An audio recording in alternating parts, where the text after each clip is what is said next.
increasing trend of non-academic institutions and the individuals issuing honorary doctorates without proper scholarly evaluation. Further concerned that such practice undermines the credibility of genuine academic achievements and diminish the respect for legitimate academic credentials. Recalling that traditionally, honorary doctorates are awarded by accredited academic institutions based on notable scholarly or societal contributions. Now, therefore, resolves that the Minister of Higher Education and Tertiary Education, Innovation, Science and Technology Development comes up with a policy that prohibits the issuance of honorary doctorates by non-academic institutions and the individuals, as well as establishing a criteria that restricts such honors to accredited academic institutions only.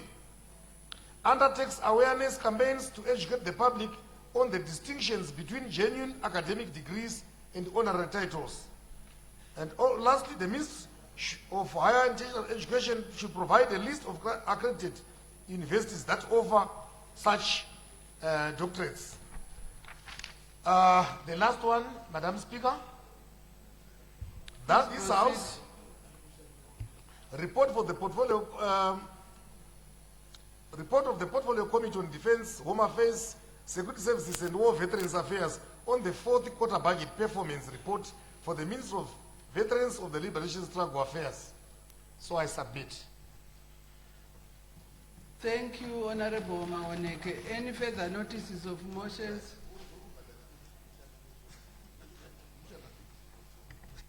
The clerk will read the first order of the day.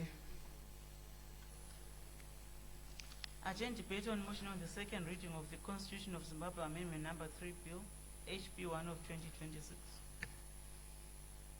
When this debate was adjourned on the 10th of June 2026, the question before the House was a motion by the Honorable Minister of Justice, Legal and Parliamentary Affairs that the Constitution of Zimbabwe Amendment Number 3 Bill HB1 2026 be now read a second time. Is there any further debate? Honorable Eddie Kangue.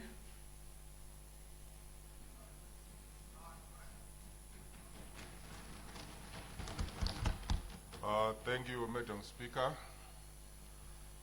I'm Ed Kangue from Kopa North constituency in Gweru. I stand before this august House today to express my full support of the Constitution of Zimbabwe Amendment Bill number 3 of 2026. Honorable Speaker, it is with deep humility and profound sense of duty that I rise to add my voice to this landmark debate on the Constitution of Zimbabwe Amendment Bill number 3 of 2026. I do so not merely as a member of this august House, but as the voice of the men, women, and youth in Kopa North constituency, whose hopes and futures are shaped by decisions we make within these walls. This bill, Honorable Speaker, is not a simple legislative amendment. It is a deliberate and forward-looking step forward, aligning our laws and systems and our governance with the Zimbabwe we have all committed to building by 2030. Honorable Speaker, I intend to tackle three key aspects that are included in this bill before this House.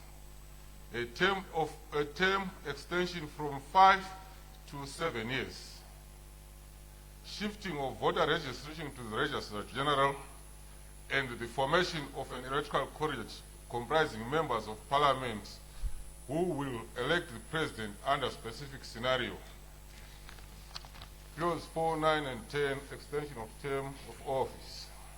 Honorable Speaker, 5 years is too short a time in which to conceive, implement, and entrench substantial development in our country. Honorable Speaker, you cannot plant a tree on Monday and harvest its shade by Friday. Development, like a tree, requires deep roots, patient tending, and time before it yields shelter for the people. Policy consistency is critical on our national development strategy. How can we attract foreign direct investment when we shift the policy direction of our country every 5 years? Investors need stable, enduring, reliable policies before they risk their billions. A nation that is always in an election mode can never govern or develop with pace which we all seek. A builder who is forced to change architects every 5 years will never finish a house. He will spend his days drawing new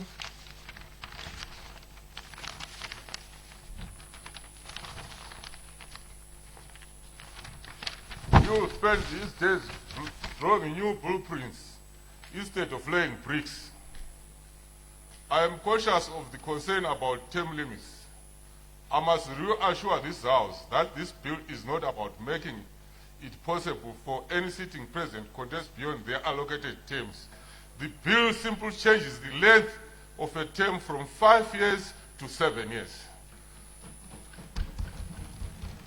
This practice is not new to our continent.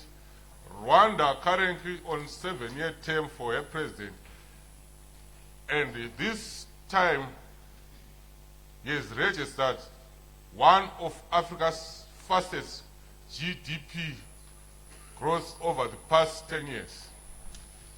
This shows that longer horizon of planning results in development. It is these developments that we need to implement our extended planning period. One that is long enough to allow these developments to reach completion. Honorable Speaker, the empirical data and literature on sub-Saharan Africa consistently show a clear correlation. Higher growth rates, increased foreign direct investment, greater industrialization, and the link to stable, predictable, consistent government. Extending the office term allows long-term projects to be completed, whereas short-term policy changes create uncertainty that stalls development and industrial growth. The provision is, Honorable Speaker, about desire for the nation to develop fully. The accountability issue, I know, may come up, but a 7-year term with a maximum of 2 terms does not eliminate elections in the country. The frequency of these elections reduced by accountability is maintained. Transfer of voter registration to the Register General Clause 2. Honorable Speaker, let me also address the second issue, that of transferring the voter registration function from ZEC to the Registrar General's office. I know there are critics who say that this undermines the independence of the election process. I beg to differ from that position. Voter registration inherently is a civil registration function. It determines the identity of a person from birth to death and is an identity question even before it comes to an election question. The Registrar General's Department currently handles the birth, death records of the population, and it makes more sense that it will handle the voter registration function for a number of reasons. Firstly, this harmonizes our system with global best practice. In countries like South Africa, voters' registration falls under the Home Affairs Department. In Namibia, civil registration functions, including voter roll maintenance, are handled by the National Register. Secondly, as the Honorable Minister of Justice correctly indicated in the House, this would create streamlined, automated processes for voter registration and deregistration. Once an individual reaches the age of 18, the Civil Registry Department will have automated systems in place to alert them that they are eligible to vote, and upon the event of death, the Registrar General Office, in the same automated manner, would have processed the death and removed it from the voters' roll. Such measures will result in a clean, verified, and updated voters' roll, which is vital for fair, credible elections.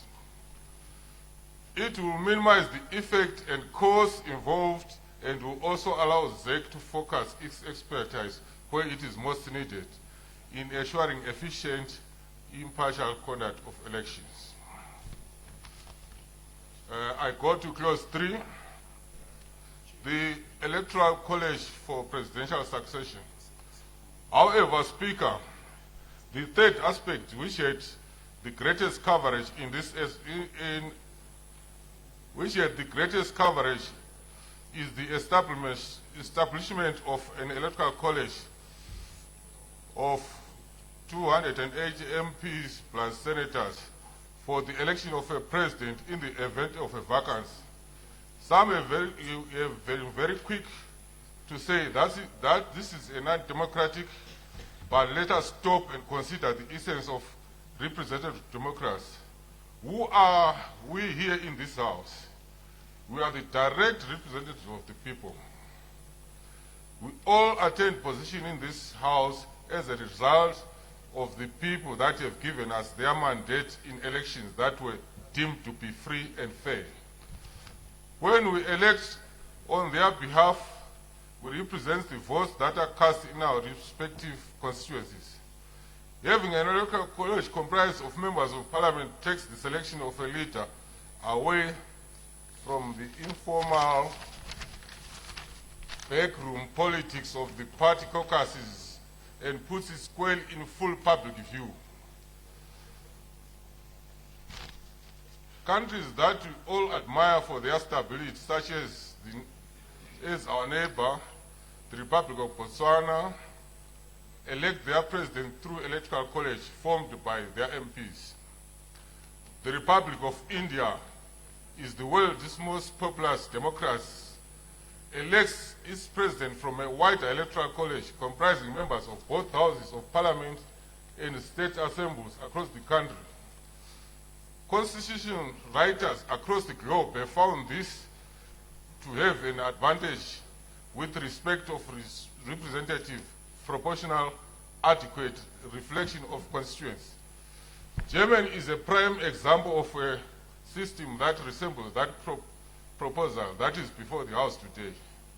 It has an electoral college that is formed from the members of the Federal Assembly, comprising of MPs from both houses of parliament, state assemblies in various federal states across the nation, and finally, the members of different state parliaments in that country.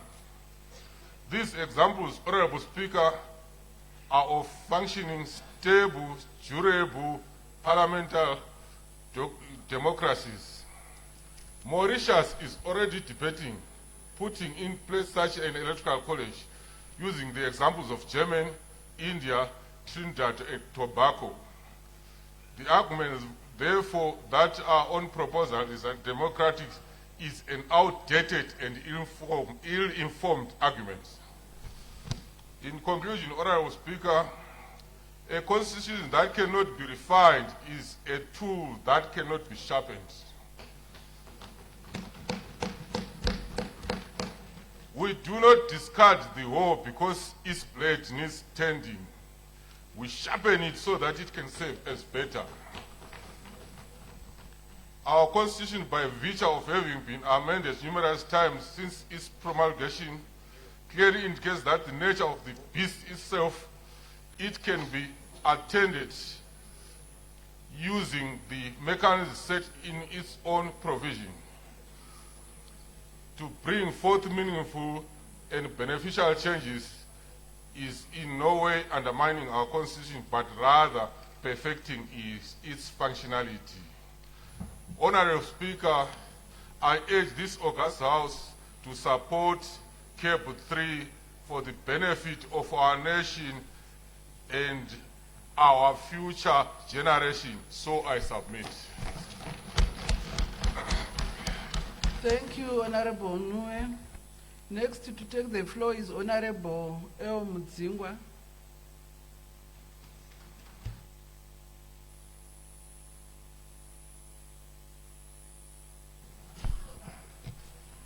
Mazvita mubati wechigaro, regai ndikutendei nekundipawo nguva ino yekuti ndiise manzwi angu mudare rino ndichitsigira nyaya yakauyiswa mudare rino naHonorable Ziyambi, nyaya yeCAB 3. Mubati wechigaro, nditenderei kutenda gurukota Honorable Ziyambi vakauya nenyaya yakanaka kudai. Tinovatenda zvikuru, makarwa kurwa kwakanaka, Mwari vekudenga vakuitirei zvakanaka. Ndoda kukuvimbisai Minister kuti chasungwa pano pasi nekudenga chasungwa. Mubati wechigaro, ndoda kuenda paganhuro rinotaura nekuwedzerwa makore kwaPresident ekutonga kubva pamakore 5 kuenda pamakore 9. Zviro kwazvo nguva iyi yasvika ndechida, nekuti ganhuro iri ndinorida. Ndinosapota kupuhwa kwemutungamiriri wenyika makore 9 kutsigira makore 9 ekuti vabate basa. Makore 9 akanaka nokuti maelection anorwadza mubati wechigaro, anorwadza mukati mepfungwa zvese nenyama zvinenge zvichirwadziwa. Asi ukapuhwa makore 9 unofema, unombofema.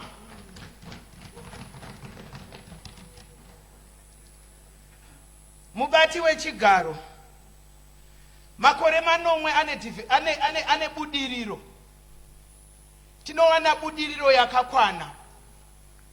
Tinowana kubata kwehurumende. Order, Honorable Mudzingwa. Ma-Honorable Ministers vari muno muri kukumbirwa kuti muende kuSenate.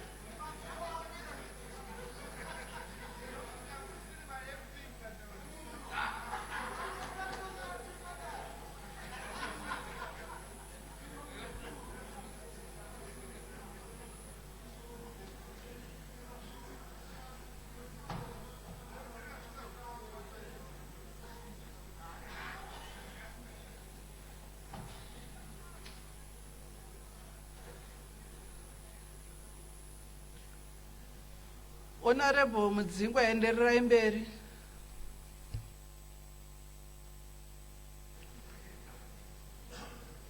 Mazvita mubati wechigaro, regai nditore pandasira ndechiti makore 9 ane budiriro yakanyanya. Kana taimboita budiriro yakanaka sezvino yatiri kuona, mimba ino yatakagara yakanaka kudai, yakaitwa pa5 years, vana Trabablas vatiri kuona, vana Demu Muchekeranwa vatiri kuona, zvese zvakanaka zviri kuitwa zvakaitwa pa5 years, kuzoti tikavapa 7 years tinoona budiriro yakanyanya.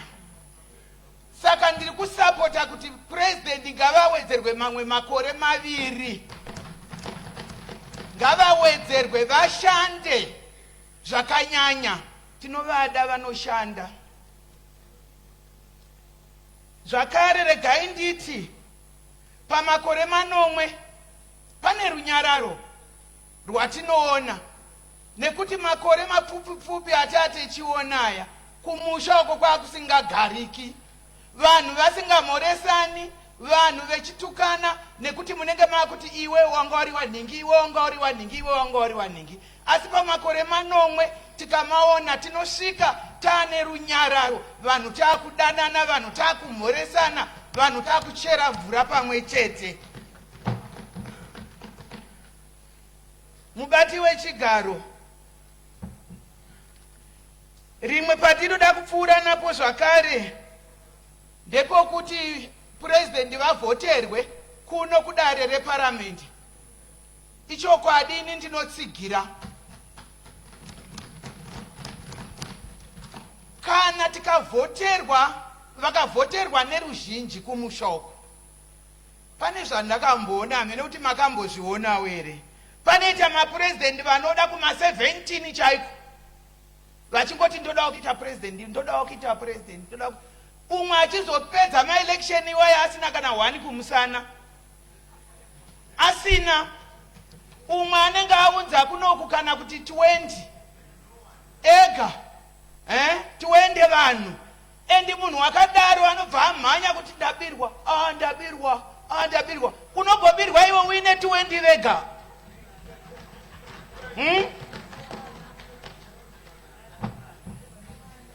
Uine 20 vavawisa kuno, zviri pachena kuti inini ndikaunza 60 kunoku, iwe ukaunza 20, ioto kuti hauna chawauya nacho.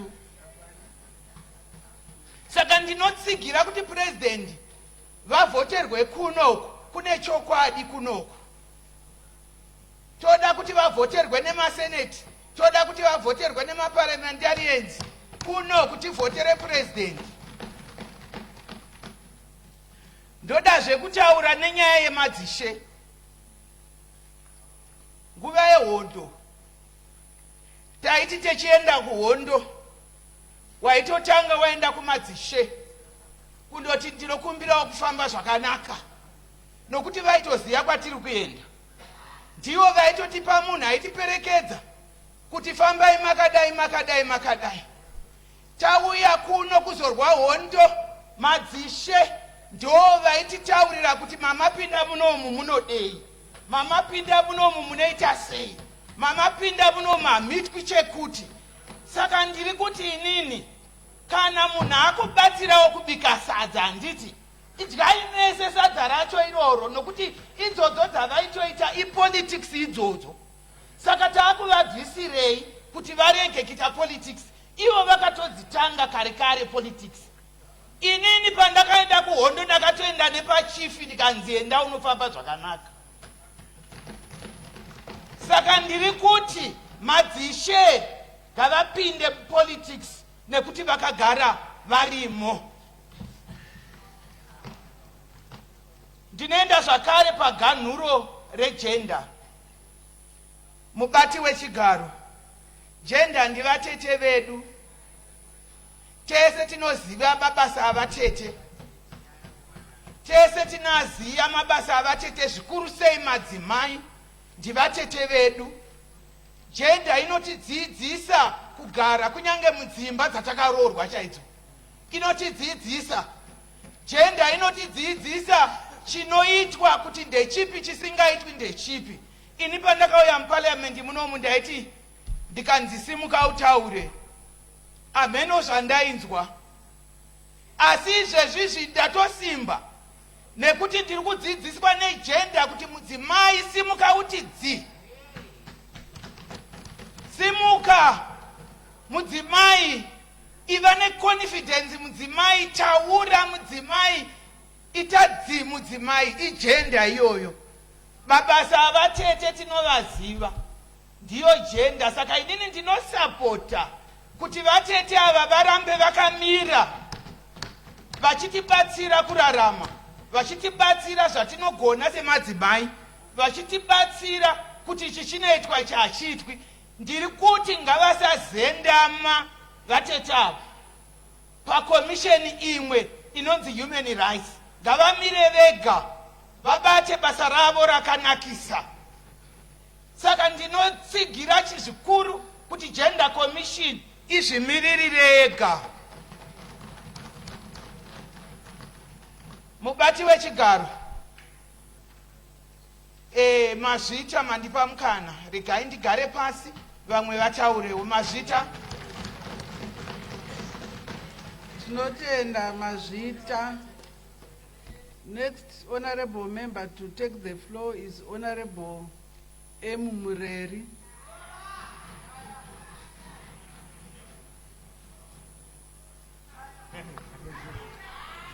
Ndinotenda mubati wechigaro nokundipa mukana uno wekuti ndiisewo pfungwa dzangu pabhiu radai kunetsa munyika iri. Ndoda kuti ndauya ndakamirira masvingo urban constituency uye ndakazvimirira futi. Saka ipapa pama muchidana zita rangu mubati wechigaro ndandichitoverenga imwe meseji yanga ichinzi musakanganwa zviya zvatakakuudzai. Saka nokubva ndatarisa nokuona kuti zvandakanga ndaudzwa ndezvokuti aiwa. Point of order.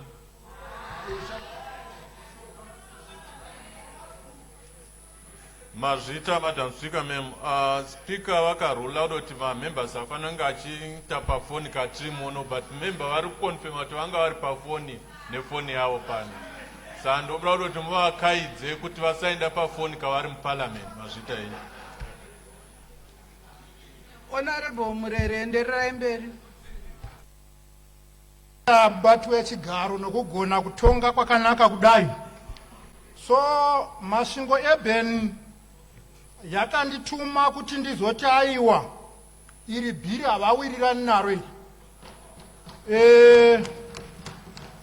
Nokubva ndati neniwo handiwirirani naro. Saka ndakazoda kuziva kuti sei mati hamuwirirani nebhiu iri. So vakazondiudza kuti aiwa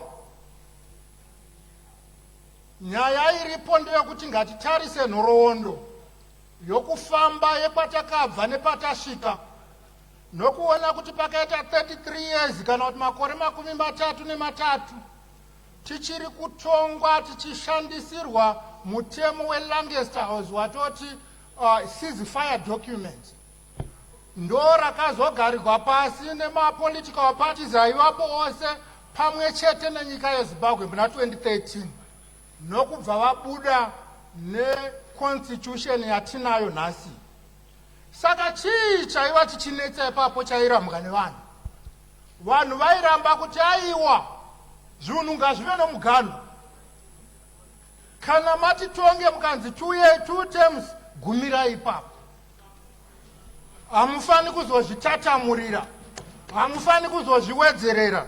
Chazvinoreva ndechokuti chero mukaenda kwaSabhuku kuya mubati wechigaro mukati munoda pekugara vakakupai makandiwa ekuti munogara muchigumira apa, hamuzosari mozvitariraka muchiwedzera makandiwa aya achiinda kana mamapuwa mana oenda kumanomwe. Nokubva ndatarisa nokuona kuti chero imo muno mutauni muno kana mapuwa stand pekugara hamuzviwedzereri, ndo pamunozoona votevera nezvigiredha zviya vachidi vachiputsa. Chazvinoreva ndechokuti mubati wechigaro nditendereni botaura nechimwe chirudzi. Pane mutauro weLatin unoti nemo plus iuris ad aliam quam transferi ipse habet principle. Chainoreva ndechirungu ndechekuti nobody can transfer greater right on a thing than he himself possesses. Pachivanhu voti dzvinyu haripi amwe makushero risina. Zvino kana takambogoverwa takati muna 2023 muya tikagoverwa kuti makore enyu 5 ko isu tazowanepi simba rokuzviwedzerera nhasi tisina kudzoka kuvanhu. Ndakanyara mubati wechigaro ndaenda kucholocho pataita mapublic hearings. Umwe wakasumuka akati imi varume nevakadzimi muchifanira kunge musiri pano imi mekuti muri mabeneficiary esystem iyi. Mauya kuzotivunza kuti tinoda kuti munoda kuzviwedzera makore. Saka saka shuwa zvinhu zvatakagarira muno mubati wechigaro ndezvekugarira kuti toda kuzviwedzera amwe makore ndozvatakagarira muno. Tinofana kupiwa nevanogona kutipa masimba acho. Vanotipa masimba acho ndo vanhu vatakasiya kumusha, ndo vatinoti isu vanhu ivavo hatifani, tingati ndo varungu vedu, ndo maemployers edu. Zvino vanoti dzokai, uyai mutivhunze kuti tichiri kukudai here. Mubati wechigaro toinda toti aiwa pane ma-developmental project atisati taita, saka tati timbopedzisa. Voti kuvawa Mugabe akapedziswa nani. Saka mubati wechigaro tikada kutarisa imba iyo ino yatakagara iyi netrabablas yamunoona nemugwagwa unoenda kumasvingo kwandinobva, zvinhu zvatova mumapurani ava Mugabe wokuti devakapedzisa. Asi hazvifani kunge zvakanangana nemunhu, inofana kunge iri project yehurumende. Saka haangaviwo mareasons atingapa kuvanhu iwawo kuti tinoda kumbopedzisa project. Fanika mari inobva muhomwe medu, imari yehurumende. So taxpayer uyo anoti uyai muzondivhunza kuno kuti ndichiri kuda here kuti mupedzise project iyoyo, kana kuti ndava kuda kuti umwe munhu aite. Mubati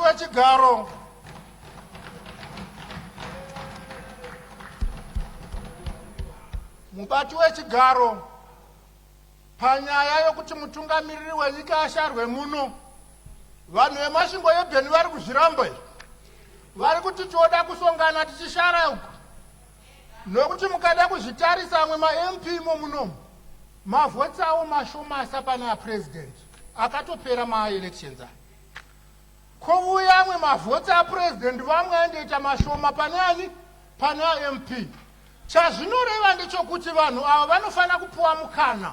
Unogona kunge achida MP asi asikadi president, iwozouya wava muno, wakuuya kuzomutongera nokuti wava muno. Ndakambovudzwa kuti vamureri munoona nyaya ripo ndeyekuti makangofanana nemwenga unenge asvika paimba nembwa inonzi vabhoki, inotoita zvokusumudzwa ichigadzikwa.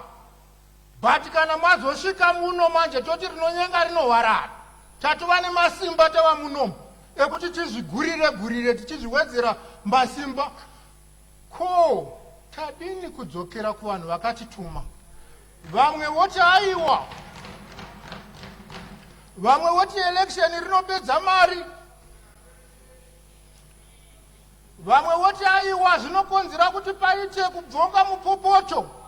Ndoti aiwa haisiyo nyaya, nokuti mukatarisa musi wa1 August 2018 ndinofunga kwakafurwa vanhu muningu mutaunu, rakacheka nyika.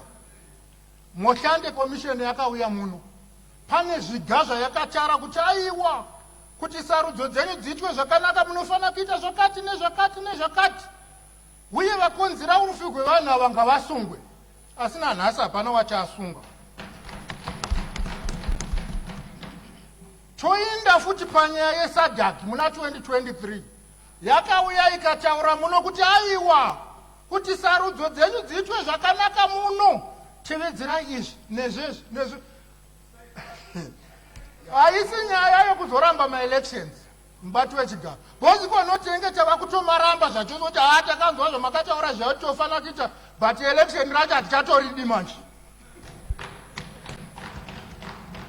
Mubati wechigaro mutemo haufani kuumbwa wakatarisana nemunhu. Pane vanhu vanoumbirwa mutemo watinogara muno tichishandisa ma-resources enyika, asi mutemo uchiumbwa wakatarisana kuda nevanhu vaviri kana vatatu, asi tinogara the whole nation. Point of order.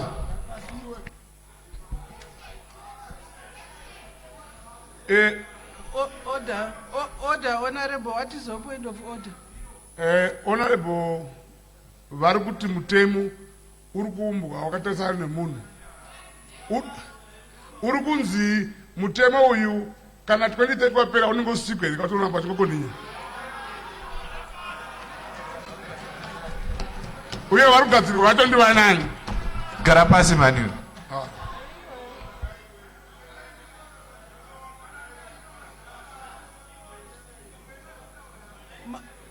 Mazvita honorable, kana mazosumuka muzonatsozvitsanangura chaizvo izvo kuti zvii zvinenge zvichizoitika. Handiti mazvinzwa, munozazozvitsanangura kana masumuka.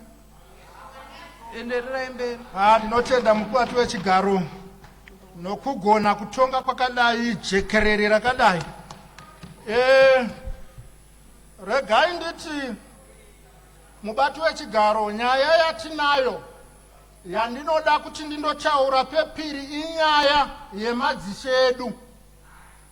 Ndinonzwa vanhu vachitaura munomu, haiwa madzishe aingoishanda chero nguva yehondo ndo vaitotibatsira.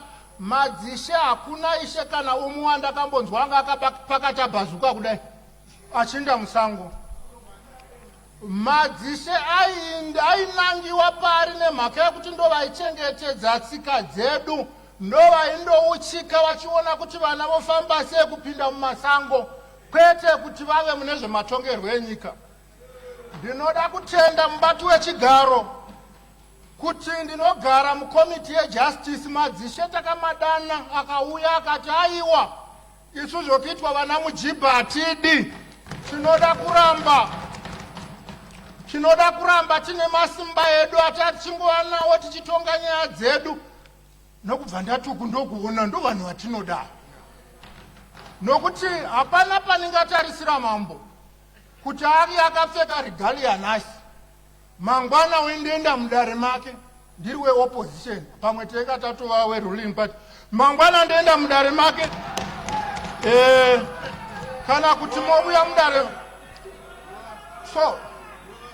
So chazvinoreva ndechokuti madzishe edu ngatimaremekedze, ngatisavabata sana mujibha. Vanhu vanotichengetera culture yedu, vanhu vanotichengetedza. Point of order, Madam Speaker. Order. What is your point of order? Madam Speaker, I have no problem with the line of debate of the honorable member. But a derogatory statement to Mujibas is not acceptable.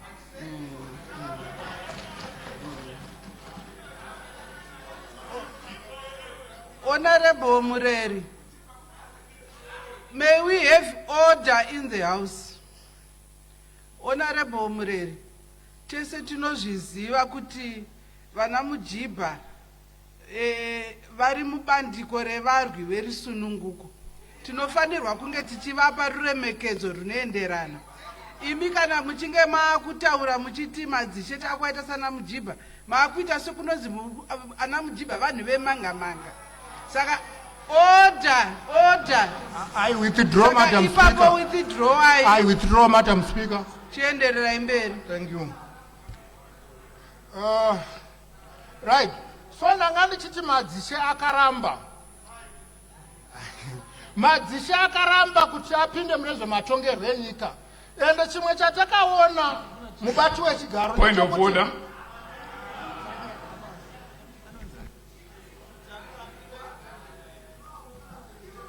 Honorable Matangira, imimi ava vachipedza muri kusumuka muchidhibheti. Tiri kuda dhibheti rinoflowa muno. Hatisi kuda zvokuti point of order. Izvozvo ndiri kuzvitaurira masaidzi ese.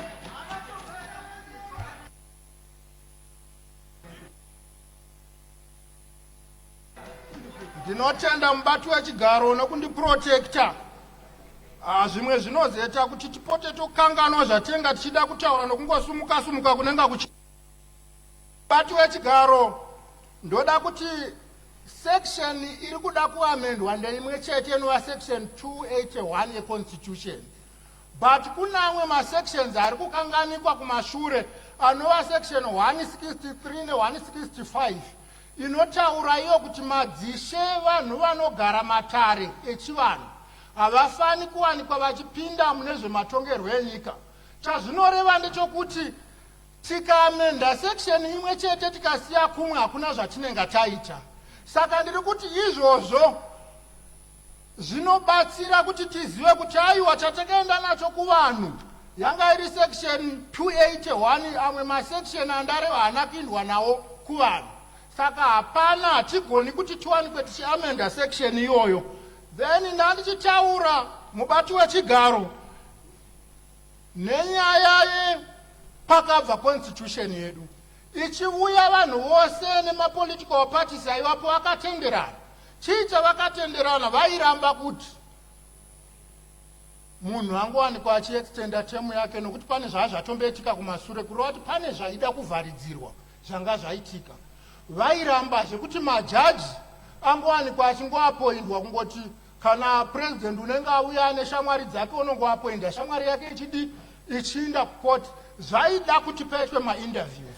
Tobvapo ipapo chii chairambwa nevanhu? Vanhu vairamba kuti aiwa hatidi kuti madzishe edu apinde mune zvematongerwo enyika, kureva kuti pane zvanga zvaitika kumashure zvaida kuvharidzirwa nevanhu.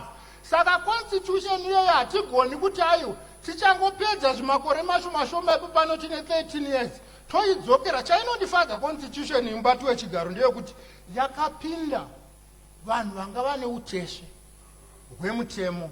Vandinoda kutenda kuti vapresident izvozvizvi vanga vari minister wejustice vachitovona vane uteshe vakatotaura izvozvi futi kuti ndiconstitutionalist, havadi kuti chivhiringwe chunichi. Saka ndo vakuru vaivapo ivavo Honorable Mureri Masarirwa nemaminitsi mashanu. Ndinotenda mubati wechigaro. So ndiri kuti ndivo vakuru vaivapo vaivona nezvemutemo nanhasi vari kutenda kuti aiwa taitovapo tichigadzira mutemo uyo, hatidi zvinovhiringwa. Mutemo unofanira kugara wakadaro. Saka ndo mutemo watagarira pano futi tichida kuti toda kuuvhiya utakadero tiri toga. Ndakatarisa ndikaona kuti pane 22 maclauses. Ndobva ndati tava kutogadzira imwe constitution tiri toga panapa tisina kudzoka kuvanhu. So nyaya iripo ndeyokuti hamurambidzwi, hatirambidzwi kana tichida kuamenda constitution, asi ngatidzokere kuvanhu. Vanova ndivo varidzive constitution, vanova ndivo vanondotaura mureferendum. Kwete kungoti even mukada kutarisa zvimwe zvandakaudzwa nevanhu vemasvingo ebheni inyaya yemapublic hearings chaiyo kuti vakakona kufamba kundosvika kwainzi kuchidzikwe mondotora mesa musango chaimo kuti kunonetsa kuti munosvika sei ikoko. Saka ndezvimwe zvaitaurwa nevanhu kuti aiwa tatina kupuwa mukana wakanaka wekuti tidhibhete chunichi madiko kuuya nereferendum. Taita yes no yes, mungadai makatirerutsiri, tingadai takarerukirwawo munochero mubati wechigaro nesu tidhibheta kwedu kusingatinetsi nokuti taingoziva kuti mayesi manganiko komano mangani. But takaita kuti tizvinetse tisvike pakuti senangu ndakanetseka nokuti kutaura kwandinoita ndiri ndoga muno kwaifana kudai inzwi reo rakanyatsokutaurwa nevaridzi varo vemasvingo ebheni vachinyatsokutaura vachiramba muchiona kuti awa manoawo vati havawirirani nazvo izvi, vati zvavanoda ndezvozvi. Saka ndo nyaya iripo mubati wechigaro kuti aiwa kunzi pakati hakusi kunziridza. Takangosekekedzwa vazvireve kuti tisu taatiri krimu yesu isu kwatakabva kwekuti tingazosvika pakuti hakusisina vanhu. Tikabva iko zvino mukatisiya kudai nyika haingaendi mberi.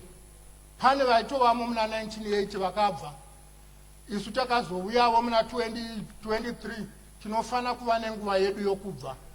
Saka mubati wechigaro ndoda kukutendai nenguva yamandipa, ndoda kutenda nemashoko andadai kuisa, ndoda kutenda nemashoko andapa emasvingo ebheni.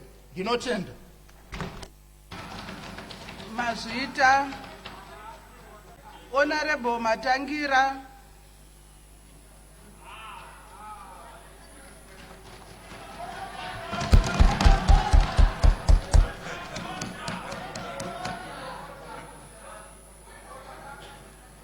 Maita yenyu mubati wechigaro.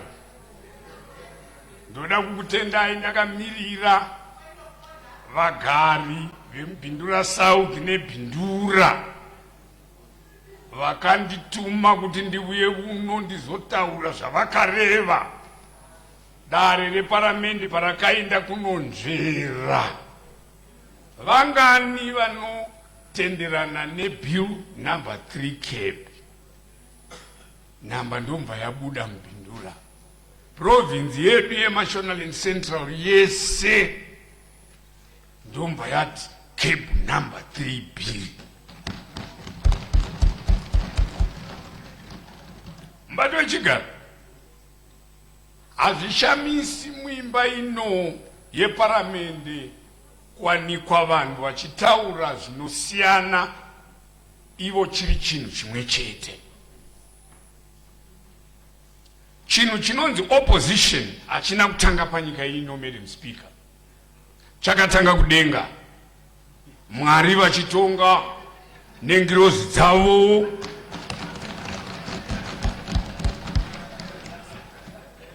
ndokubuda imwe ngirozi ichitaura kuti neniwo ndinodawo kuita Mwari. Ndo pakatanga opposition, ndo pakatanga democracy. Mwari vakati ina handirambi. Ngirozi yainzi Lucifer ndo zita rayo. Iye nhasi tinoti Satan. Mwari vakataura kuti kuno kudenga. Point of order.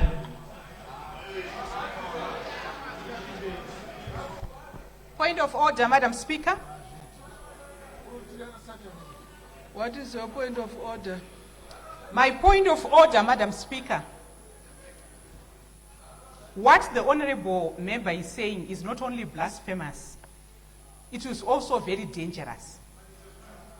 You know, to frame the opposition as Satan, it is extremely dangerous. And Madam Speaker, this is part of the problem that we have in this country. I think he needs to withdraw. He must stick to the debate. This is he is narrating a story which is true. Let him narrate it. Kasi nyaya yekudenga kai haisiye pano panyika, unangwa iwe? Anyumwa berende rake. Order. Vanhu venyu vakungoputika putika musina kuvarecognize. Order. Honorable Matangira, debate bill.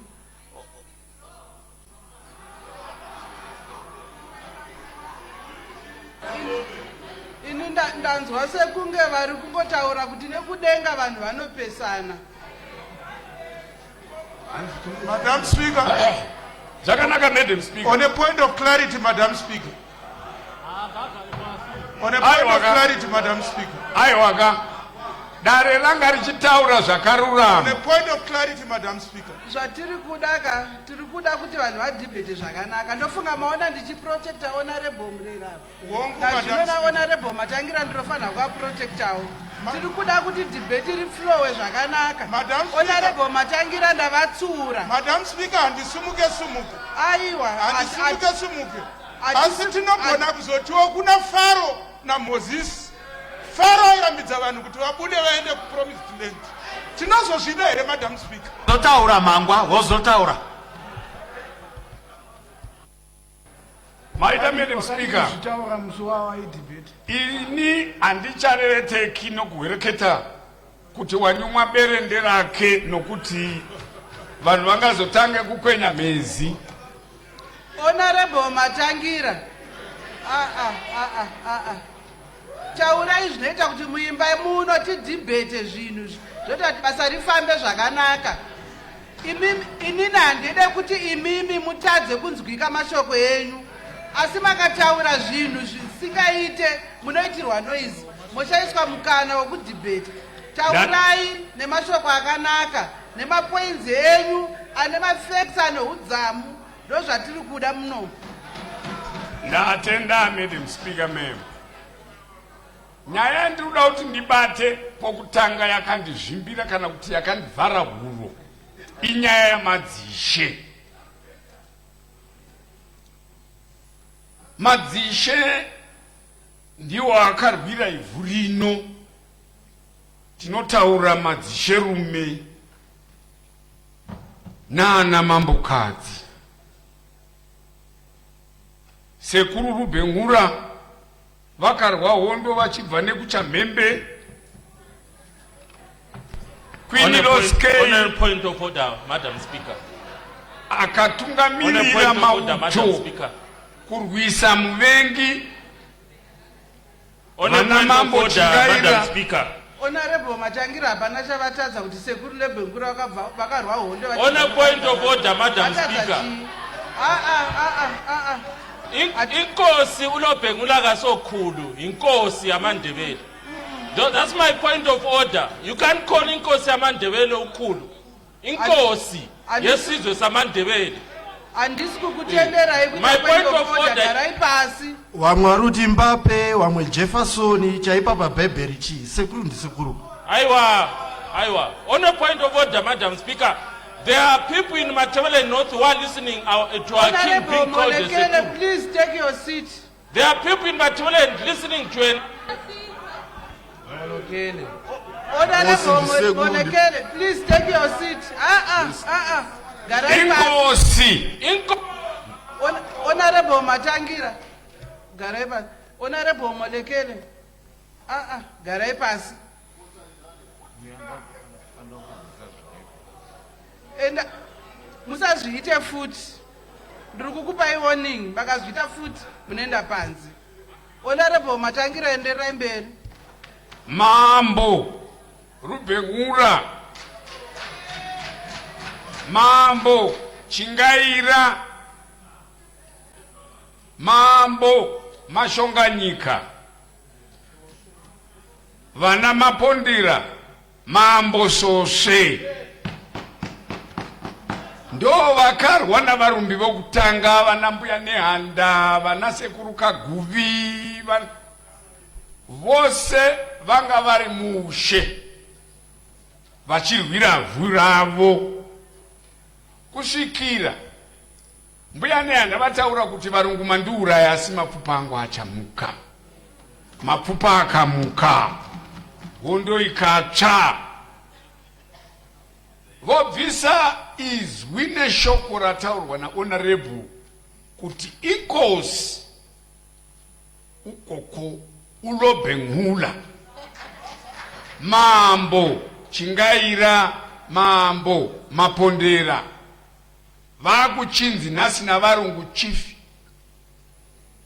Isu ndomba tabvuma. Ndokurashika kwataita. Hondopa yakatsva.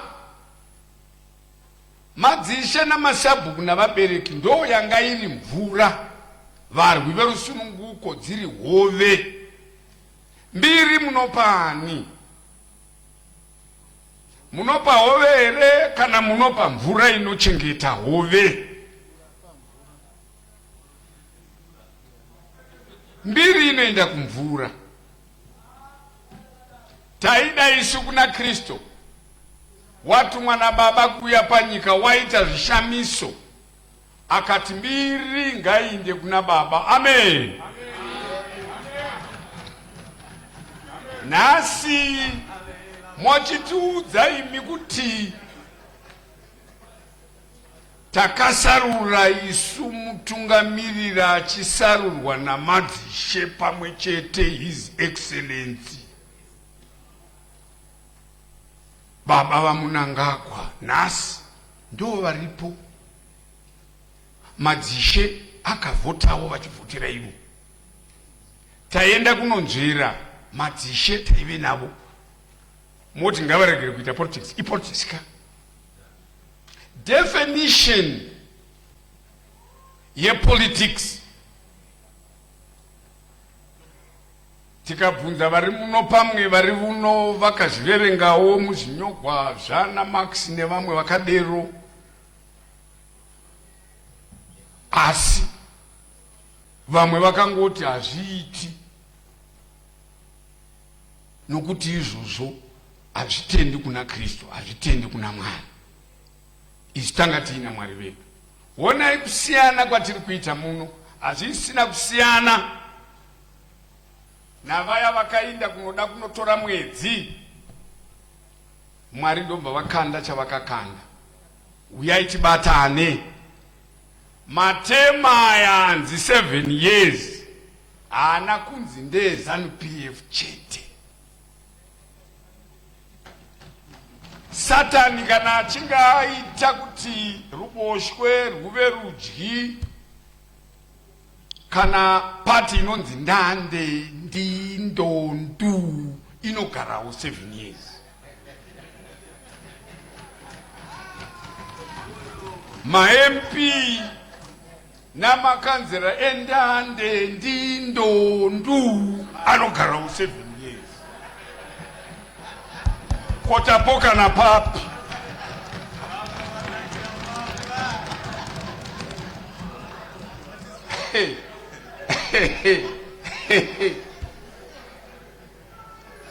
Tawa kuti kwai makanzera chechi ini ndinoendawo kuchechi. Asi musazokanga mwachazuro nehope kuti bhaibheri rakanga rakabakwa pasi pebhaibheri paine pfuti. Ndokupiwa isu indoctrination yepacification. Vekumadokera vochera mari munyika yeAfrica. Isu tava busy kuchera mari mubhaibheri. Hambudi mari mubhaibheri. Baba vamunangagwa vari kuti leaving no one and no place behind. Makuda kurodza vana vane 12 years nekuda kokushaya. Mutemo uri kuramba. Vape nguva vasvike pa 18 years. Vaite 21 years.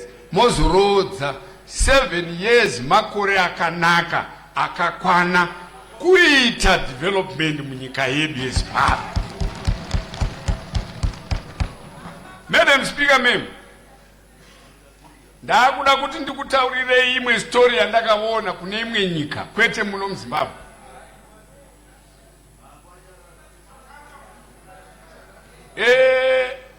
Kwakanga kuina MP akanga aripo ikoko kunyika ikoko ndokutanga kuvaka chipatara ndoma chasara chiri pa window level. Short time ndokuenda kunovhotwa uya ndobva abva ndokupinda munhu. Ruzhinji rukati ngatichikondinyai nechichi chakasara ichi. Zvikanzi abodo ndingagopinde panga paina moire ndonotangawo changu.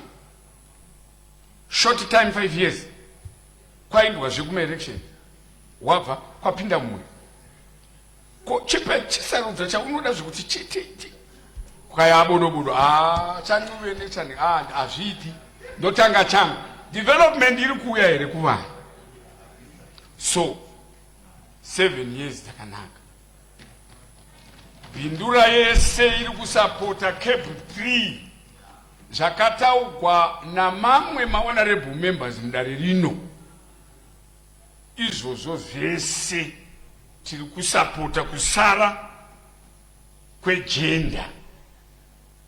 Madam Speaker, taona moto nevakadzi kumusha. Tiri kurobwa zviya but zvinonyadzisa kutaura. Saka gender yakaramba iripo iyoyi ndoona sokuti ini zvakarurama. President vedu ngavasarudzwe navamiririri voruzhinji vanova ndivo pakaitwa democracy chaizvo izvo 537,000 vakati hongu tiri kuzvida. Tobuya muno isu tiri 28 toti hazvisi right. Kogara zviya Madam Speaker, iyo democracy yakadiscoverwa gore ripi? Nokuti pakauya murumbi muAfrica wakasvikotora munhu mutema akamuita mbwa. Tikaenda kuAmerica kunonzi ndo pane vandakahwa vachitaura kwai America top democracy. Ayo democracy hakuna, ndo kwaakuine maslaves. America yaita number 1 pakudii, asi were vamwe vakanzi pindai mushipi vharirai muindise kokoko. Ma-Red Indians vakanoitwa mbwambwa, vakatorwa vakanoiswa mufenzi sekunonzi ma-ostrich. Ndinotenda mubato wechigaro, ndanichimokumbira kuti mukaisa matatu pamusoro. Ndakumbira ndoga chokwadi vawedzerewo. ndoga ingondiwedzeraiwo matatu. Mademocracy, Madam Speaker, anofanira kusiyana. Democracy of China and your democracy of India. Democracy of America is your democracy of Russia. Democracy of Zimbabwe and Devan Zimbabwe. Mandile eko kufaza vanhu vemavirira. Mugogezwa pfungwa kusara dzachena senapkeni. Isu tiri vatema. Madam Speaker, ma'am, ndakungoti muno tisiyei kuti ruling party, opposition party. Vari kumisha uko vari kuti vamiririri. In my constituency, Madam Speaker, constituency mangu, ndinomiririra vese. Ndikutaurirei kuti baba vaMnangagwa ndivo president veRepublic yeZimbabwe.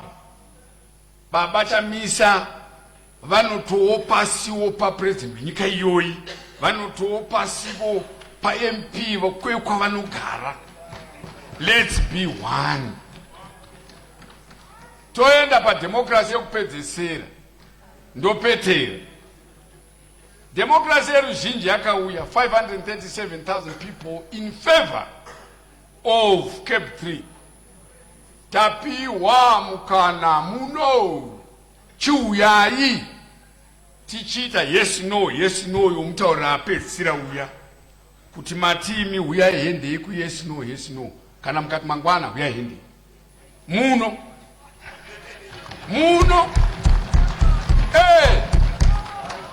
ndodedzera kakuti bere rarira shuwa ngati zviitei mangwana. Madam Speaker,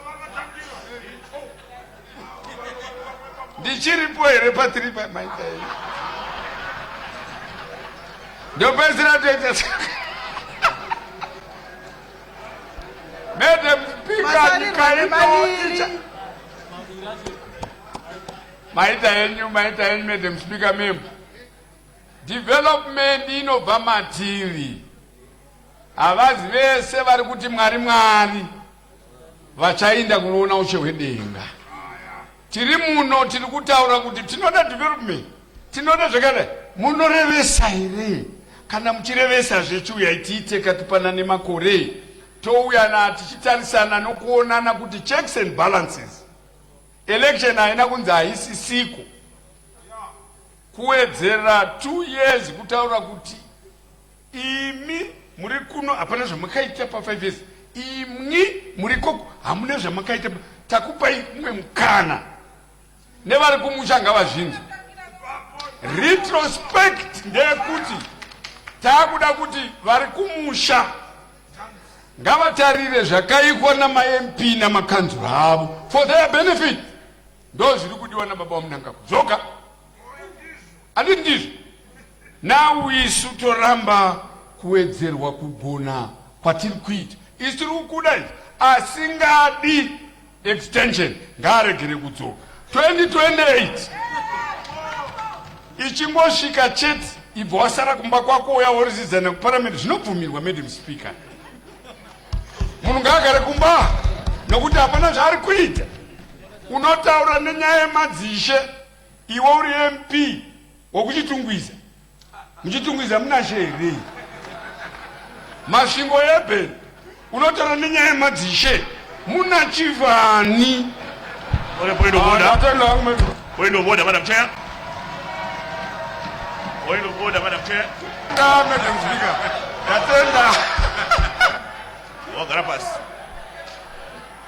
Point of order, Madam Chair. Point of order, Madam Chair.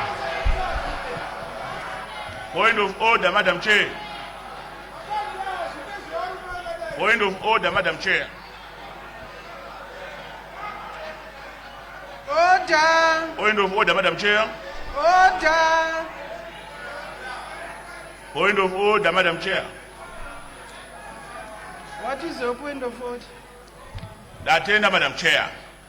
Madam Chair, kana tichidebata ngatirege kuita not discriminate others kana kudzikisira vamwe sezvamambotaura. MP wekuchitungwiza, Madam Chair, ane kumusha kwake kuna mambo zvakare. Saka paanenge achidhibheta paya haasi kudhibheta achitungwiza chete. so ndaifunga kuti honorable member vamedze mashoko avataura haana kutunakira muimba ino. Withdraw.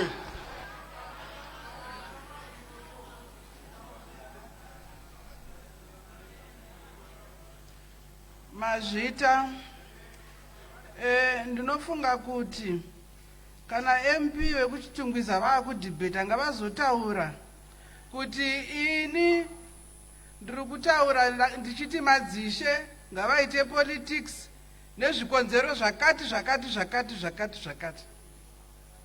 Takadaro zvinhu zvedu zvinofamba zvakanaka.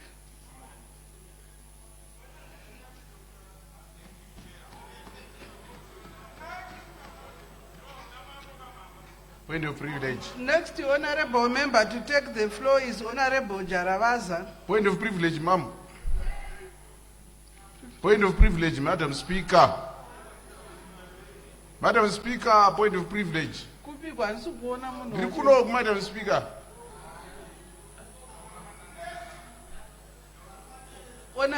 Honorable Muodzeri. Madam Speaker, ndongoda kuti mutitendero kuti nhasi muri kuchaya zvakanaka, dai kunzi tinokupai trophy. Takupai. Thank you very much.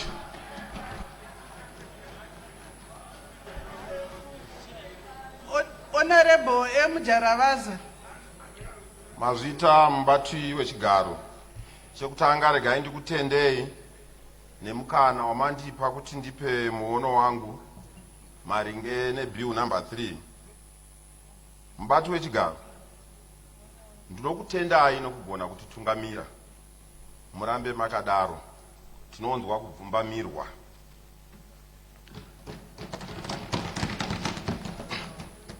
Mubati wechigaro.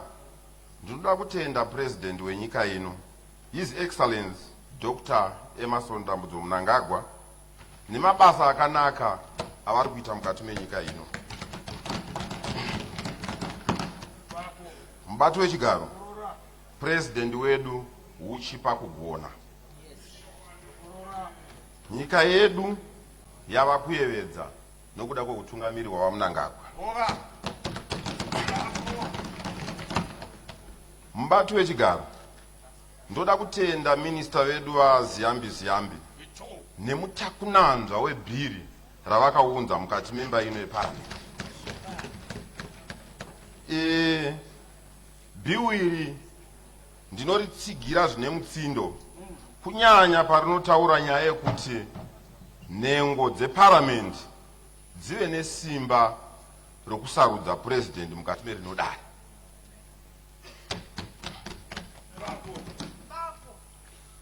Mubati wechigaro. Nekuda kwemaprojekti aitwa nehurumende yeZimbabwe ichitungamirirwa naPresident Dr. Emmerson Mnangagwa, ndinotsigira nyaya yekuti pawedzerwe makore 2 pamusoro pe5. Izvi zviri kupa mukana wekuti president nema-MPs avo nema-councillors avo vawane nguva yekushanda. Maita mubati wechigaro. Kugadzirira sarudzo kunobudisa mari zhinji. Kunobudisa mari muhomwe yenyika. Ndosaka ndichitsigira kuwedzerwa kwemakore 2 kuti aiwa ngaawedzerwe vanhu vati wane nguva yekushanda. Mubati wechigaro. Ndinotsigira bill iri nekuda kwesimba rarinopa kubazi rekwarejista, kuti vave ivo vanoona nezvekurejistwa kwevanhu. Ndinoona zvakanaka nekuti bandiko iri ndo rinoona kuti pazvarwa munhu, ndo rinoona kuti munhu abva zera zvakadii, uye ndo rinoziva kuti uyu munhu wakafa ngaachibva musystem. Ndosaka ndichiritsigira. Ndinotsigira bill iri nekuti chero vese vaifunga kuriramba vachida kuita mahunyengerano vakakanda mapfumo pasi pawakaona kuti bill iri uchi uye ndere munhu wese.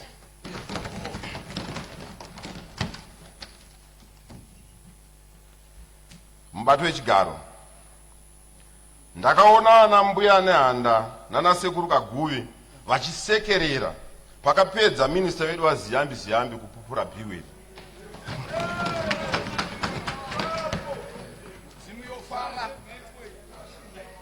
Mubato wechigaro, ndinotenda zvikuru nemuono wakanaka wehurumende yeZimbabwe. Muparamendi muno ruzhinji ruri kuti bhiu namba 3 rakanaka.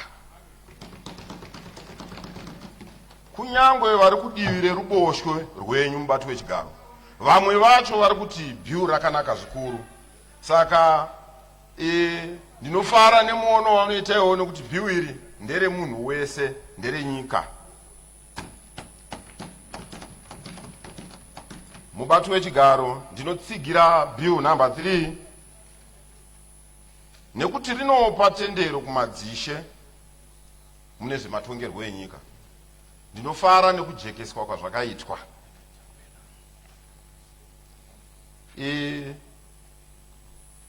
Mubati wechigaro, gwata rechemberi ramba waravira. Vazhinji vaipokana nebhiu iri vasati risati raverengwa pamwe chete nekutsanangurwa zvinogutsa.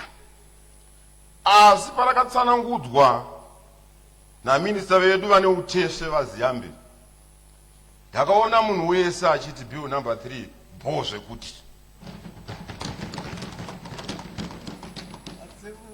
Mubato wechigaro, vakakomborerwa avo vose vanotsigira bhiu namba 3. Ramangwana ravo rine chiedza.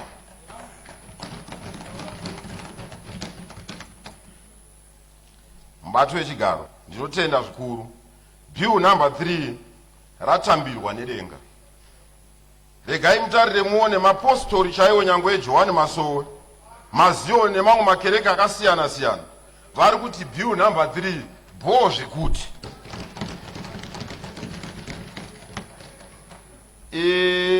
Kwandinobva kuMidlands muconstituency yezvishavani ngezi, vati MP chiendai munotimiririra.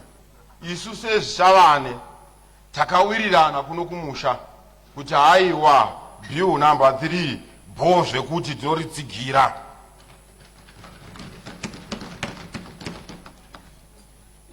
Mubato wechigaro, handicharambi ndowanza mbambo pachikumba cheshindi. Chikaranga chinoti kuawanza kusikuagona. Naiwa yamashoma ndinotenda nemukana wamandiko. Tinotenda mazvita. Honorable S. Dube.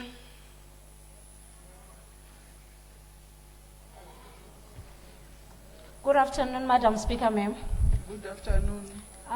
Allow me to begin by commending the Joint Portfolio Committee for conducting extensive public consultation and presenting a comprehensive report on the Constitution of Zimbabwe number 3 Bill 2026. I also wish to express my appreciation to the Minister of Justice, Legal and Parliamentary Affairs, Honorable Ziyambi, for bringing this important bill before the House. As a young woman serving in this parliament, I rise to support both the report and the bill. Because I view these proposed reforms not merely through the lens of today's politics, but through the eyes of future generations who will inherit the institutions we build today. The committee's findings demonstrate that a significant majority of Zimbabweans who participated in the consultation process supported the bill, reflecting a national desire for stronger, more efficient and development-oriented governance structures.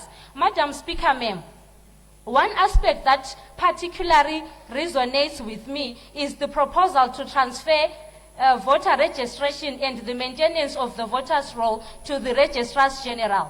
My generation is growing up in a world driven by data, technology, and integrated information systems.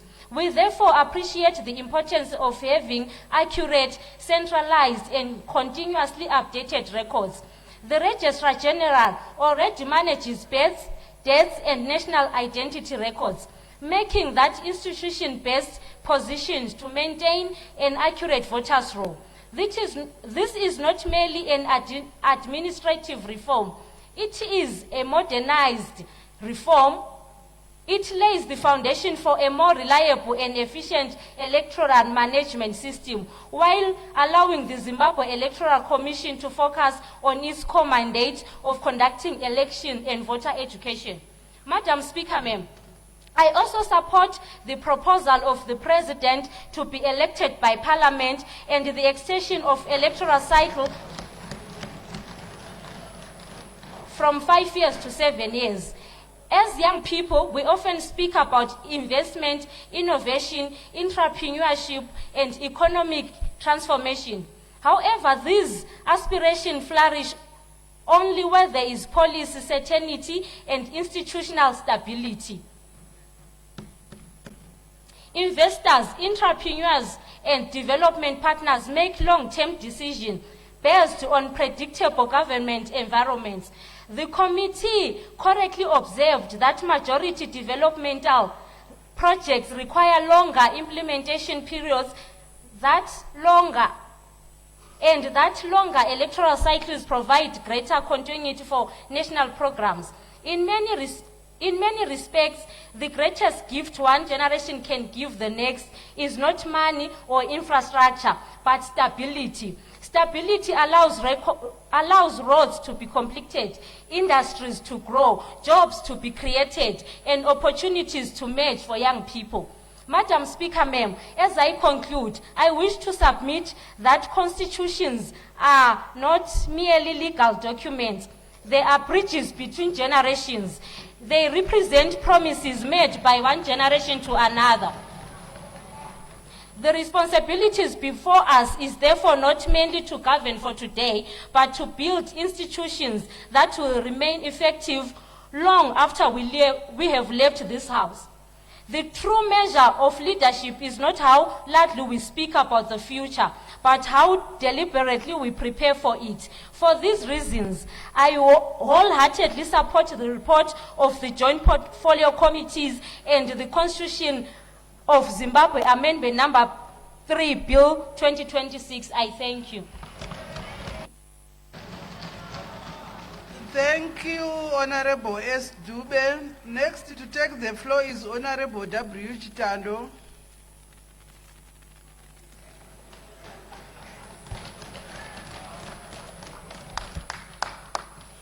Good afternoon, Honorable Madam Speaker. I arise to support CAP 3. I arise as a representative of the people of Gutu Central who are fully supportive of CAP 3. A number of my colleague honorable members of Parliament have raised a number of reasons in support of these amendments. I will not go into much detail. Suffice to say, Madam Speaker, fundamentally a constitution is a living document which when and as there is need, it ought to be amended. I will not repeat the various examples which were given by fellow honorable members of Parliament on the number of countries which have amended their constitutions and the number of times they've amended, but that has been outlined over the last few days. So as Zimbabwe, we are amending our constitution to suit our needs. Madam Speaker, the whole essence of CAP 3, among its other things, is to provide and improve the framework for the development of our country. The whole essence of CAP 3, amongst other things, is to provide for a longer duration for policy framework, which is also provided through the extension of terms for both the President and Parliament. I will once again not repeat the countries which have been referred to by colleagues who are honorable members of Parliament over the last few days, where a number of countries which also elect the President through Parliament or through electoral colleges. And this amendment is thus consistent with what is happening in a number of countries, as it will enable a smoother election process through the representatives of the people being the honorable members of Parliament. The basis of a member of Parliament to debate is the mandate which is given to represent their constituencies. Madam Speaker, the increase in the number of senators will enable the President to identify selected skills and personalities to augment the development agenda.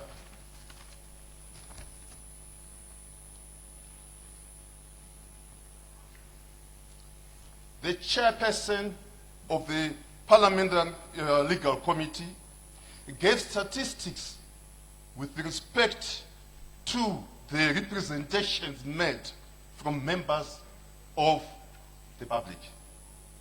The input from public consultations, augmented by those statistics, clearly indicate that those who participated in the public consultations are fully supportive of the amendments as provided for in CAP 3. I wind up by saying I'm fully supportive of CAP 3. I thank you, Madam Speaker. Thank you, Honorable Chitando. Honorable F. Buka.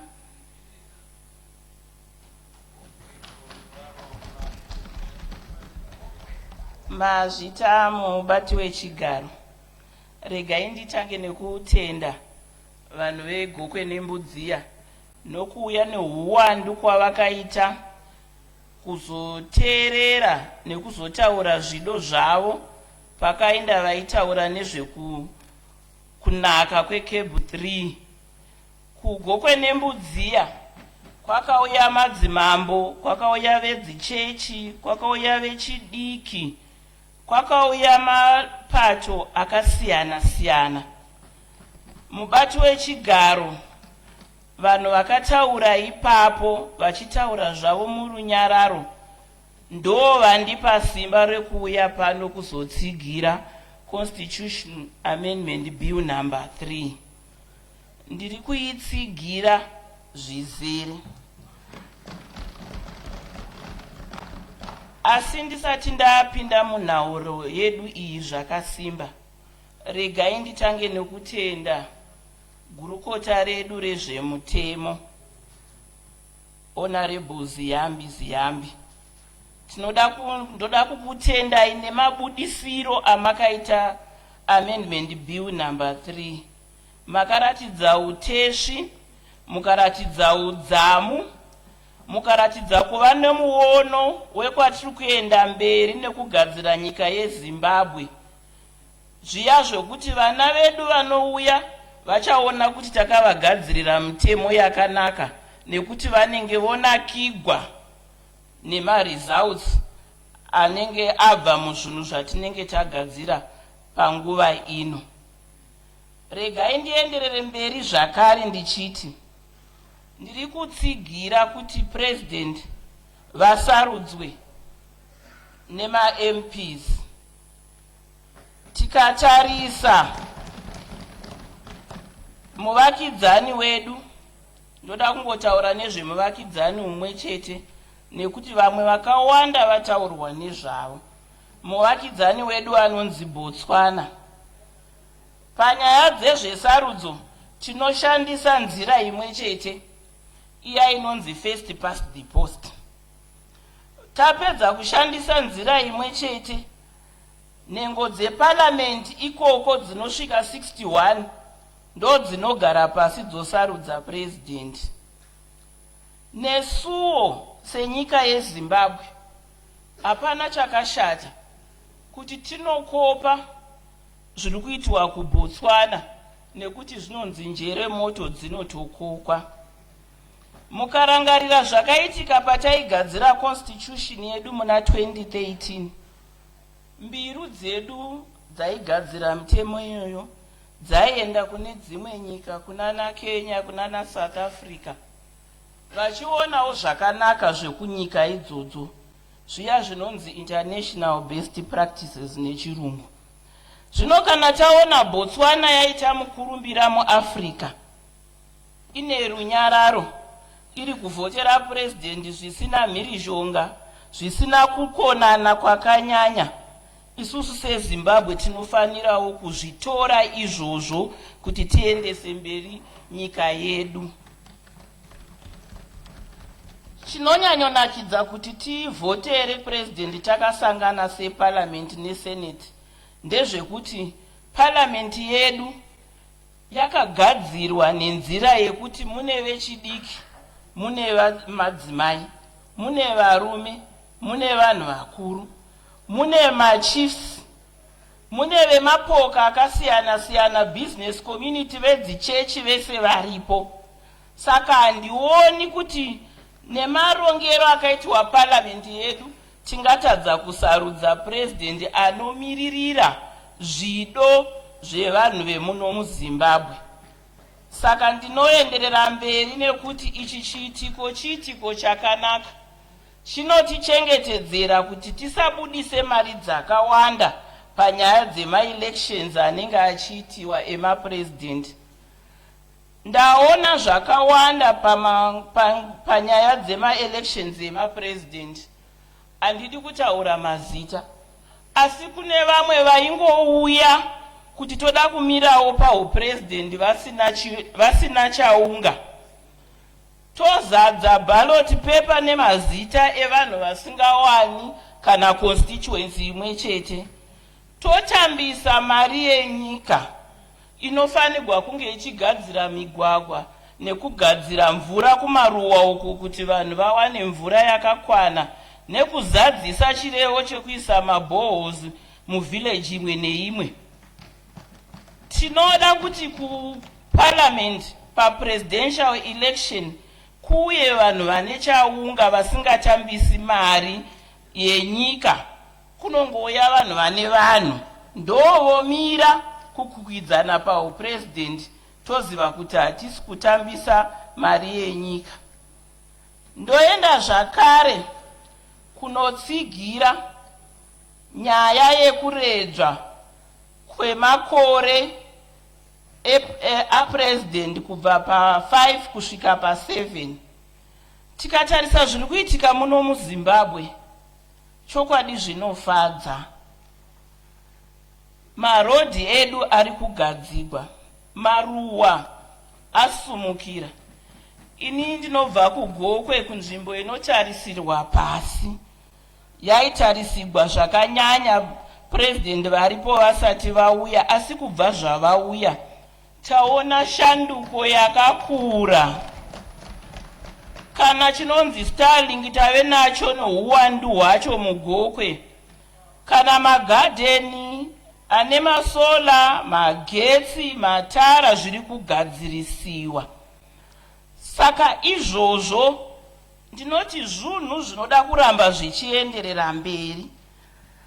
Ndinofunga kuti muono iwo unoda kuregegwa, unyatsotsetseka kusvika 2030, basa richirohwa nemazvo. Kana raregedzwa kusvika 2030, hazvirevi kuti ndopa zvagumira. Chero vanoteverawo vanozogonawo kuita makore 7 vari pachinzvimbo ipapo. Ndotaurawo zvakare kuti panomira vanhu pama-elections mubati wechigaro, panoita kurwisana kwakasimba, ruvengo rwakasimba. nekuti umwe nomwe anenge achida chinzvimbo. Saka tikazvipa nguva yekumbofema, tinogona kuzosvika pakuita election inotevera tave nemuono umwe chete. Chinonetsa ma-elections emuno atakaona kare, kune vamwe vaiti kana vadyiwa vasina kubudirira zvakanaka pama-elections, vanoridza mhere zvekubuda mukati menyika vachinotsvaga dzimwe nyika kuti dzitibatsire kugadzirisa zvinhu zvemumusha medu, isu tiri nyika inozvitonga yakabudirira. Izvozvo zvinokanganisa zita renyika, zvokanganisa mari yenyika, nekuti tichaita chipatapata kuedza kugadzirira kuti zita redu risakanganise, kuedza kutaura kuti idzi nhema, idzi ndochokwadi, tichipedza nguva inganga ichifanirwa kuenda pazvinhu zvedevelopment. Saka ndiri kuti inini makore ngaaredzwe, vanhu ngavafeme, zvinotipa mukana wekuti tigadzirire, tiite development, tiende mberi senyika. Ndoenda zvezvakare pakuti voters roll ngaiende kwaregistrar general. Ndinoona sekuti ichi chiitiko chakanga chaitika chekubisa voters roll ichienda kuZEC, nekuti kwakanga kwachemewa zvakanyanya. Mukuchema ikoko kwakuriko kuti kune vamwe vaiona sekuti kune bato riri kufevhewa. Asi izvozvo hazvisizvo zvinofanirwa kuti tungamirira senyika. Tinofanirwa kutungamirirwa nenyaya yekuti veregistrar general's office ndo vane mabirth, ndo vane madeath certificate, ndo vanozvibika nekuzvigadzira ikoko. Saka ndo vane uteshi nezvimiro nemapato mukati meregistrar general's office imomo anogona kuti zvinhu zvedu zvinyatsorongeka zvakanaka.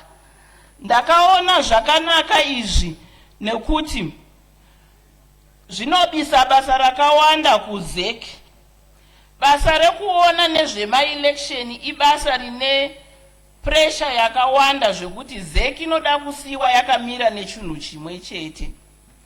Ndosaka ndichiti zvakare nyaya yedelimitation ngaiwane bandiko rinoita nezvaro, rine unyanzvi neuteshi hwokuita zvedelimitation. Saka ndinotsigira kuti voters roll iende kwaregistrar general, tiwane delimitation committee inonyatsoita zvinhu neumhare uye ine zvakakwana neruzivo rwakakwana. Ndotaura zvezvakare kuti ndiri kutsigira nyaya yekuti president vaapointe masenator mamwe anosvika 10 kuitira kuti vawane mukana wokuti zvichida election haina kubudisa vanhu vakakwana, vangazive nezveengineering, vangazive nezveeconomy, vangazive nezveugweta kana umwe umhare hungadiwe kuti nyika yedu iindirire mberi. Izvi zvinopa president wedu mukana wekuti vasarudze vanhu vanozozadzisa mabasa iwawa. Zvichida zvepresident vanenge vaona kuti madzimai aita mashoma auya kusenate, zvinopa futi president vedu mukana wokutora madzimai mamwe achienda kusenate, zvozadziswa nekutora vanhu vane experience mumapato akasiyana siyana, aiva vatingati muchirungu the academia, kuti vauye neumhare hwavo vazoisa pfungwa dzavo munezvematongerwo enyika, vasumudzire nyika yedu. Ndopedzisa ndichiti mubato wechigaro, ini ndiri mudzimai, ndichiuya muno muparamendi ndinomirira vanhu vegokwe nembudziya uye ndinomirirawo vamwe madzimai. Ndiri kuda kuisa chikumbiro kuti gender commission payakaisiwa kuti inge iripo payakazvarwa, pakanga pacherechedzwa kuti patakawana rusununguko rwedu, madzibaba namadzimai vakoma vedu vakasevenza vose kuti tiwane rusununguko. Pakanga pacherechedzwa zvakare kuti mukuronga kwedu senyika kubva panguva yatanga takapambiwa, madzimai akanga akasarira kumashure. Pakanga pacherechedzwa zvakare kuti pane zvinhu zvinoenderana nekuenzaniswa kwemikana zvinoda kuti zviwane komishini inozvimiririra. Naizvozvo ndinofunga kuti komishini iyi yakanzi itarise kuti madzimai apindewo muzvinzvimbo, itarisewo kuti mhirizhonga, vana baba nana mai vari kumhirizhongwa uko vachengetedzwe, itarisewo zvinhu zvokuti vana vari kuwanikwa vari vadiki vachengetedzwe. Mubati wechigaro, kutaura kwatiri kuita kuno nhasi, zvinhu izvi hazvisati zvanyatsogadzirisika. Saka handioni kuti tingabisirei gender commission nekuti basa rainofanirwa kubata harisati rapera. Ndotenda kuti tine rombo rakanaka seZimbabwe, tina president vanonzwisisa kuti mubumbiro remutemo kunofanirwa kuva nemikana inoenzaniswa pakati pemadzimai nevarume. President vedu vatiitira chidadiso. Vaona kuti mikana yanga ichingopiwa kuma chief justice echirume, vakabva vaisawo chief justice wechidzimai. Vaona kuti attorney general aingori varume, vabva vaisawo mudzimai.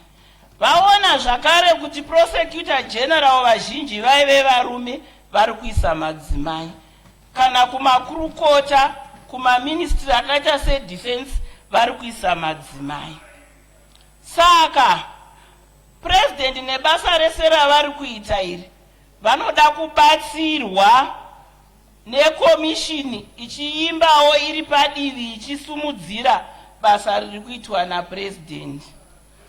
Ndotaurazve zvakare kuti isu senyika tine zvitsidzo zvakawanda zvatakasaina, zvakaita seConvention on the Elimination and Discrimination Against Women, SADC Protocol on Gender and Development, Maputo Protocol.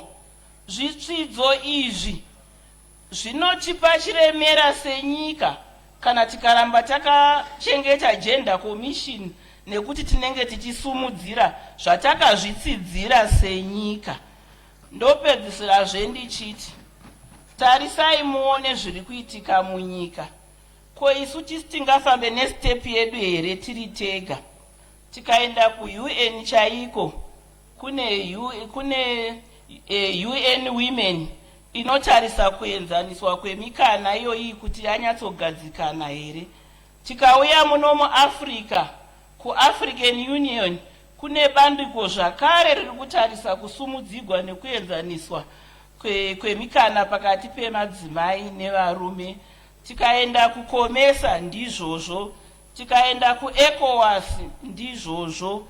Mubati wechigaro, tiri kukumbira semadzimai eZimbabwe akaparticipata pakusunungugwa kweZimbabwe, anoita basa rinokosha kuti gender commission iregegwe iripo, imbosevenza basa rainofanira kusevenza.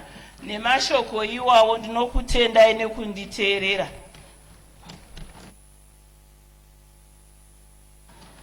Tinotenda mazvita Honorable Bhuka, Honorable W. Chikombo,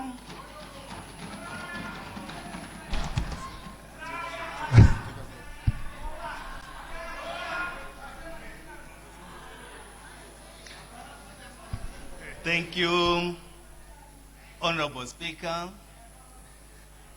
I'll preface by indicating that the Constitution is the soul of a nation. It is not an ordinary statute to be added for political convenience and expedience. It is the sacred mirror of our collective identity, the keeper of our national ideals, the voice of our aspirations, and the supreme covenant that binds the people while restraining those entrusted with power.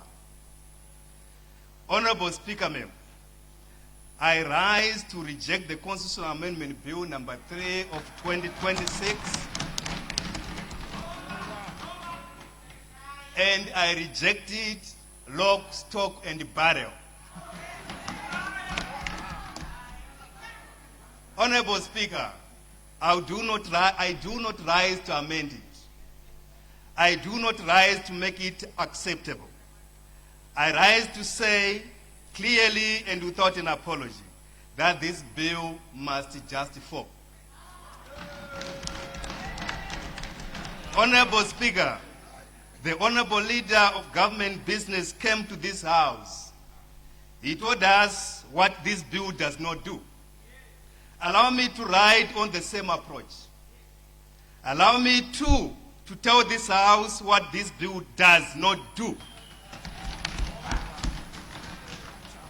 And then tell the nation what it actually does. First, this bill does not eliminate election toxicity.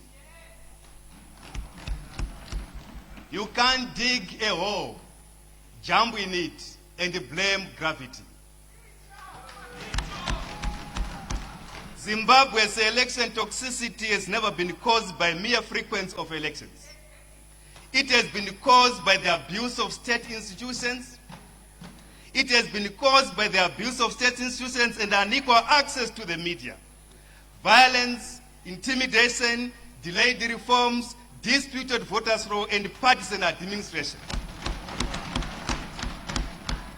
And the situation has been exacerbated by the treat against opposition that has been treated as not legitimate citizens of this country. Point of order, Madam Speaker. Point of order, Madam Speaker. Order, Honorable Chikombo.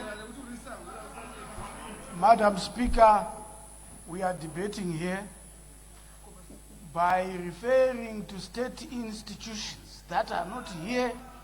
The honorable member is accusing people and non-institutions. Let him tell us which institutions.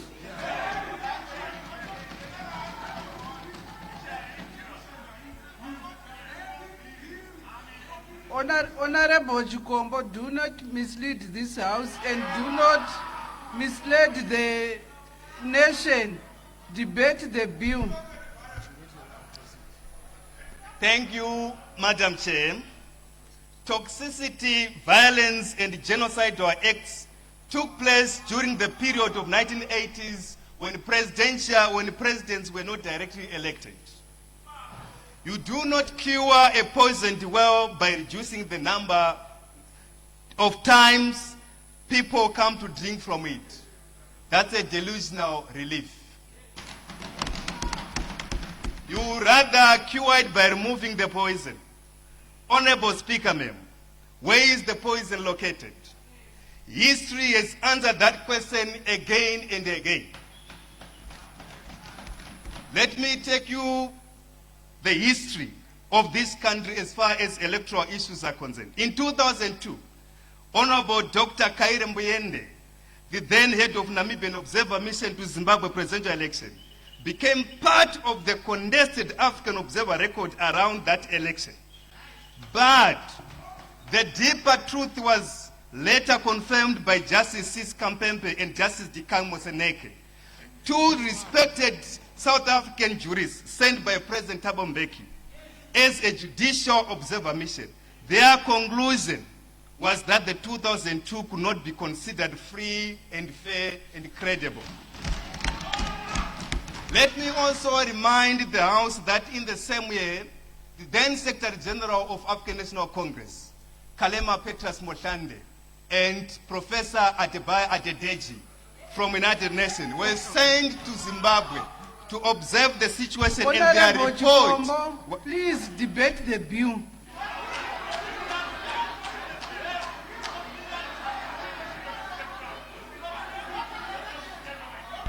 Thank you,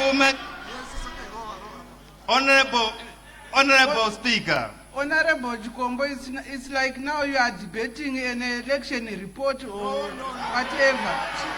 Election.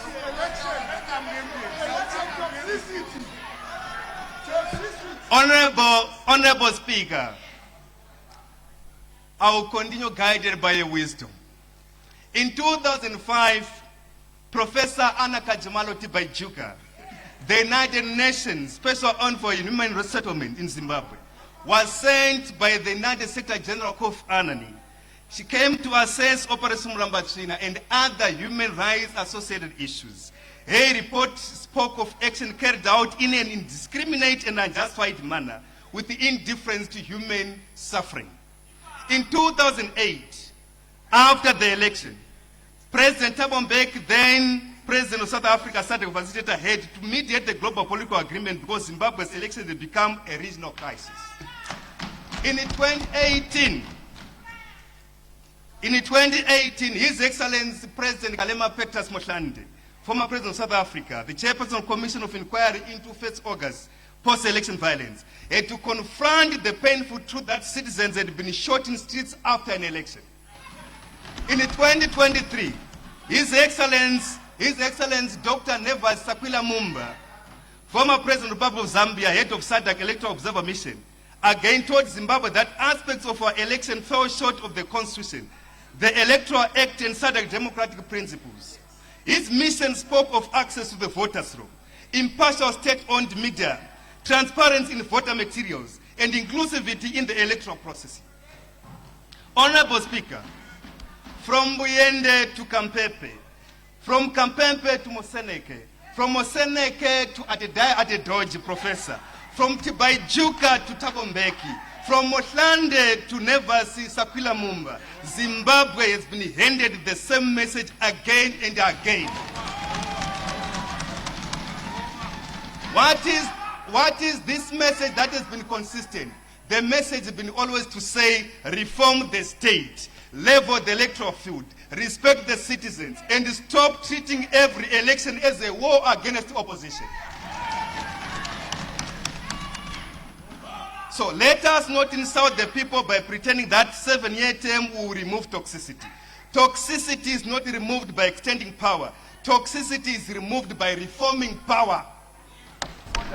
Second, this bill does not implement. Point of order, Honorable Speaker. Point of order, Honorable Minister. Madam Speaker, I just want it for the record that the Honorable Member corrects that in 2018, it was post-election violence, where a particular party, having lost the presidential election, refused to accept the result. That is the fact on the ground. It had nothing to do with any election. They had lost an election, a presidential, and won in a riot. We always lose those elections.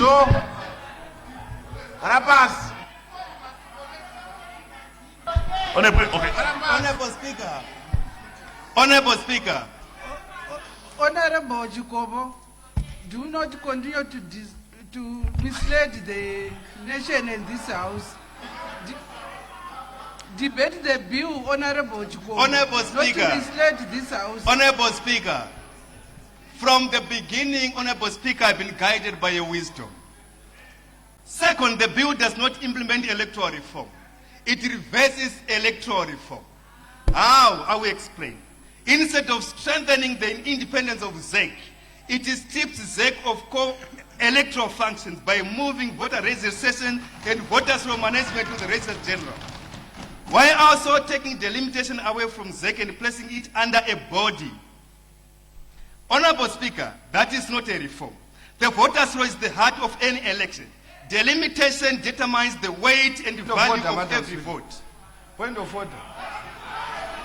Order, Honorable Chkombo. But what is this, honestly? What is this? What is this? Point of order. Huh? We cannot have the minister, you know. Madam Speaker. Madam Speaker, the Honorable Minister must respond once. Point of order.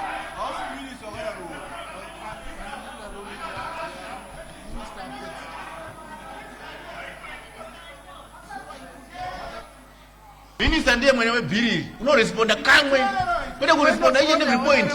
Doesn't make sense. Thank you, Madam Speaker. Madam Speaker, The honorable member must state facts as they are. Madam Speaker, you were in the last parliament, and the issue of the voters' roll, for us to include it, it came from the opposition. And if he has had a change of heart, he must first of all acknowledge that it's them who indicated that they want the voters' roll to go back to the Registrar General. And evidence is there in the answers, Madam Speaker. So the honorable member must own up to what they suggested to us. I submit, Honorable Speaker. Thank you, Honorable Minister. Thank you so much, Honorable Speaker. As usual, I will stand guided by your wisdom. If those functions are removed from an independent electoral commission and placed closer to executive control structures, then the election is compromised before the first ballot is cast. Zimbabwe has walked this road before. We cannot return to the era where the voters' roll was associated with the Registrar General's office under Tobayiwa Mdede. We do not want another Mdedeistic moments of electoral gymnastics. We want an independent electoral system that the people of Zimbabwe can trust. Third, this bill does not entrench universal suffrage. Universal suffrage means the people must directly choose those who govern them. This bill does the opposite. It takes away the citizen direct right to elect presidents and that power, and hence that power to Parliament. A president must seek a mandate from the people, not from political elites. Once the head of state is chosen indirectly, the ordinary voter is pushed to the margins of democracy. The vendor in Muthuwapetu Bait Bridge, the teacher in Musimbakwari in Kariba, the nurse in Glenora Rutsanana Clinic, the student in Bidiri in Buhera, the miner in Wandamakara Mtoko, and the unemployed graduate in Filabusi all deserve to vote directly for the president of this republic. I speak here as a son of a poor peasant farmer in Buhera, and I speak here as a legislator representing Glenora. I also speak here as a lawyer. As a lawyer, I say, I strongly believe that no amount of political chemotherapy can cure this political cancer without resorting to serious reforms. Fourth, this bill does not heal the nation. How can it heal the nation when it weakens institutions meant to protect memory, justice, gender equality, and reconciliation? A country with our history should be strengthening peace and reconciliation, not folding such functions into broader institutions as if wounds have disappeared. Zimbabwe has not healed from the past violence. Zimbabwe has not healed from electoral trauma. Zimbabwe has not healed from Gukula Hundi Mramba Trina 2008, 1st August, or the endless criminalization of dissent. A nation that has not healed. Madam Speaker. Point of order. Point of order, Madam Point Speaker. of order, Madam. Madam Speaker, I want to beg that the honorable member must not mislead the House. The Peace and Reconciliation Commission was abolished by the operation of the law. It's not this amendment that is removing it. Point of order. This So is, he this must is not fresh be debate, Madam Speaker. that we are removing it. Madam Speaker. Madam Speaker. This is now a fresh debate. He has already debated. He has already debated. You debated, Honorable. Sit down and listen. Honorable, Why the noise, I Wewe? told you before that you must not Thank you, Honorable Speaker. misleading Thank you, this Honorable House. Speaker. I stand guided by your wisdom. I stand guided by your wisdom. I am much indebted. Honorable Speaker, let me say what this bill actually does. It extends political tenure from 5 years to 7 years. It removes direct presidential elections. If you allow this to happen, we'll be serving divorce papers against against democracy. It transfers power away from citizens and towards political elites. You are left with 5 minutes. Thank you, I'm guided by your wisdom. It is centralized power. Zimbabwe is a democracy and not a bureaucracy. It weakens independent constitutional safeguards. It tells the people that their vote is dangerous, but the comfort of incumbents is sacred. This is not a reform bill. It is a plutocracy entrenchment. It is not a stability bill. It is not a development bill. It is a power retention bill. In summation, Mr. Speaker, Zimbabwe does not need fewer elections. Zimbabwe needs better elections. Zimbabwe does not need a constitutional bend around individuals. Zimbabwe needs leaders who bow before the constitution. Leaders must be able to supplicate before institutions and the constitution. This proposal will take Zimbabwe nowhere, because indirect election of a president is not something a nation wakes up and imposes overnight. Where it exists, as in South Africa, it is clearly constitutionalized, politically understood, and validated by the people through an in-service electoral system. I'll conclude by saying we have more time when you go clause by clause, where we'll be able to dissect clause 91, 92, 93, 94, 95, and section 328, especially subsection 1, on the definition clause on term limits. With I submit, Honorable Speaker. 10 more minutes, Madam Speaker. Second. I second. Privilege. Point of privilege. Is there any objection? Point of privilege. Object. Objection. Next to take the floor is Honorable D. Malinganiso. Point of privilege. Point of privilege. I have a point of privilege. Order, Honorable Malinganiso. What is your point of privilege? Mbato Shigaro, point of privilege andinayo ndeyokuti mangamuchitonga basa rino zvakanaka chaizvo. Taikumbira kuti minister kana vane chidokwa chokupindura ngavamirire debate ripere vozoresponda, because kana tikati minister unoresponda each and every point yataurwa nevanhu vari kusaidire kunoko hazvibudi zvakanaka. Uye government chief whip vakadhibheta nezuro, kana vane chidokwa chekuramba vachidhibheta vanogona kundounganidza vanhu pamaungwa vodhibheta navanhu vavo ikoko. Ndatenda. Honorable Malinganiso.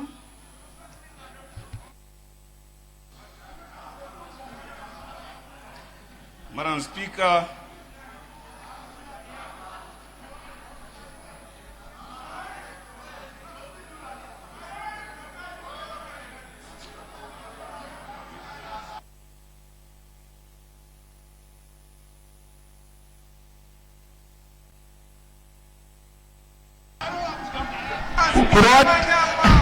Kuroa debate kusvika speaker adzoka. Kuroa debate kusvika speaker auya iwe. Chauya chibaba. Chauya chibaba.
The next honorable member to take the floor is Honorable Malinganiso.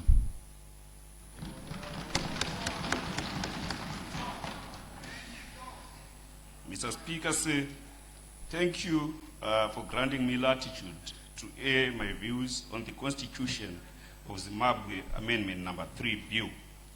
Let me begin by stating that our actions or inactions as a House are guided by the prescriptions of the law, chief of which is the Constitution of Zimbabwe.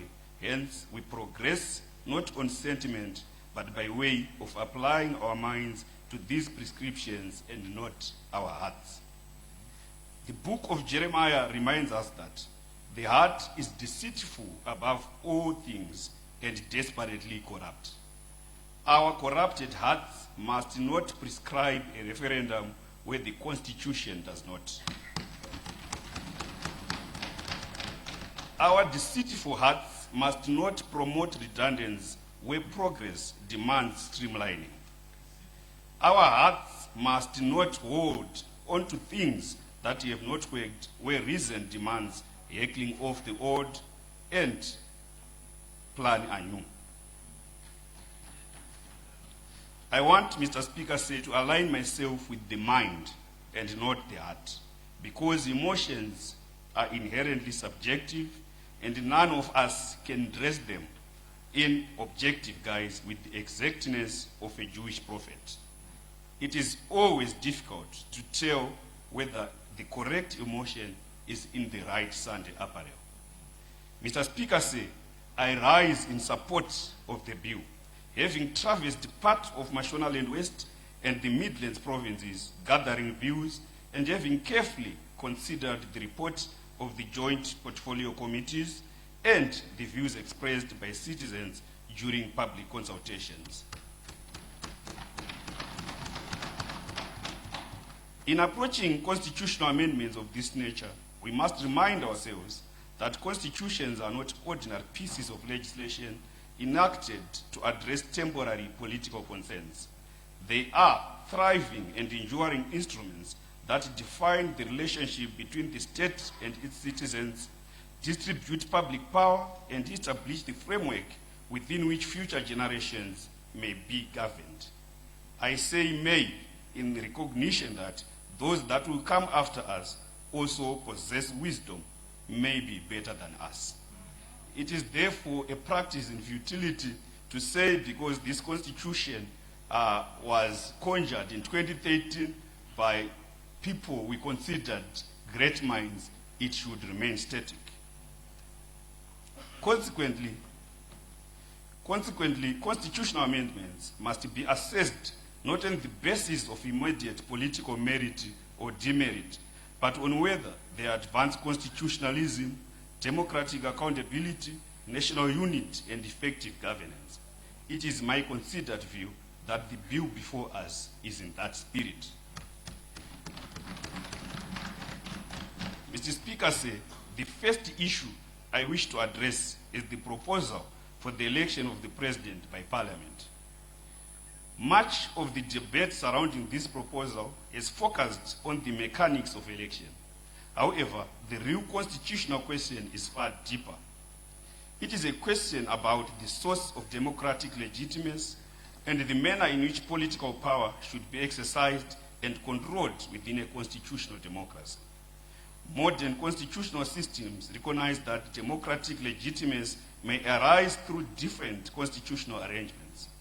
Some democracies elect their heads of state directly through popular vote, whilst others elect them through representative institutions. Neither model is inherently more democratic than the other. What ultimately matters is whether those entrusted with the power remain accountable to the people and subject to constitutional restraint. Parliament, Mr. Speaker, is not an abstract institution. It is the embodiment of the sovereign will of the people. Every member here seated in this chamber derives authority directly from citizens who entrusted us with the responsibility of governing on their behalf. Therefore, a president elected by Parliament remains a president elected by the people through their elected representatives. And in that regard, Honorable Mtodi was right. The legal principle is qui facit per alium facility per se. He who acts through the hand of another has done it himself. Mr. Speaker, one of the greatest challenges confronting many developing democracies is the tendency for presidential elections to become winner-takes-all contests that leave societies deeply polarized long after ballots have been counted. Once political competition becomes a struggle for absolute control of state power, elections cease to be contests of ideas and increasingly become contests of conquest and survival. The result is often prolonged political tension, disrupted legitimacy, disputed legitimacy, and national division. A parliamentary model, Mr. Speaker, offers an alternative constitutional logic. Rather than concentrating political legitimacy in a single electoral event, it encourages consensus building, compromise, and continuous accountability. Walter Bezos, a constitutional scholar, argued persuasively that the strength of parliamentary systems lay in the fusion of authority and accountability. The institution that confers power is the same institution that continuously scrutinizes its exercise. In such a framework, executive authority remains closely linked to democratic oversight. Comparative constitutional experience supports this proposition. The South African example has since been overemphasized. May I add that research has painted South Africa as one of the most violent nations globally, yet the same country is not known for political violence. Is it not common cause, therefore, Mr. Speaker, that the parliamentary system cures political polarization? Germany elects its chancellor through the Bundestag. These countries remain vibrant democracies because democratic legitimacy is not measured solely by the method of election, but by the accountability mechanisms that accompany the exercise of power. Mr. Speaker, there is a further dimension that deserves careful consideration. Sustainable national development flourishes where political stability exists and struggles where politics become a perpetual cycle of hostility and division. The extraordinary transformation of China from widespread poverty to becoming one of the world's leading economies was undergirded by policy consistency, political stability, and the ability to pursue long-term development objectives without being trapped in endless political contestation. While Zimbabwe's constitutional democracy fundamentally diverged from China's political system, there is an important lesson that transcends ideology. Nations develop faster when political energy is directed towards nation building rather than perpetual political conflict. I am not suggesting that Zimbabwe should replicate China's political model. Our constitution firmly commits us to democracy, constitutional governance, and the protection of fundamental rights and freedoms. However, we would not be as wise to ignore the obvious lesson that excessive political polarization consumes national energy that ought to be directed towards industrialization, infrastructure development, economic growth, and job creation. Constitutional arrangements should therefore encourage cooperation rather than confrontation, and consensus rather than perpetual division. Mr. Speaker, some have argued that democratic legitimacy can only arise through direct presidential elections. Respectively, that argument oversimplifies constitutional democracy. If democratic legitimacy depended solely on direct elections, then no parliamentary democracy could legitimately claim to be democratic. Yet many of the world's most stable and leading democracies elect their leaders through representative institutions. It is common cause that Al Gore won the popular vote, but it was George Bush who became the president, courtesy of the Electoral College. The same happened in the United States of America in 2016 when Hillary Clinton won the popular vote and lost the Electoral College to President Trump. Is it therefore correct to say America is not a democracy? Definitely no. Mr. Speaker said, democracy is not merely the act of voting every 5 years. Democracy is the continuous accountability of those who exercise public power. A president elected by Parliament remains accountable to the state and its institutions. The true measure of democracy is therefore not the method of election alone, but whether power remains transparent, accountable, and constitutionally constrained. A parliament that has the right to impeach a president should exercise the right to elect one. Mr. Speaker said about the proposed amendment of the election cycle from 5 to 7 years. In Shona, let me say, ndikabata rekieni, Mr. Speaker, ndikaidonza, ikatatamuka, adzipedza ita mbiri.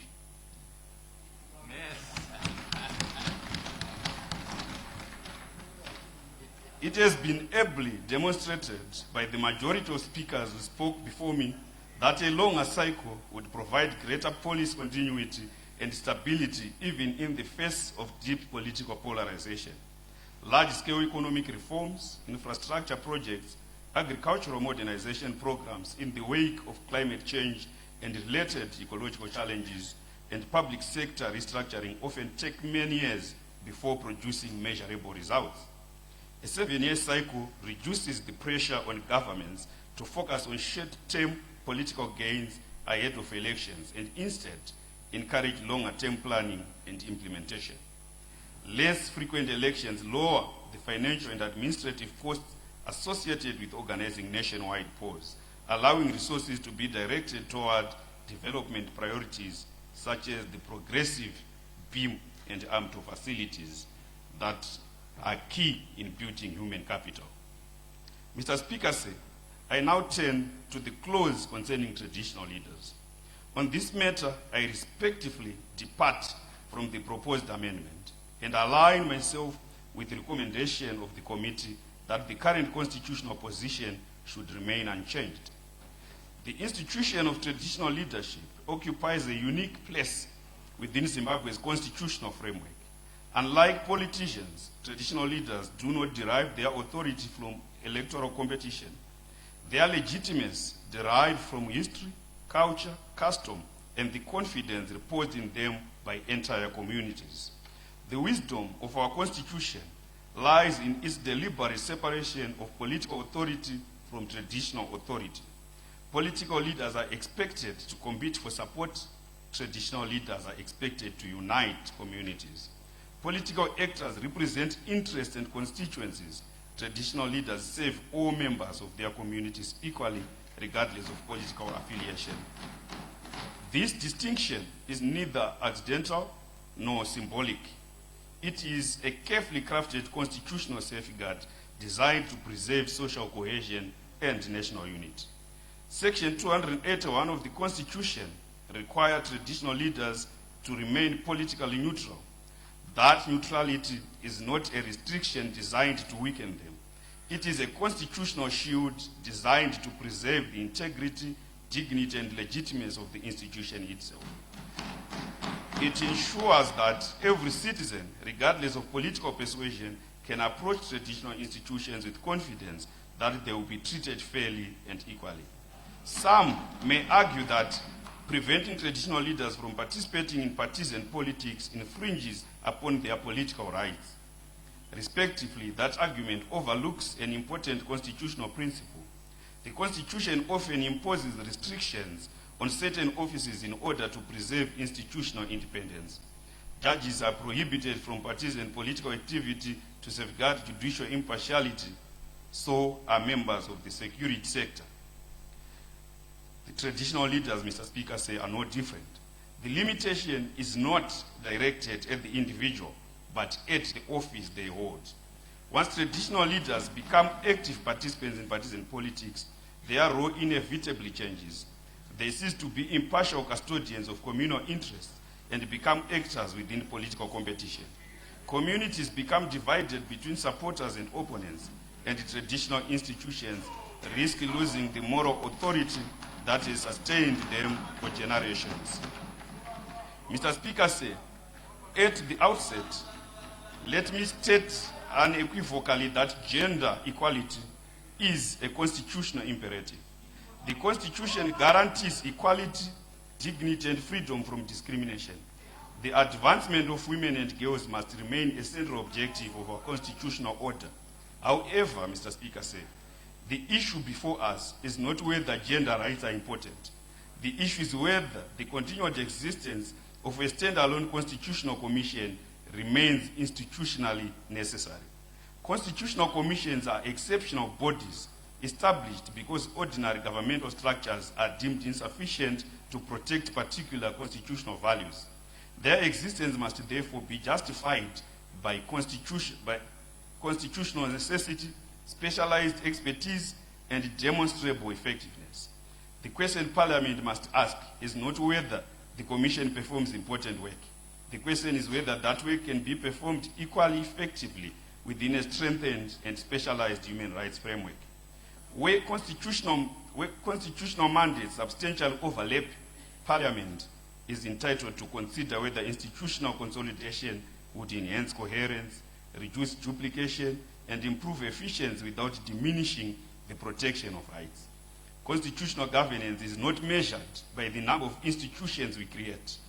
It is measured by the effectiveness of those institutions in protecting citizens and advancing constitutional values. The objective, Mr. Speaker said, should never be the preservation of institutions for their own sake. The objective must always be the effective protection of constitutional rights. If the same outcomes can be achieved through a strengthened Zimbabwe Human Rights Commission while maintaining specialized protection for women and girls, then Parliament is entitled to consider that option in the interest of good governance and prudent utilization of public resources. May I pose a few questions? Would we have the current debate if the proposition was to place the Human Rights Commission under the Gender Commission? In my view, we would not. May I invite this House to shun sentimentalism and apply our minds. The second question is whether or not gender rights are human rights. In my respectful view, there is seldom a difference. The third question is whether or not gender refers solely to women. It is common cause that gender speaks to both male and female, shortened for humans, and gender rights remain human rights. There is no mischief in doing away with the Gender Commission, in creating a strengthened Human Rights Commission, boasting a specialized department on gender equality. Mr. Speaker, history teaches us that nations rarely fail because they lack resources. More often, they fail because they allow division to overwhelm national purpose and permit political contestation to eclipse developmental priorities. The enduring strength of any constitutional order lies in its ability to create stable institutions, promote accountability, preserve social cohesion, and provide a framework within which development can flourish. The constitutional choices we make today must therefore be guided. Member, you have 2 minutes to wind up. Thank you, Mr. Speaker. The constitutional choices we make today must therefore be guided by the overriding question: do they strengthen the Second Republic and improve the lives of the people of Zimbabwe? In my respectful view, the greater part of this bill answers that question in the affirmative. It seeks to create a constitutional framework capable of promoting stability, accountability, and effective governance, whilst preserving the values upon which our democracy is founded. The people of Zimbabwe expect us not merely to debate constitutional provisions, but to build a constitutional order capable of delivering prosperity, unity, opportunity, and justice for future generations. If not now, then when? If not us, then who? In 1789, Mr. Speaker, James Madison said, and I quote, "If in the opinion of the people, the distribution or modification of the constitutional powers be in any particular wrong, let it be corrected by an amendment in the way which the Constitution designates." Parliament, Mr. Speaker, followed the prescriptions of Section 328 of the Constitution of Zimbabwe.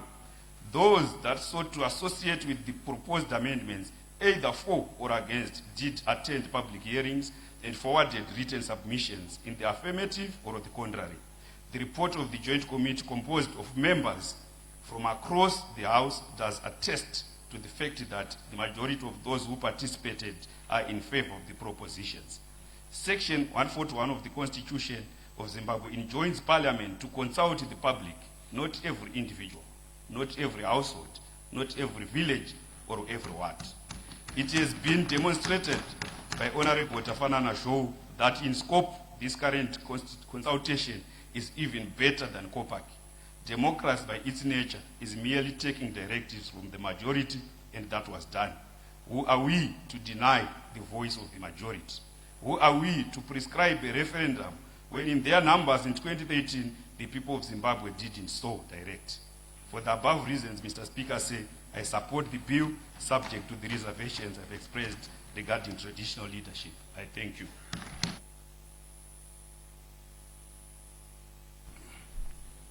Thank you, Honorable Member. Just to remember that when you make a quotation, you open the quotation and you must close it for purposes of record. Thank you, Mr. Speaker. I also do next time. Thank you. Honorable Janda, please take the floor. Thank you very much, Honorable Speaker. On behalf of Goromon South constituency and on my behalf, I rise to debate in support of Constitutional Amendment Bill number 3 as presented before this August House by the Honorable Minister of Justice, Legal and Parliamentary Affairs. At the outset, allow me to commend the Honorable Minister for bringing this important bill before Parliament. I fully support the bill and its clauses, because they are progressive, developmental, and people-centered in nature. Laws and constitutions are living instruments which must evolve with the social, economic, and political realities of the nation. As parliamentarians, our duty is not only to preserve constitution, but also to ensure that our laws respond effectively to the aspirations of the people of Zimbabwe. This bill seeks to strengthen government system, improve administrative efficiency, and create stability necessary for national development. Stability. Stability is one of the key ingredients of economic growth, investor confidence, and national duty. Mr. Speaker, one of the major issues raised in this constitutional amendment is the extension of tenure from 5 years to 7 years. I strongly support this proposal, because meaningful development requires adequate time, continuity, and policy consistency. Development projects are not events. They are process. Roads, dams, schools, hospitals, industrial parks, and irrigation schemes cannot fully implemented and completed within a short political cycle that is constantly interrupted by election preparations and campaigns. If you remain in perpetual election mode, the nation risks losing focus on production, service delivery, economic transformation. Elections are important in democracy, but development must remain the ultimate priority for the people of Zimbabwe. Mr. Speaker, current elections are also financially demanding. Resources which could otherwise be directed towards hospitals, schools, water projects, agriculture, and infrastructure developments are repeatedly consumed by election processes. Extending the term of office allows government to concentrate fully on implementation of national development programs without unnecessary political distractions. Mr. Speaker, when we objectively assess the achievement made by His Excellency the President of the Republic of Zimbabwe, Dr. E.D. Mnangagwa, within a relatively short period in office, it becomes evident that continuity of leadership is critical for sustainable transformation.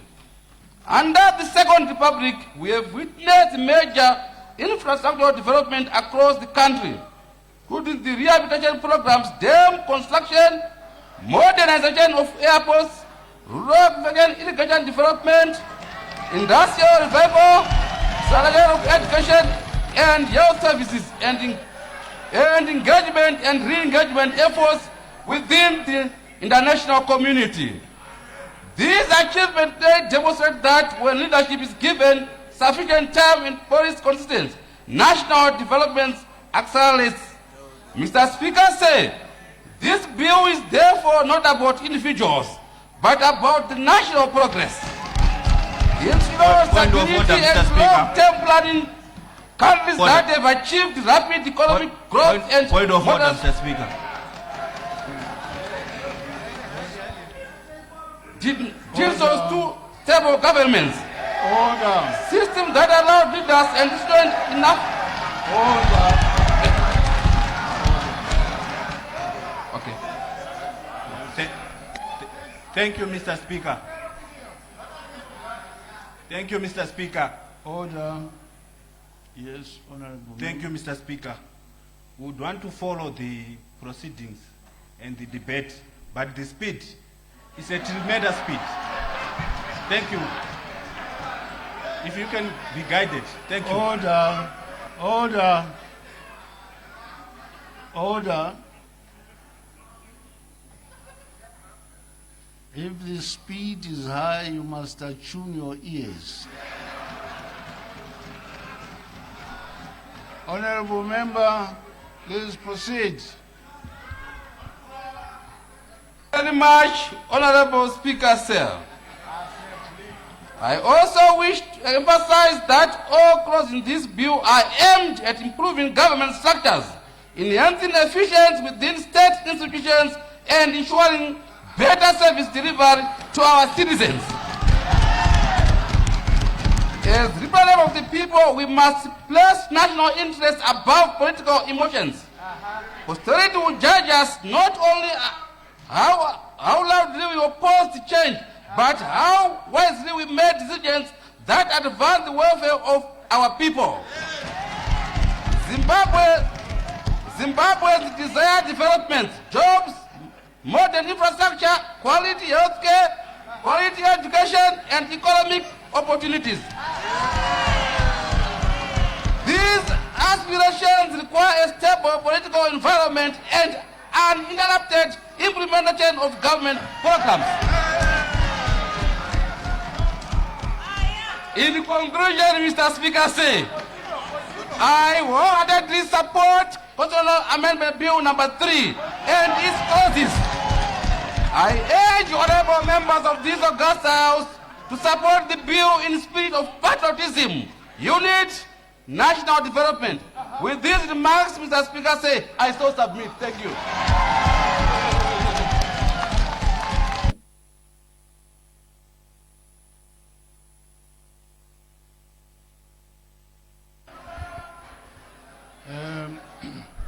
The next honorable member to take the floor is order. When the chair is speaking, you keep quiet. I was saying the next honorable member to take the floor is Honorable Rungwave.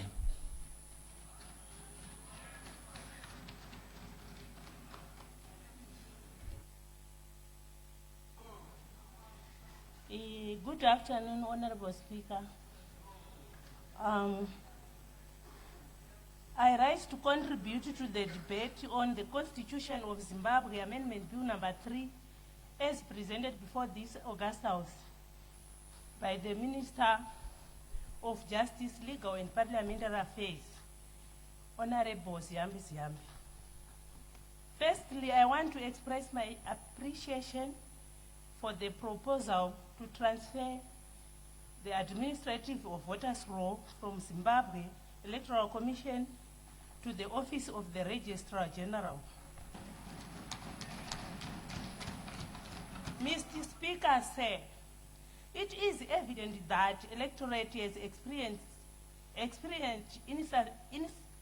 insignificant challenges with the voters' roll, including the omission of eligible voters and retention of the deceased person on the voters' roll.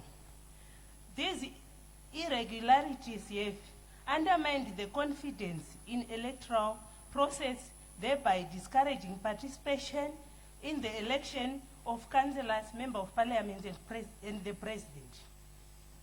The transfer of this function to the Office of the Registrar General is, in my view, a prudent measure. The Registrar General's Office maintains the National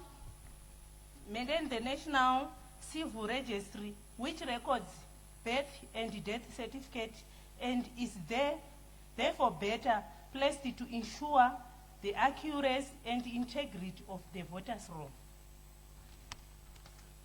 Mr. Speaker,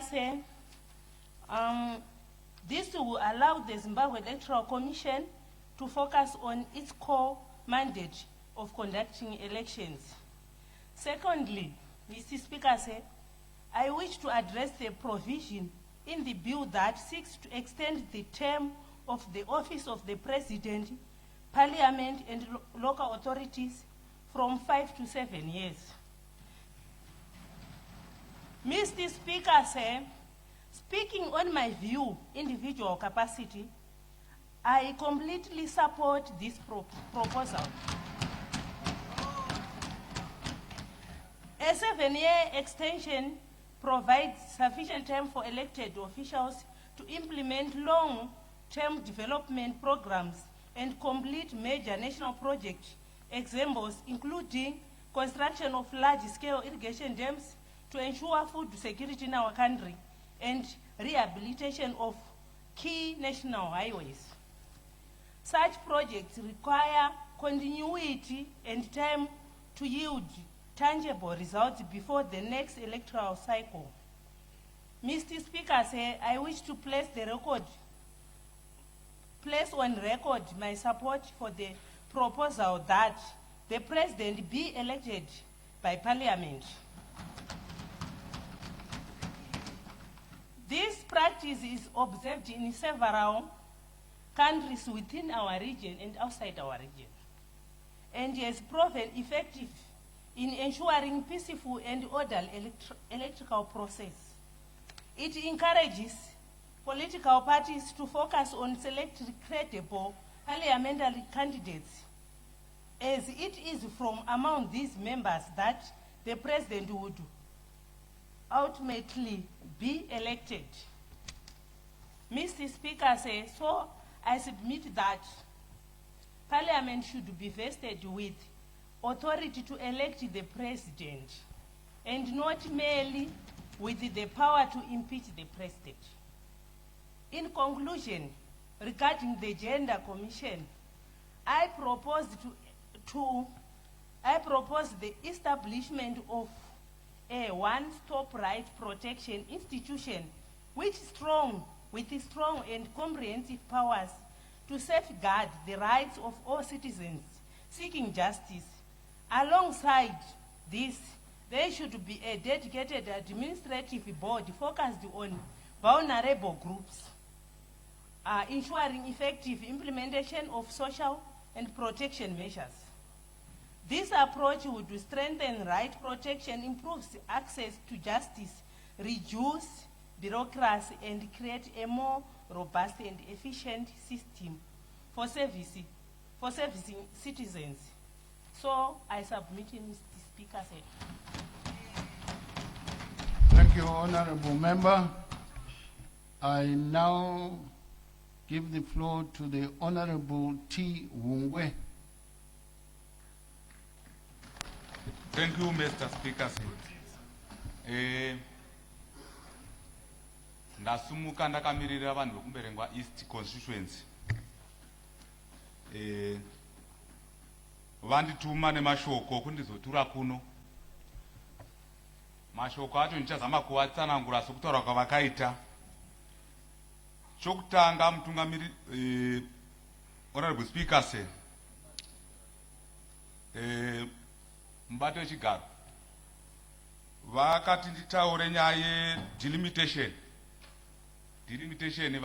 vari kukurudzira kuti delimitation commission ngaivepo nokuti ndo imwe yakavakanganisira kunzvimbo kwavo. Saka naizvozvo vati ndizotaura kuti ngaivepo nokuti yakatikanganisira zvine zvakawanda. Chechipiri, pane nyaya yegender commission. Nyaya yegender commission mubato wechigaro, hatisi kuona chakanyanya kushata kuti itorwe isanganiswe neHuman Rights Commission. Nyaya iripo ndeyekuti chatingangosapota kuti zviitwe nenzira yacho ndeyekuti titi secretariat yanga iriko ku Gender Commission yongoenda yakadaro tobvisa zvedu macommissioners mubato wechigaro. Then touya panyaya yematraditional leaders yemadzimambo edu. Madzimambo edu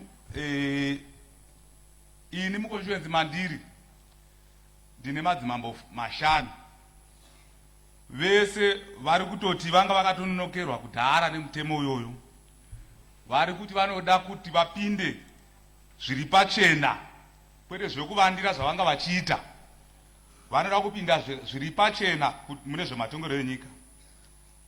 Saka naizvozvo vari kutsigira kuti madzimambo edu abvumidzwe kuti aite zvematongerero enyika. Mubato wechigaro ndoenda kunyaya iri paclause 3. Mubato wechigaro ini ndakazvimirira satasara humwe, ndiri kutsigira kuti paramende ive iyo iri kuvhotera mutungamiriri wenyika kana kusarudza mutungamiriri wenyika. Patakaita mapublic hearings edu kumberengwa, hatina kana umwe chete akapikisa danho iroro. Saka isu pano ndinofunga tinenge tichitaura zvatinenge tatumwa nevakatisarudza muofisi. Hatina chikonzero chingaita kuti isusu tizosiya zvinhu zvatakaudzwa navanhu vari kumusha. Saka tiri kuti isusu Cape 3 ibhiri rakatononoka kuuya mubato wechigaro. Tiri kuti isusu zvakare Cape 3 pamaclause 4, 9 and 10 akanaka chaizvo, ndinomatsigira ose pasina kana chinoda kugadziriswa pane iwawo. Tiri kuti isusu kana tichitaura zvekuwedzerwa kwemakore kubva ku5 kuenda ku7 years, hationi chikonzero chingaita kuti mumba muno tiranye kukavadzana ipo vanhu 500,000 vakataura panze apa. Isu touya kuno kutoratidza kuti akutaura zvakasiyana. Mubato wechigaro tinenge tava kuita zvinhu zvisiri izvo, tinenge tava kuita zvinhu zviri unfair kune vakatisarudza. Isu ngatitevedzerei zvakataurwa panze. Munomu tinouya kuzopedzisa zvakatangwa nevatinomiririra. Hatitangi zvinhu mubato wechigaro. Ndodzokazve ndiri panyaya iyoyo yezvematongerero enyika mubato wechigaro. Tikatarisa makare kare pane yainzi Munomutapa Empire yakatonga kubva 15th century kusvikira ku 18th century, makore anosvika 300. Saka isusu kana tichitaura zvekuwedzera makore 2 mubato wechigaro muno munyika medu hatiti chingapikisana nomunhu, nokuti taitongogara makore 300 tiri pasi poutongi humwe chete. Saka naizvozvo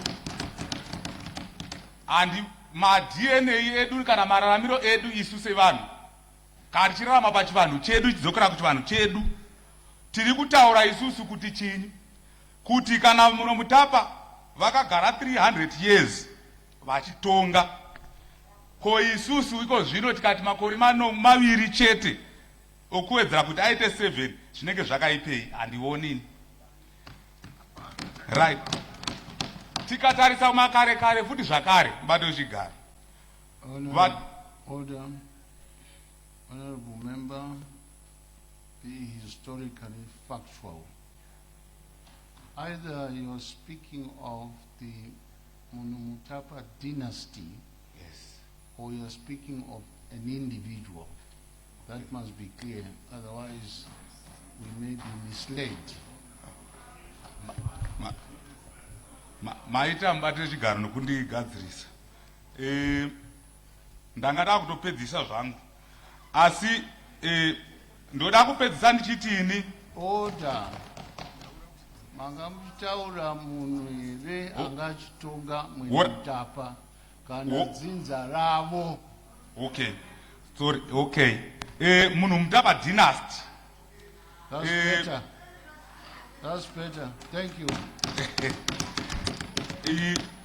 Ndangozomedza mate muimba rechigaro ndakazvinyora panapa kuti munhu mutapa dynasty aitonga pamwe chete namadzimambo ake.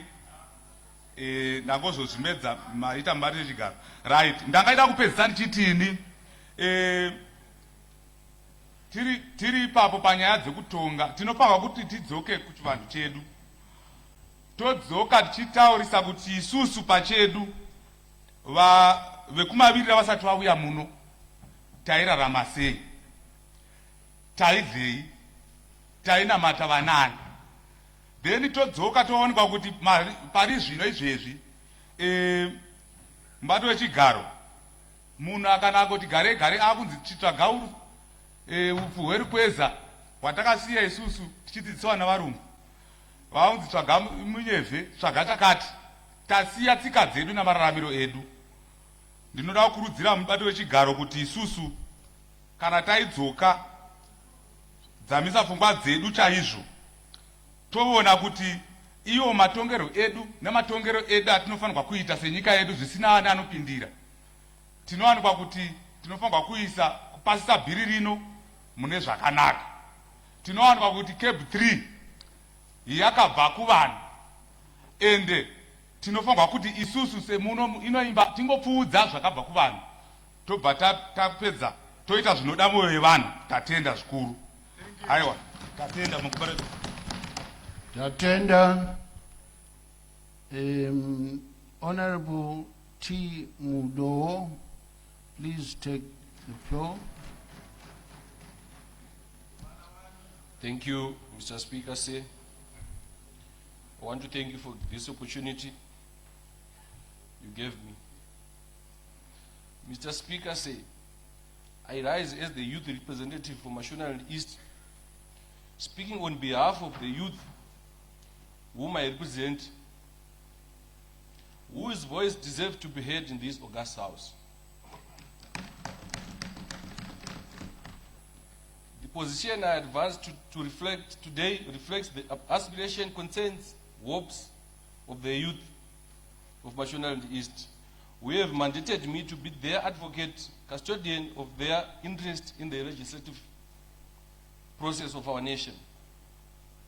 Mr. Speaker, sir, I support the Constitution of Zimbabwe Amendment number 3 Bill 2026. Particularly its recommendations on clauses 2, 3, 4, 8, and 9.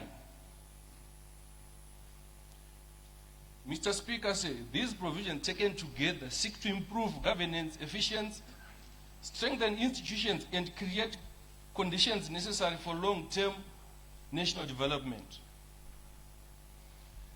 The committee recommendations are informed by extensive public consultations conducted throughout the country and deserve the support of this House.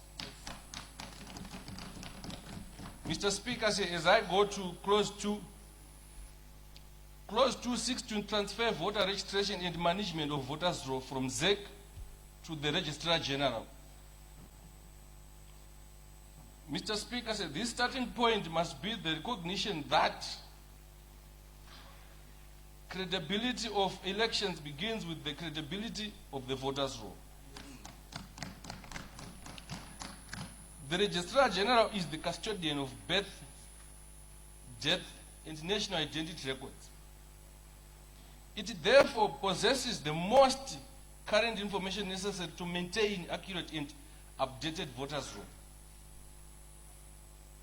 Mr. Speaker, by consolidating civil registrar and voter registration functions within one institution, the state can reduce duplication, eliminate administrative inefficiency, and ensure that deceased people are removed from the roll in timely manner. Mr. Speaker, this arrangement will also allow ZEC to concentrate on its primary mandate of voter education, election administration, and electoral supervision. Further, Mr. Speaker, Clause 3, which provides for the election of the President by Parliament, should be viewed within framework of representative democracy.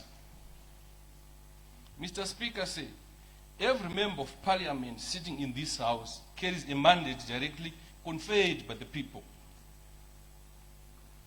Mr. Speaker, if Parliament has the constitutional authority to remove a president through impeachment, then it makes sense for Parliament to also have the power to elect president.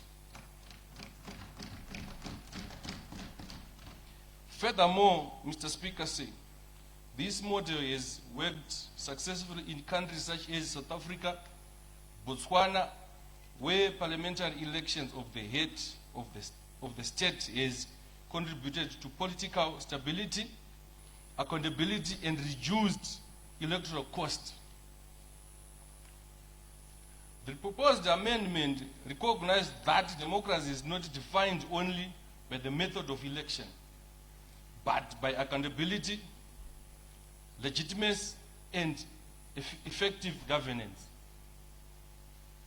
Mr. Speaker, clauses 4 and 9, which extends the electoral cycle from 5 years to 7 years, are perhaps the most development-oriented. Provisions in this bill, Mr. Speaker, the reality is that meaningful development requires time.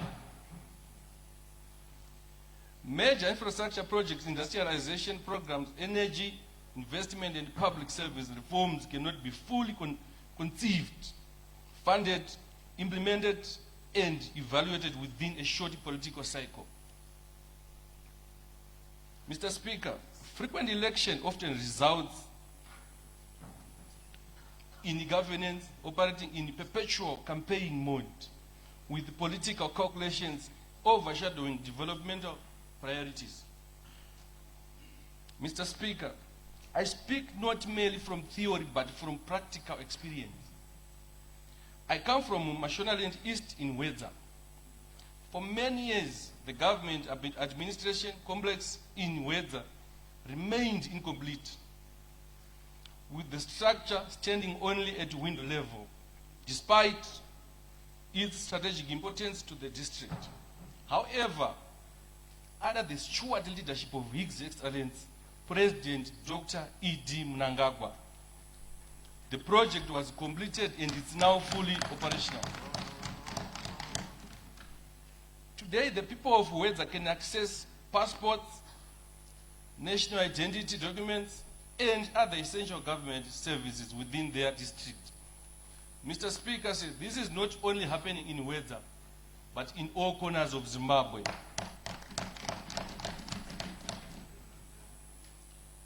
This demonstrates an important lesson. Transformative development requires continuity, stability, sufficient time for projects to move from conception to completion. Mr. Speaker, development is measured by infrastructure delivered and the service brought closer to the people. The experience of other jurisdictions also support longer planning horizons. Countries that have enjoyed sustained development progress have often benefited from political stability and political continuity. Mr. Speaker, a 7-year cycle provides government with adequate time to implement programs while reducing the substantial financial burden associated with frequent national elections. Mr. Speaker, as I conclude, clauses 2, 3, 4, 8, and 9 represent a coherent effort to modernize governance, strengthen institutions, and create an enabling constitutional environment for sustainable national development. They seek to improve administrative efficiency, promote political stability, enhance institutional specialization, and provides government with time and capacity necessary to deliver the aspirations of Vision 2030. For these reasons, Mr. Speaker, I fully support the amendments made to this bill. I thank you. Thank you very much, Honorable Member. The next Honorable Member to take the floor is Honorable Karenyi Kore.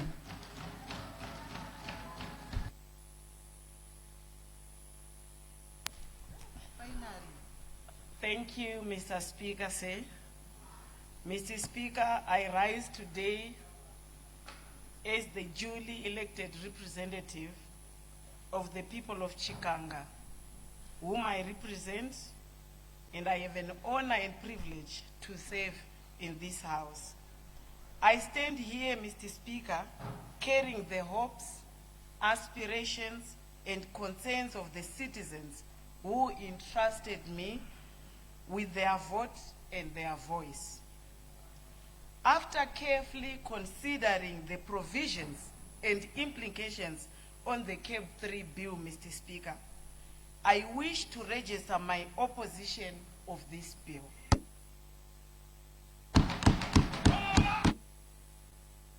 Speaker is guided by the interests of the people I represent and by my commitment to promote legislation and advances democracy, protect citizens' rights, and serves the public. Mr. Speaker, I therefore rise to reject the CAB 3 bill, and I will proceed to House several reasons why I believe this bill is not the best interest of the people of Chikanga and the nation at large. Mr. Speaker, when I travel across my constituency, I do not hear people asking for the constitutional amendments. I do not hear mothers, Mr. Speaker, asking for CAB 3. I do not hear unemployed youth demanding CAB 3. I do not hear pensioners, vendors, farmers, teachers, or workers calling for CAB 3, Mr. Speaker. What I hear are cries for jobs, Mr. Speaker. What I hear are calls for affordable education. What I hear are pleas for food on the table, Mr. Speaker. What I hear are demands for reliable transport, decent accommodation, functional hospitals with medication, and an end to the drug abuse destroying our young people. That is the conversation, Mr. Speaker, taking place in homes, in churches, in buses, in markets, and in our community. Mr. Speaker, the people are asking how they will survive, while this House is being asked to debate how politicians can govern. That is why I stand firmly opposed to this bill, Mr. Speaker, at a time when families are struggling to ends meet, when young people are leaving school because of poverty, when graduates cannot find jobs, and when communities are battling with substance abuse and economic hardships. This amendment does not answer the question what ordinary Zimbabweans are asking. Mr. Speaker, people want bread, not political engineering. They want opportunities, not constitutional experiments. They want safe delivery, not the extension of political power. Mr. Speaker, the constitutions must be amended only when there is a compelling national interest. The question before us is very simple, Mr. Speaker. Whose problem is CAB 3 solving? It does not create a single job, Mr. Speaker. It does not lower the price of meal. Our hospitals hospitals. It does not improve the state of our hospitals, Mr. Speaker. It does not even build schools, Mr. Speaker. It does not bring investment in our country. It does not put food on the table for struggling families. The people did not ask for this bill, Mr. Speaker. The people deserve better, Mr. Speaker. People deserve leaders who focus on their daily realities rather than on the arrangement that benefits those already in power of position. Mr. Speaker, is the Constitution amendment at this stage, given various social, political, economic challenges in our country, which our country is going through? It does not seem an amendment of the Constitution is an answer. The prices of oil have gone up due to the war in Iran. The price of fertilizer have increased due to the war in Ukraine. There is need for our government to make interventions to cushion our people from these hardships. I stand with the people, Mr. Speaker.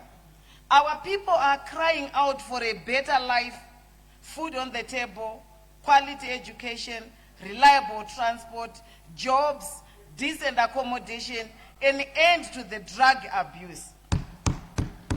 They want policies which improve their daily lives, not the CAB 3, which many feel does not address their immediate needs and aspirations. The people's voice must come first, Mr. Speaker.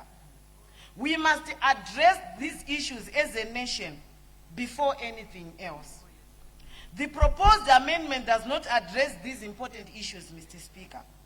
Our country remains internationally isolated and does not have access to international credits as well as international markets.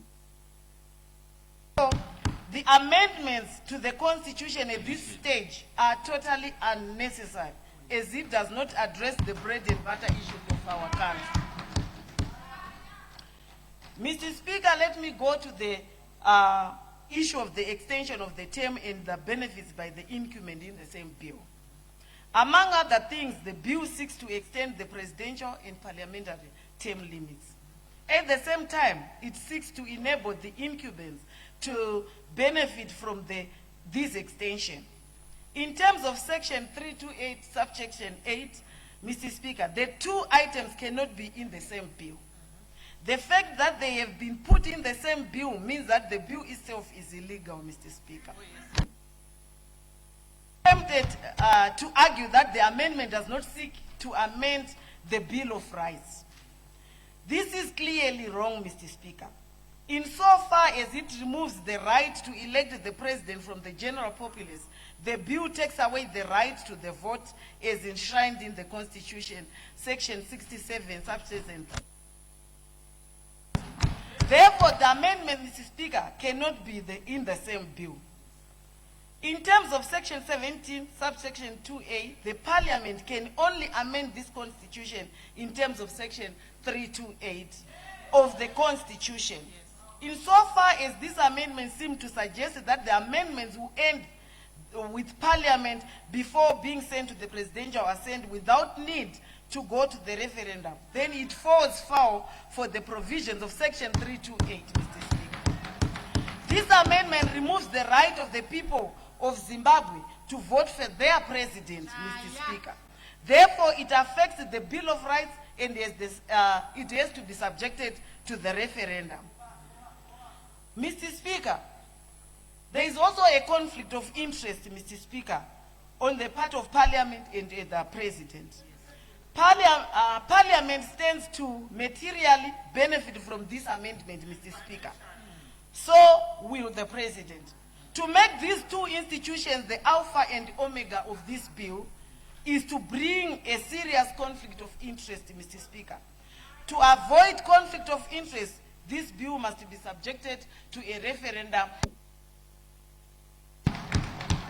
Mr. Speaker, the reason why I think the referendum would be the best is the statistics are very clear that The statistics which are in this parliament, Mr. Speaker, shows that those who were supporting the bill are more than those who were opposing. So it will clearly send that right back to the people who are saying they want the amendment bill. They will clearly vote it in the referendum, and those who are opposing will also oppose. Mr. Speaker, the shortcomings, I would also want to highlight the shortcomings of this bill. Returning the voter registration function to the Registrar General's office in terms of the bill, voter registration is also going to be done by the registrar, who is directly appointed by the President, Mr. Speaker. This was one of the key issues, Mr. Speaker, in the constitution-making process that ended in 2013 and was roundly rejected by the people. Yes. For us to achieve truly free and fair election, voter registration must be done by an independent institution. Clause 2 instated new section 43A to give back the responsibility of the registrating voters to the Registrar General in the majority, in most countries, Mr. Speaker, and in the world, Mr. Speaker. This process will also be highlighted in most of the countries that they use independent boards, Mr. Speaker.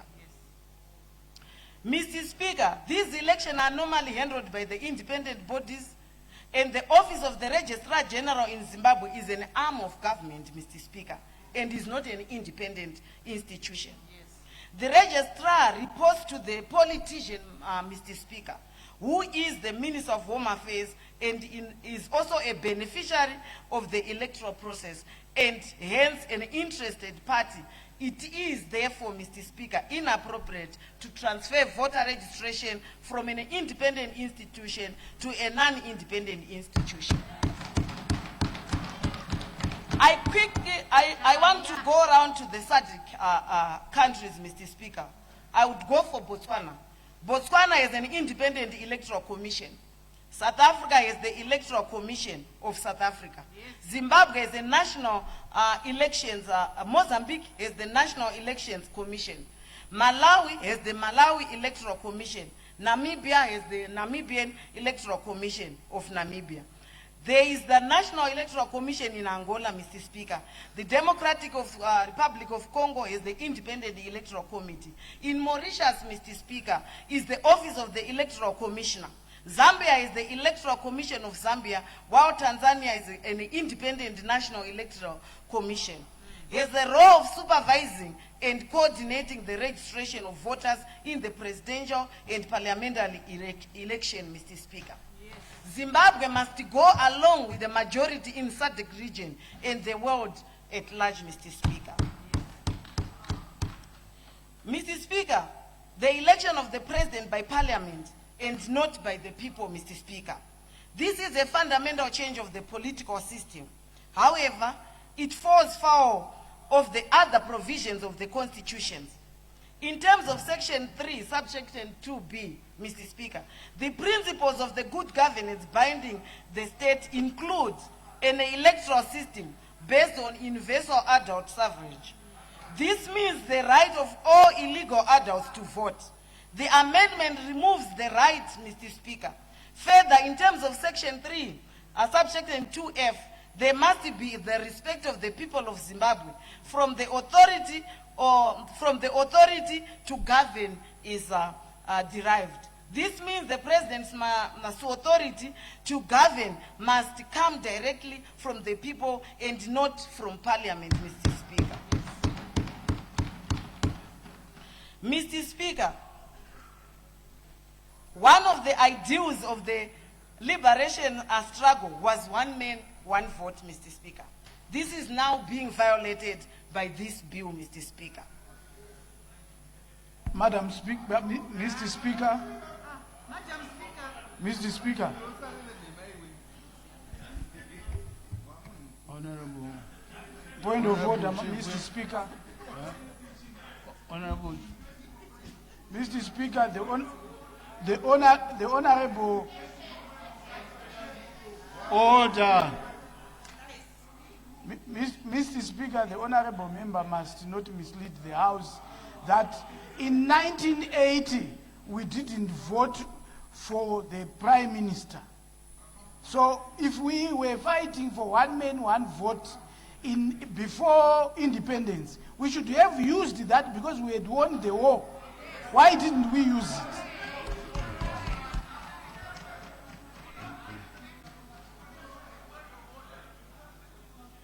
Thank you. Honorable Member.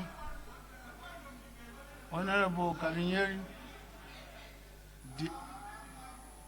Honorable Karenyi, did you actually say the Prime Minister was voted for through one man, one vote? Can you allow her to Thank you, Mr. answer? Speaker. I did not even talk of the Prime Minister. I didn't. I can repeat what I said. So,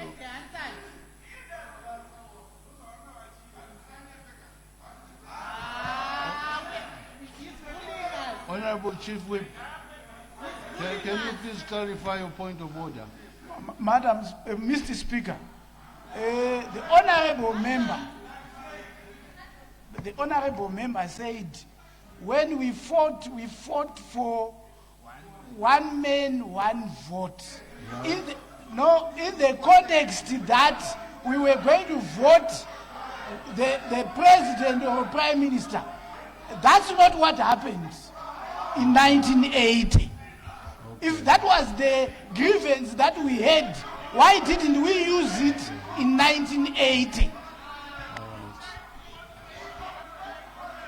We order.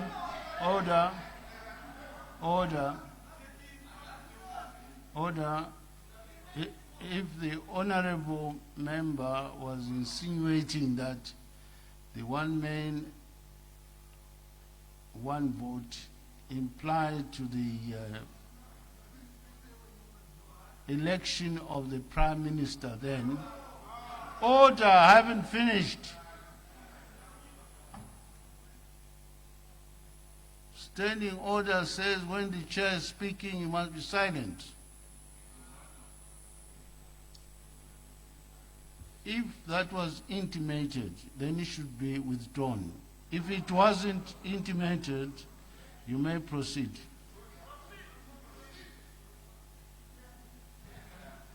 Thank you, Mr. Speaker. I stand guided by your wisdom, Mr. Speaker. Mr. Speaker, I would like to go on the presidential appointment into... Just to advise you, you still have 3 minutes more to wind up.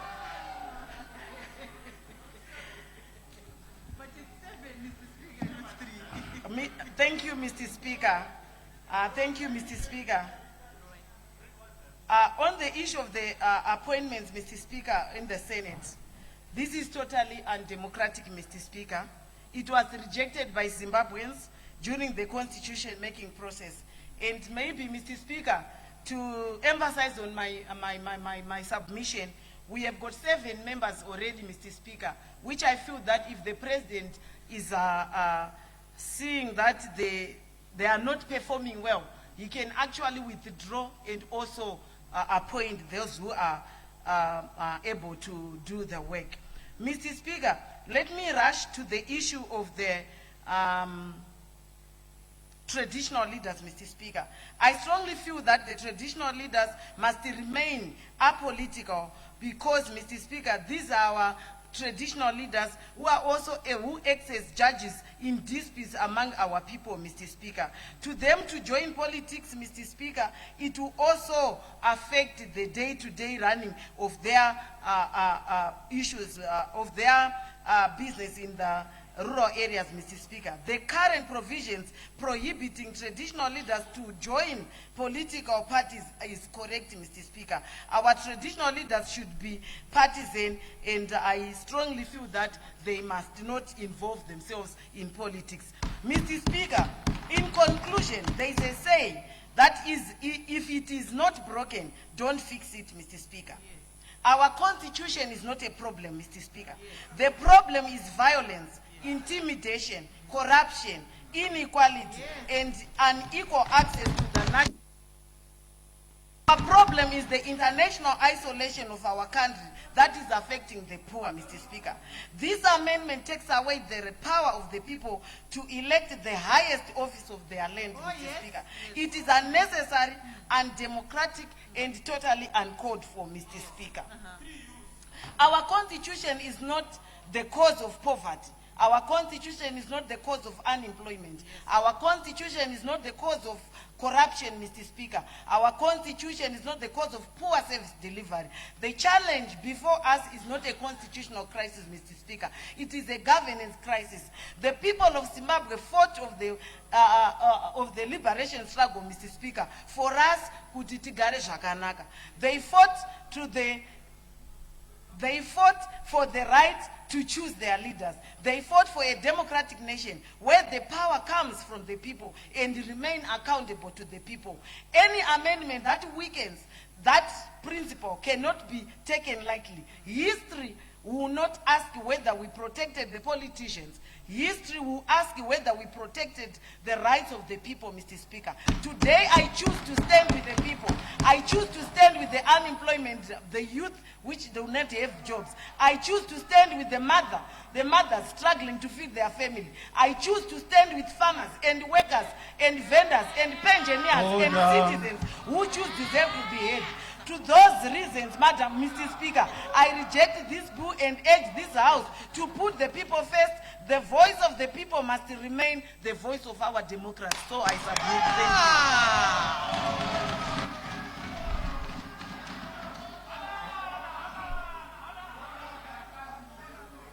The submit. The next honorable member to take the floor is Honorable Mugwadi.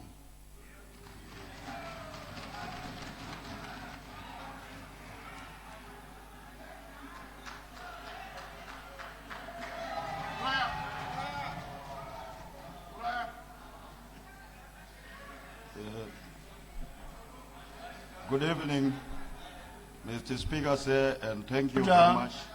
Order. Honorable Molokedi. Order. Please be happy in your heart. And not jumping around. Honorable Mgwadi, please proceed. Thank you very much, Mr. Speaker, sir, and good evening. I would wish to say that the Constitution of the Republic of Zimbabwe... Point of order.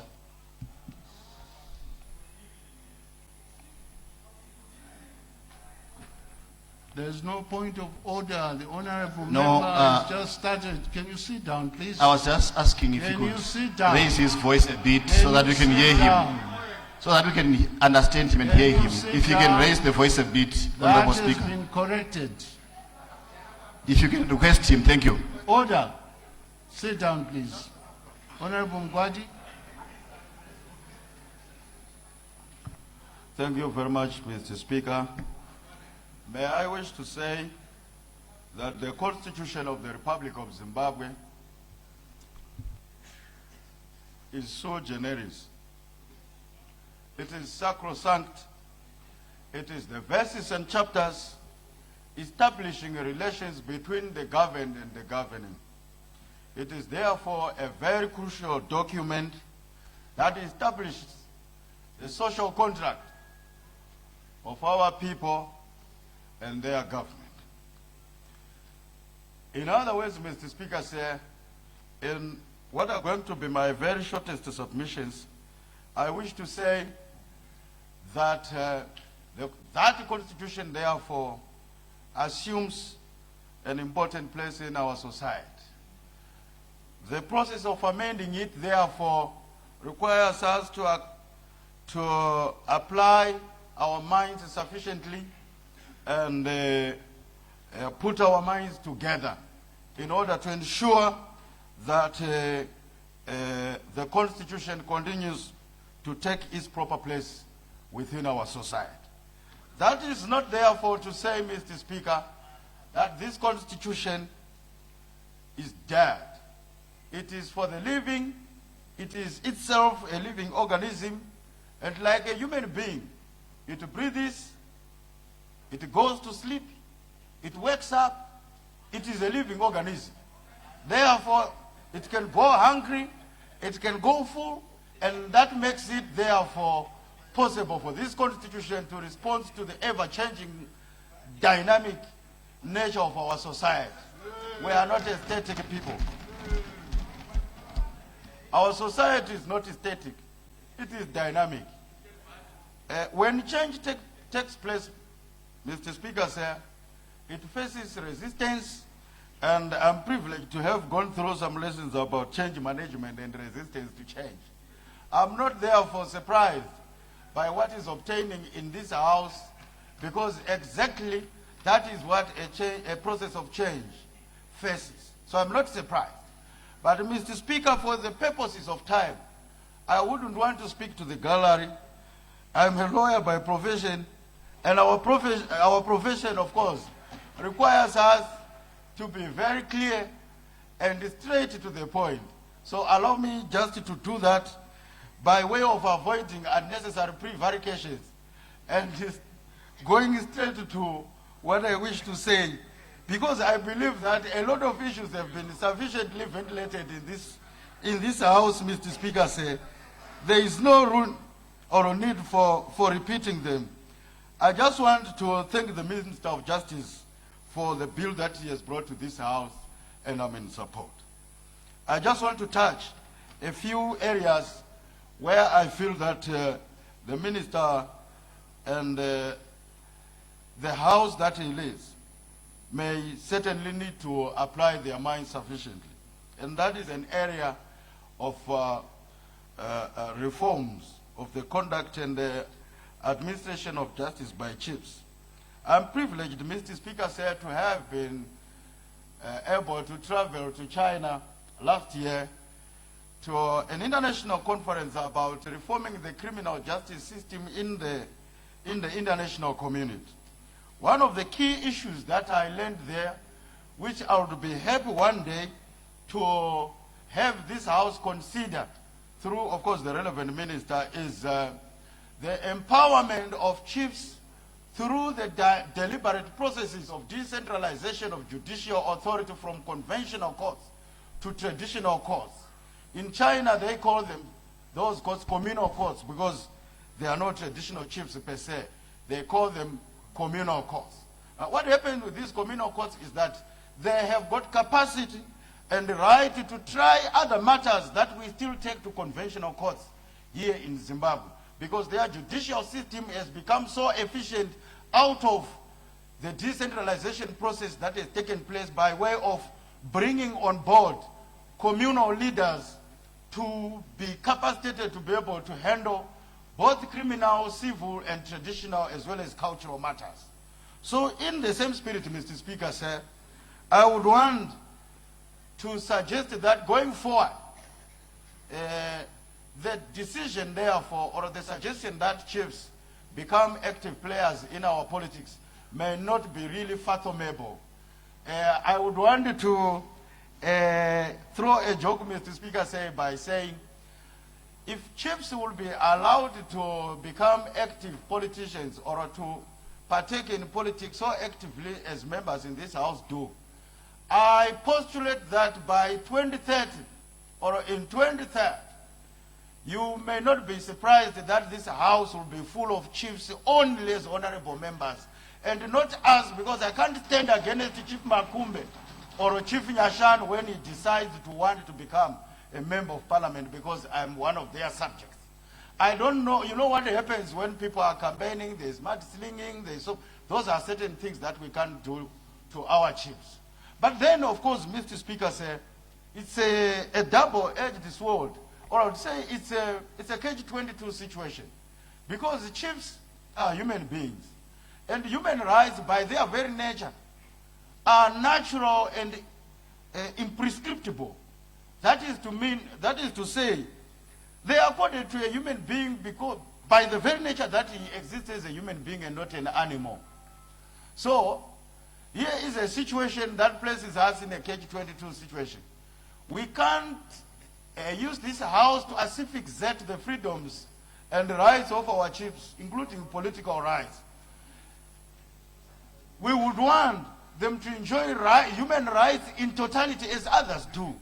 But how do we strike a positive balance to ensure that we don't jeopardize the confidence that communities or community men and women have in our traditional authorities to handle disputes that are local, at the same time having to make sure that our chiefs still enjoy the freedom that myself enjoy.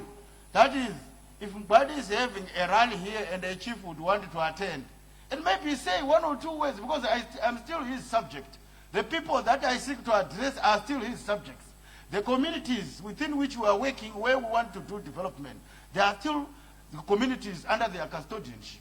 So how do we strike a balance there to ensure that we don't jeopardize the confidence of the people in our chiefs, but at the same time, we don't asphyxiate the political space against our chiefs? I would suggest, Mr. Speaker, sir, that we probably say chiefs are not denied to do certain political activities, that is attending rallies or saying statements. I don't know why, of course, others are very vicious about chiefs not maybe attending. Probably they also want to attend your rallies, but I don't know why you are vitiating against them. The second issue, Mr. Speaker, sir, which I just want to place my conscience on is the requirement, the proposal that the Constitutional Court's jurisdiction gets expanded to involve all other matters that are pertinent when it comes to matters of general public law. That is a good suggestion, and I'm sure, Minister, you actually took long to bring that in the House. It makes the court accessible, it broadens the scope upon which our people are able or capable of appealing or registering their issues before the Constitutional Court, which is an arbiter. That is to make sure that it is, constitutional questions are not the exclusive arena upon which a person can be able to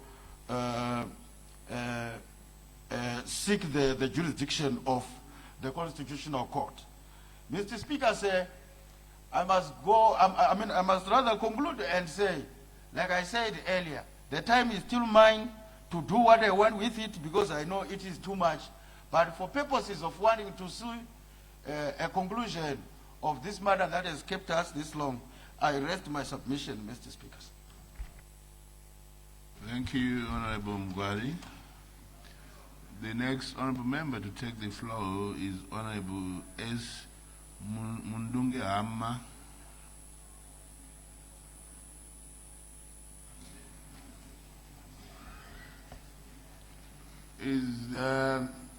Thank you, Honorable Speaker, sir, for according me this very important opportunity to submit the views of the people of Chirez East constituents, which I do hereby represent, and indeed my own views in respect of the Constitutional Amendment Bill number 3, which is under debate in this Honorable House.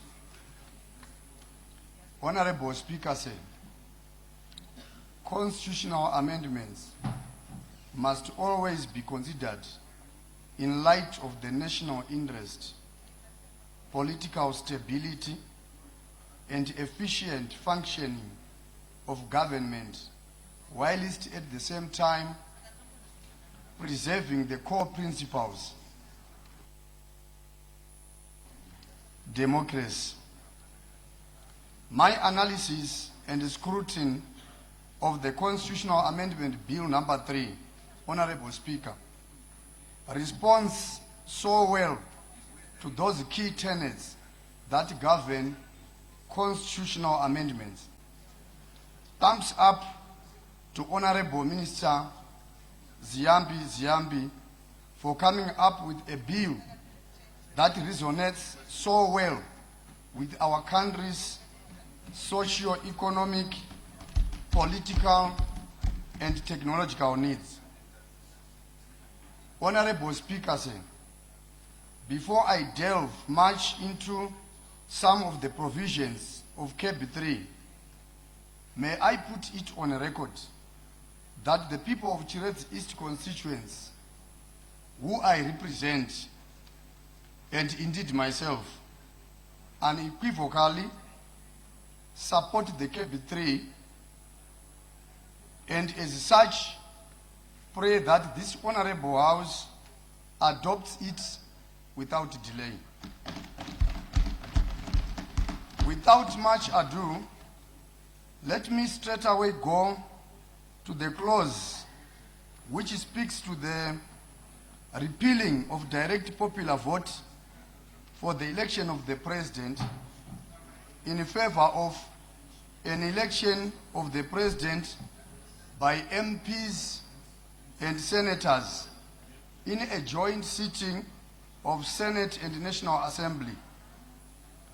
The Chirets East constituents people and myself strongly support this clause for various reasons, some among them being it enables policy continuity, it brings stability and less election toxicity, it enables cost savings. We are all aware that direct presidential elections are very expensive. Think about the ballot printing. Think about the voter education. Think about the security. Think about the observers, etc. Honorable Speaker,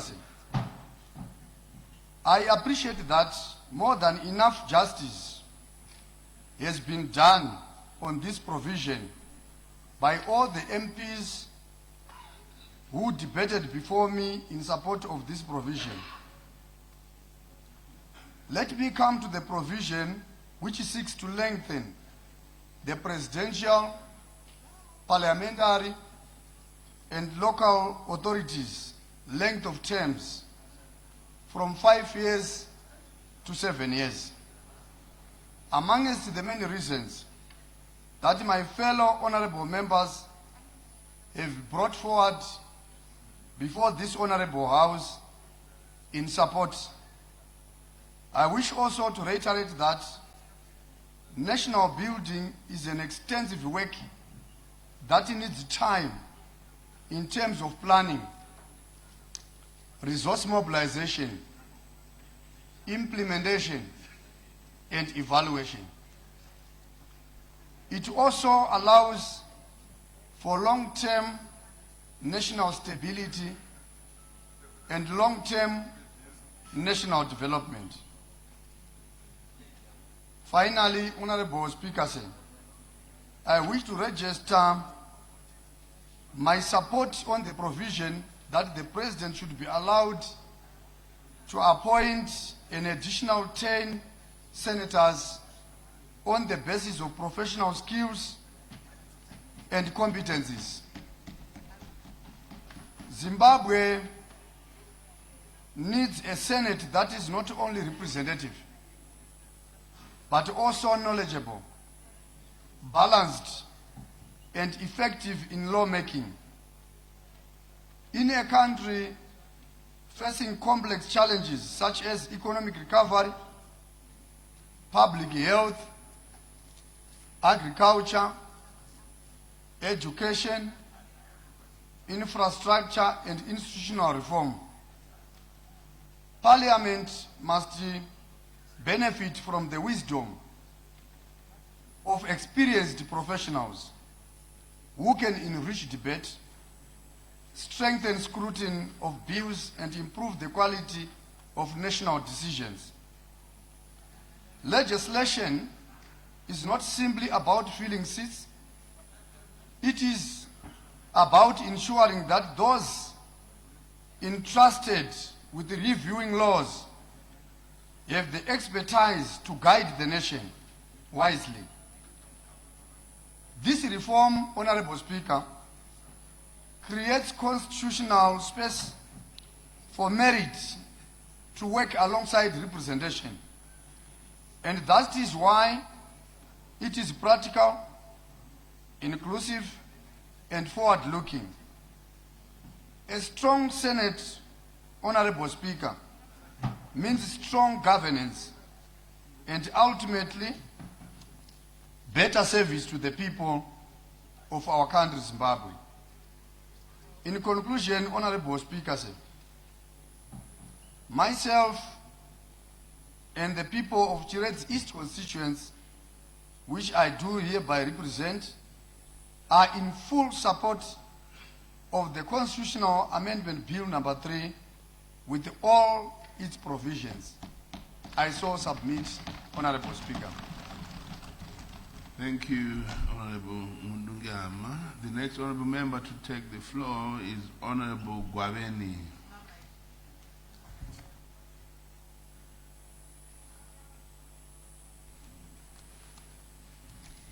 Thank you, Mr. Speaker, sir. I rise to support Constitution Bill number 3.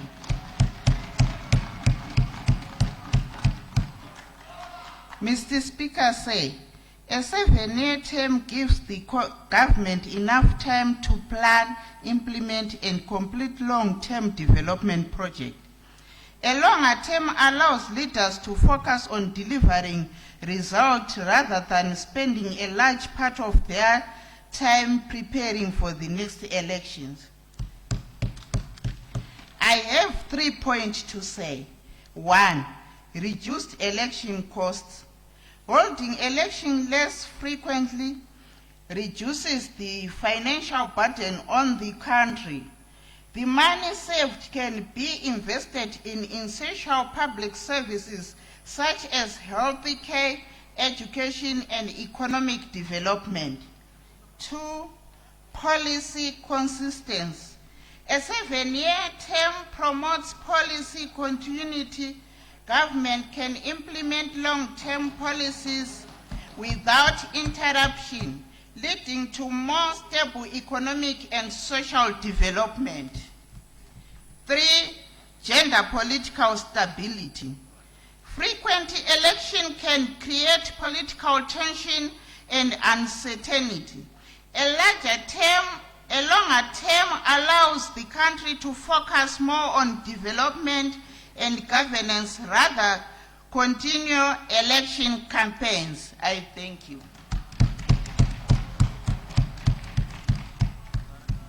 Thank you very much, Honorable Gwabeni.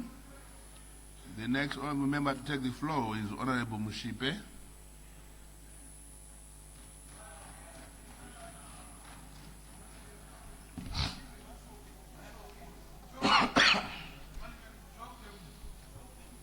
Ndimadekwana Budi, Mfarwa Chiduro.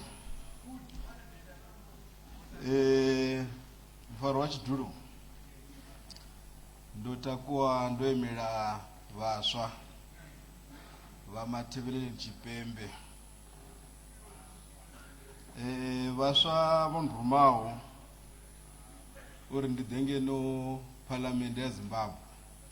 Ndivone vompawo muvono uri ndidhenani ndihambe nditikedze womulawo wa Constitutional Amendment Bill number 3.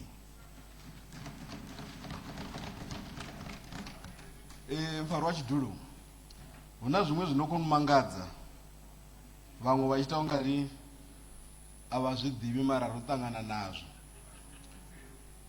Vakuyamba ngazvahumira vatuni matina vorine saParliament varotova vatuni vakudzisa uri vone ntari vatoda mini mulawo hoyu wesopandavo. Vanji vari vakolitikedza vari aile panda.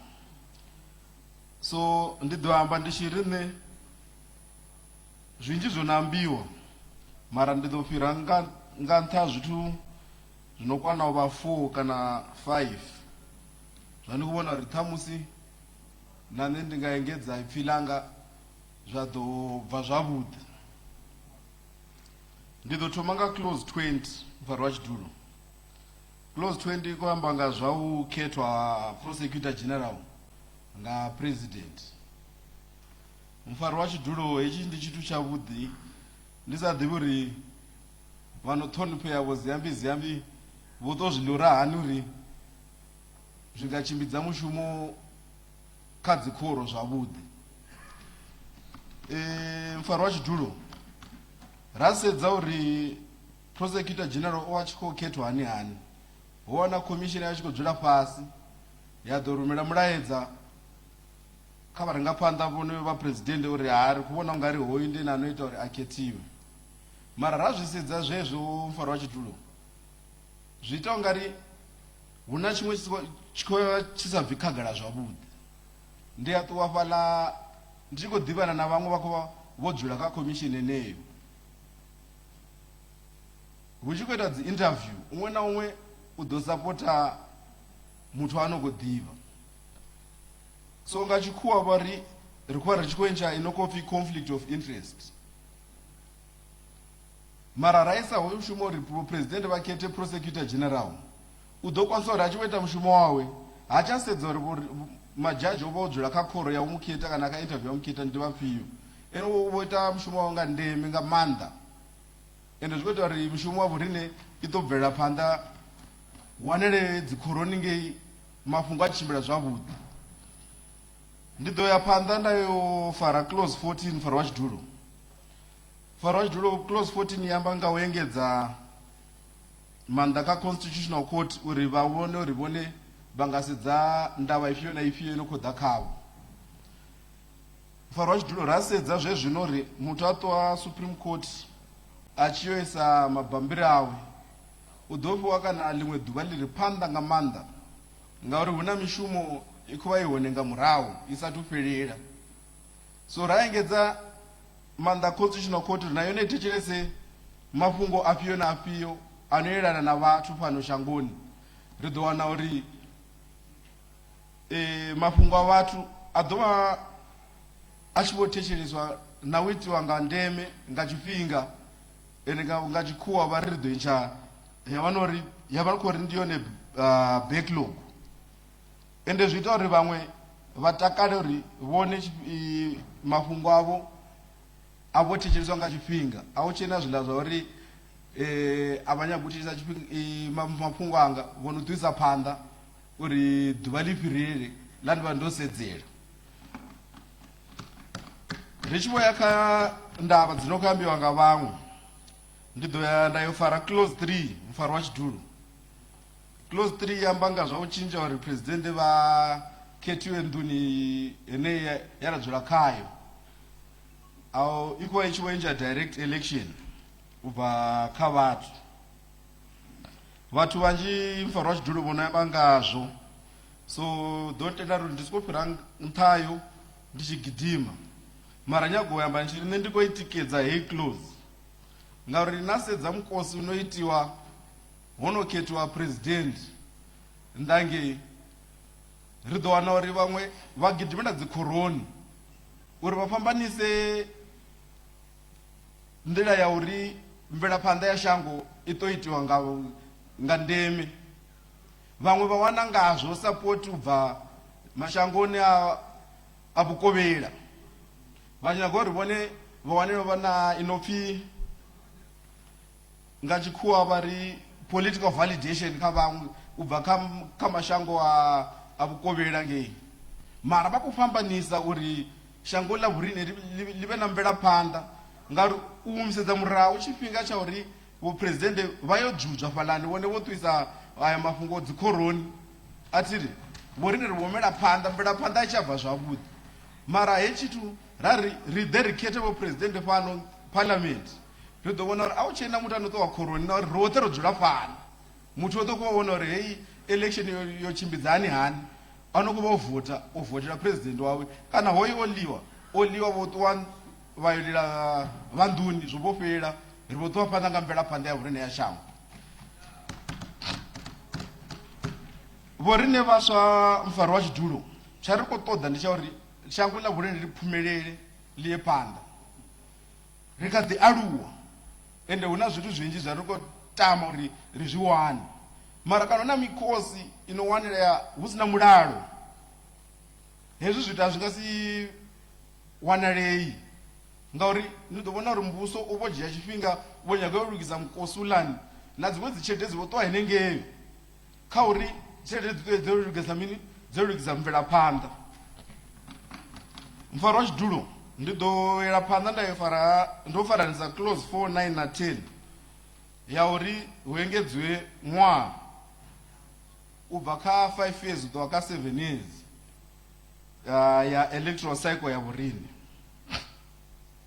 haya maclose ndi khou a tikedza nga maanḓa nga mbilu yoṱhe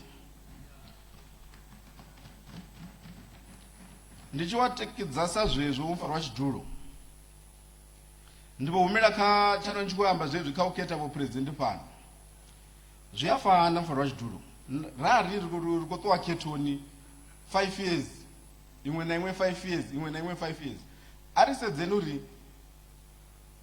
khetho mbili dzi kha 10 years ndi tshelede ngana ine ino ṱoḓea mara ra engedza u swika kha 7 years ro no na khetho mbili kha 14 years hu na 4 years dzi ri vhukati afha dzi vha dzo shumisiwa u seiva tshelede ino tea uri i ṱuwe u lugisa dzinenge dzidamu na dzibada na zwiṅwe na kha dzi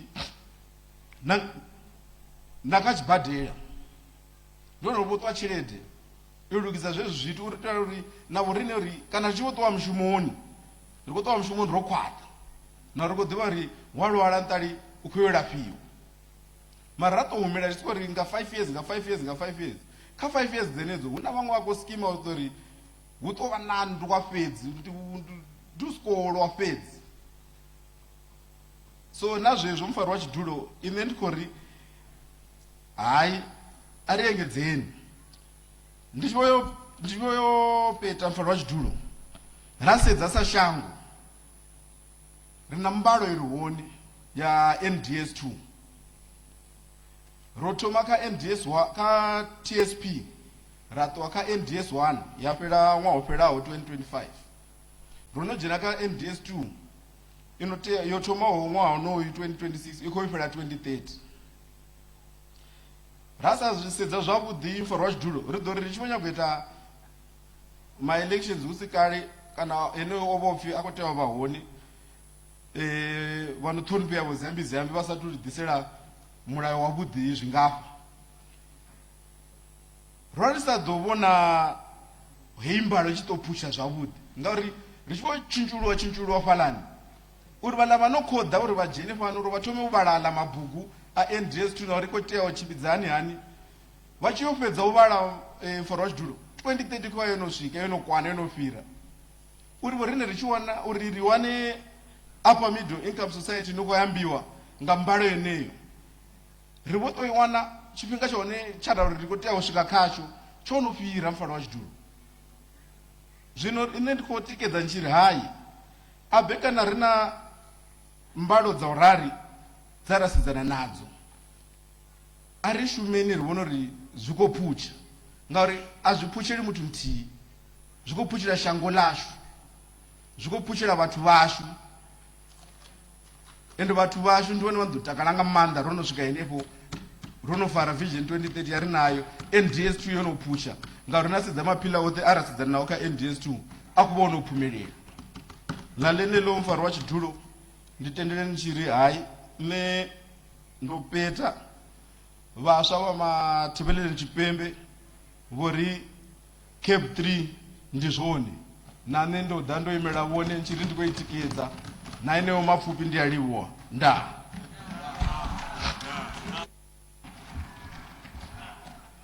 ri a leboga honorable Mshipe o amba zwavhuḓi. The next honorable member to take the floor is Honorable Samson.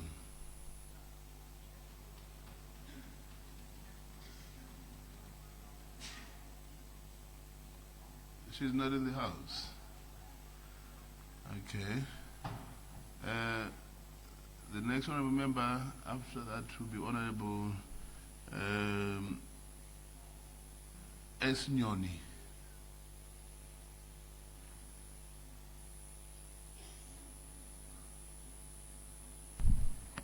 Sorry, Mr. Speaker. Yes. I think you need to double check your list. I am looking at the list. Honorable S. Nyoni.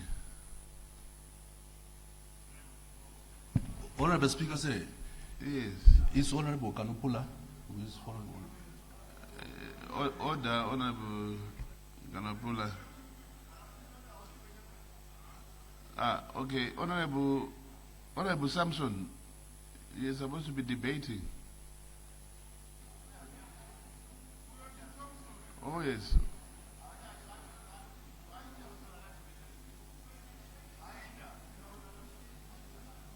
Order.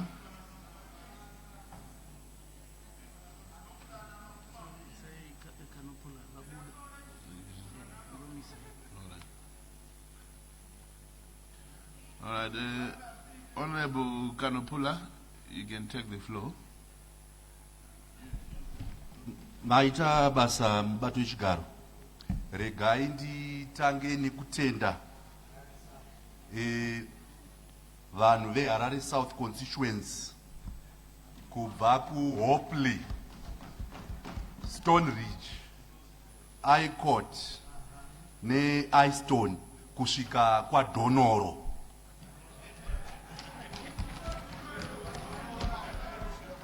Vanhu vekuHarare South, Mr. Speaker, vanotsigira zvinozadza mukombe Cable 3 nechimiro chayo chose. Vakatituma kuno kudare revanotungamirira matunhu kuti tiuye tiise pfungwa dzavo zvavanoshuvira muzvose zvakapereterwa negurukota redu rezvejustice. Asi vanonyanyofara kwazvo nebudiriro yawinzwa munyika, kunyanya chivakwa chatanzwa chichitaurwa nevazhinji cheTrabablas, chivakwa chiri kutowanikwa imomo chaimo muHarare South constituency. Tisu tine chivakwa ichocho, tisu zvekare vari kubenefita zvakanyanya kuburikidza nechivakwa ichocho, nekuti pachakauya chakasiya chawinza budiriro munharaunda yedu zvakanyanya, kunyanya nhau yemigwagwa. Harare South, Mr. Speaker, say makatarisa nhoroondo yayo especially muno muHarare matiri, iguta kana kuti idunhu rine vanhu vanonzwisisa nhoroondo yeZimbabwe nekuvhotera bato riri kutonga kubva ichangovambwa. Vanhu vekuHarare South muno muHarare vanomira nehurumende nekuinzwisisa kuti mapolisi ayo ari kusumudzira magariro avo nebudiriro yenyika. Tiri papo mubato wechigaro, vanhu vekuHarare South vanotenda zvakanyanya hurumende yeSecond Republic inotungamirwa napresident vedu vaMnangagwa, kuti vanhu vakagara mumaperi urban, mumaguta akasiyana, chero nemusiri muno muHarare. Point of order, Mr. Speaker. On a point of order, Mr. Speaker. What is your point of order? Thank you, Mr. Speaker. I believe that the honorable member on the floor should be debating about the bill.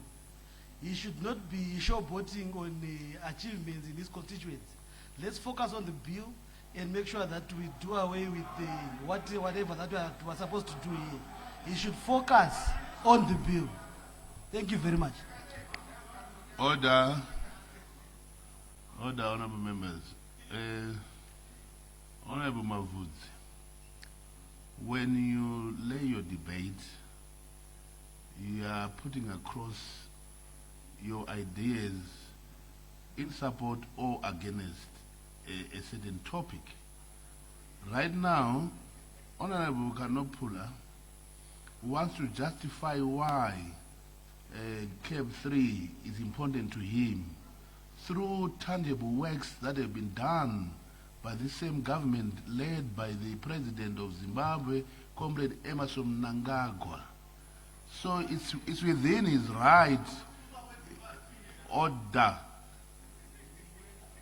It's within his right to point out those achievements so that his line of debate can be understood. So please allow Honorable Kanopula to debate and air his sentiments. Honorable Kanopula, I'm allowing you to praise all the good works that the President of Zimbabwe has done. Tinotenda mubato wechigaro nekundichengetedza. Vanhu veHarare South, Honorable Speaker, say vari kufara zvakanyanyisa nemabasa iwawo ose andataura, asi vakandituma kuti pamunoenda mudare revatungamiriri vematunhu, endai musimbise nhau yekuti imwi ma-MP edu munofanira kunge muchivhotera president ikoko sezvo tinenge takutumai. Vakatsinhira pfungwa iyoyi nekuti vaye vazhinji vatinoona mumasocial media, bhiri iri rabva rauya rabva rapedza vanoda kuita vatungamiriri kana kuti mapresident epemasocial media. Rava kuda vanhu vada kumirira nyika, kutungamirira nyika, vakudiwa vaende vashande paground. Kana vashanda vanoonekwa nekuwana vamiririri vakawanda vachauya kuparamende kuti vauye kuzovasarudza vaite mapresident.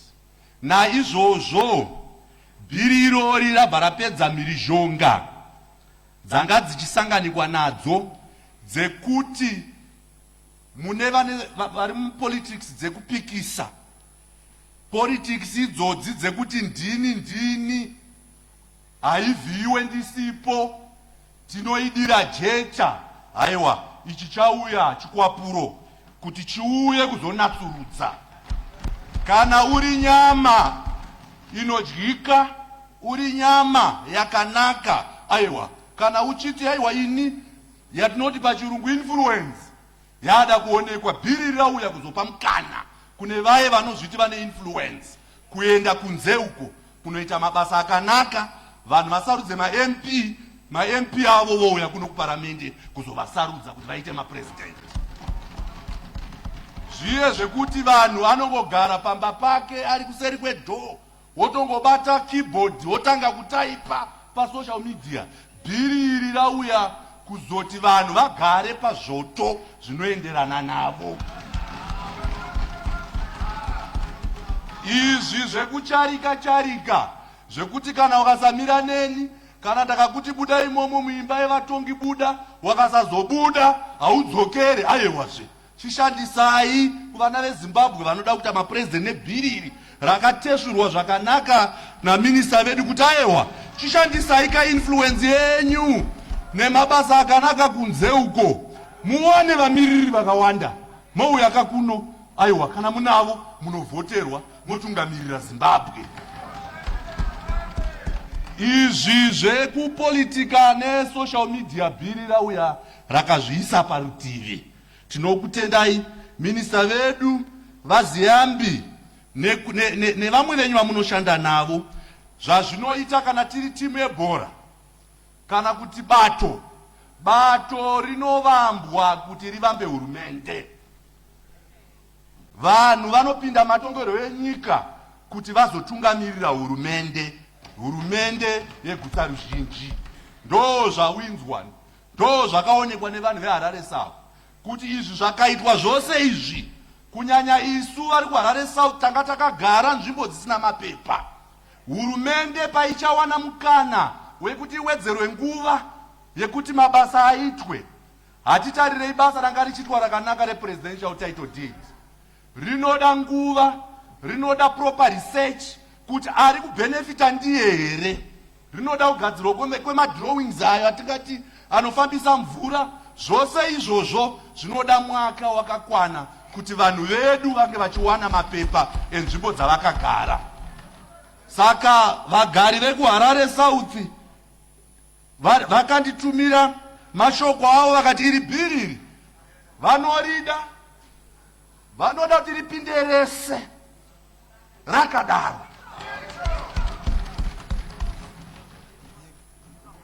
Iye zvino makatarira kuti president vedu vachingopinda muna 2023 vakabva valoncha issue yema-master plans kuti vagadzirise nhau yema-illegal settlers.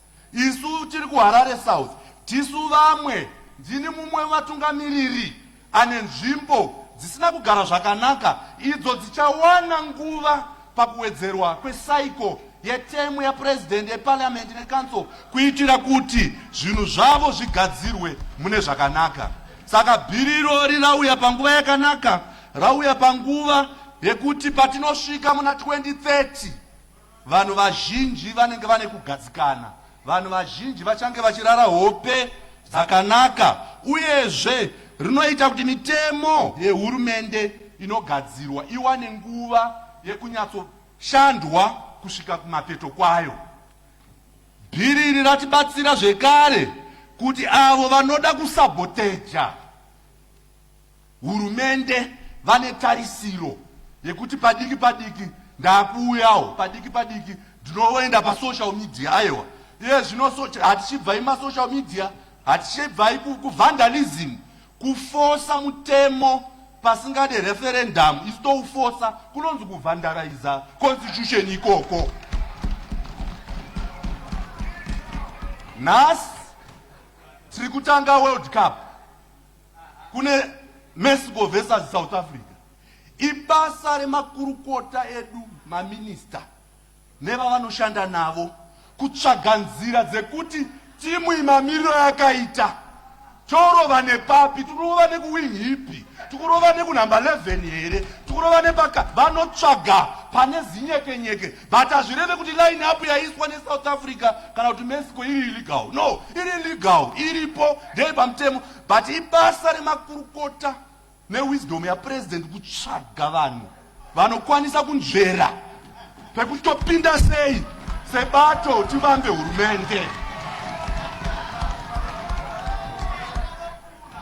Ndo basa remapato ekuti avambe hurumende. Tinovamba tichishandisa mutemo, totsvaga kuti topinda sei. Zvakaitwa naminista vedu kuti hapana kubatwa zviga zvinotendera tiende kureferendum. Pakabatwa, hapana kubatwa zvinhu zvinoita kuti vanhu tiende ku-yes or no. Zviga zvakabatwa zvinoda parliament, zvinoda ma-public hearings akaitwa. Makatarisa muno muHarare province, isu ndisu takaita number 1 panhau yekusapota bhiri irori. Saka handichada hangu kuti ndinyanyotaura zvakawanda, asi ndatiregai ndikuyeuchidzei kuti vandambotaura vaya ana haivhiiwe, makaivhiya ndoidira jecha.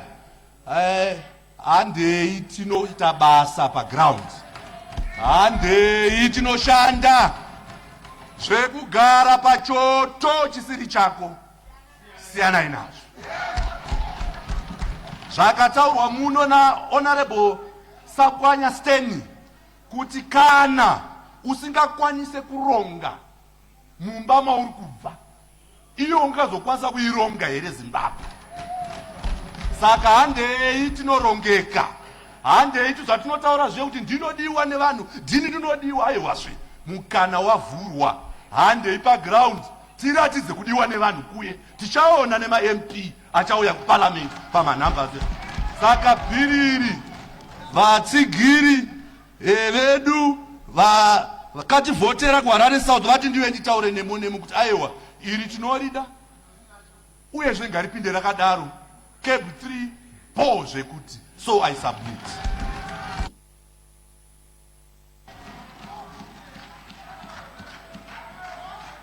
Saka Honorable Kanopula, mune makachengeta mabhazuka mumuromo makangonyarara zvenyu naye.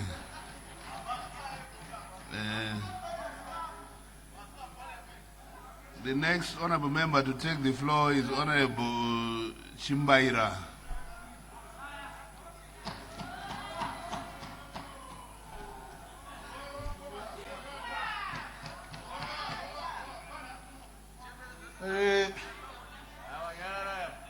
Ndinokutendai mubati wechigaro nemukana wamandipa wekuti ndimbowereketa maringe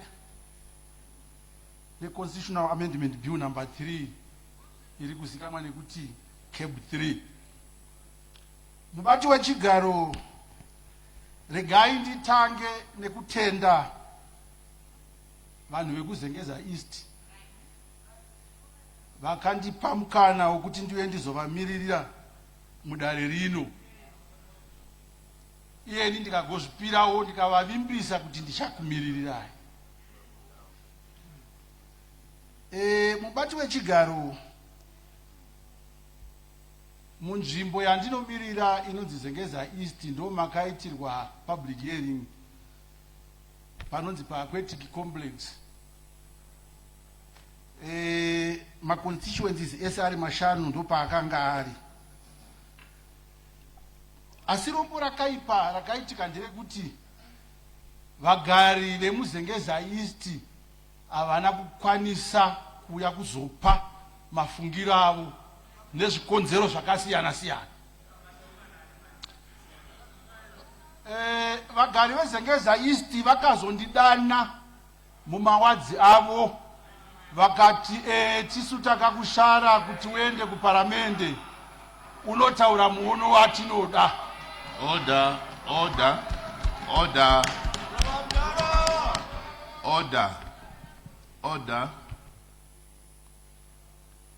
Honorable members, let's allow Honorable Chimbaira. let's allow Honorable Chimbaira to be heard in order.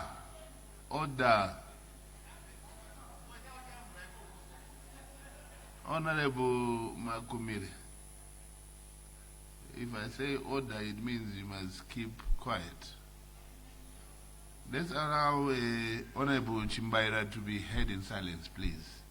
It's important so that we don't disturb the flow of the House. You may go ahead. Ndinokutendai mubati wechigaro nekutidzivirira.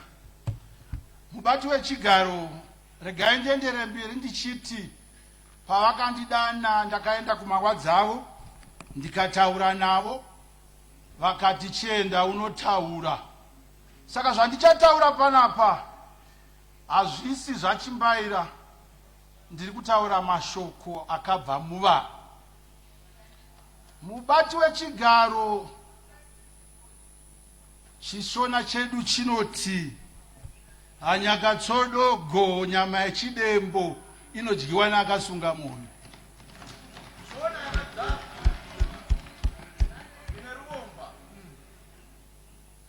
Mubati wechigaro, ndakadzi imbwa vanotanga kutaura nenyaya yakakoshesesa panyaya dzose usati wakangamwa, ndekuti ukazotapirirwa uchakangamwa kutaura zvinhu izvozvo.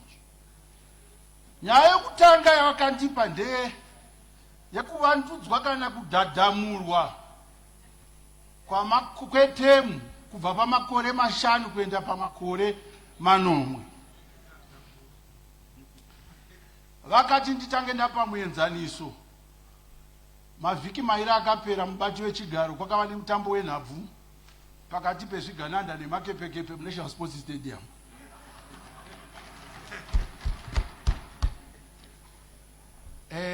Mutambo wakapera zvigananda Order, honorable member.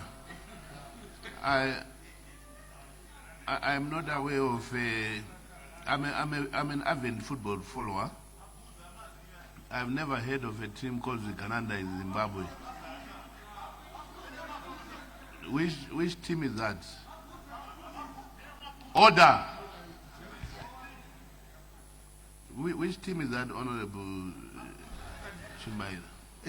Regai ndimedze mazwi angu mubati wechigaro. Mazita anongotaurwa kunzi mabviraviri achigana mazita anongotaurwa. Order. Regai ndimedze mubati wechigaro. Order. Take your seat. You are an honorable member in the August House. So you do not bring or import behavior of social media or outside there in this house. It's not okay. It's not okay. Order. Order. As an honorable member, there is a certain decorum that you need to carry yourself by. So please, let's not use such derogatory terms here in this house. If you keep on behaving like that, it will not be good for all of us. So thank you for withdrawing your words. You may proceed. Maita mubati wechigaro. Timu yandiri kutaura inonzi Scotland yakatamba neCaps United. Caps United yaona rebo Jere neScotland yaona rebo Sakupkanya. Timu idzodzo dzakatamba yava Sakupkanya ikakunda nezvibodzwa zviviri.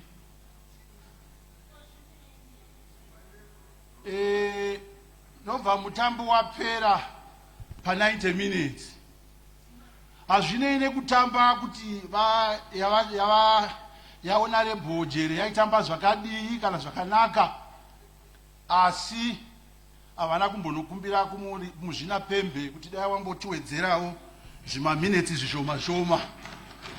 Order, Honorable Chimaira. Order. Order. Ndoda, order. Usati ipapo. Unogona kutoenda kukumba? No, you can't do that. You can't. Honorable Chimbaira. Game iroria ndanga takariona rakapinda extra time vakawedzerwa 5 minutes extra time. Aina operera pa 90. Anyway, yendera imberi ndachida kutongoziva kuti haina kuperera pa 90 minutes vakawedzera time.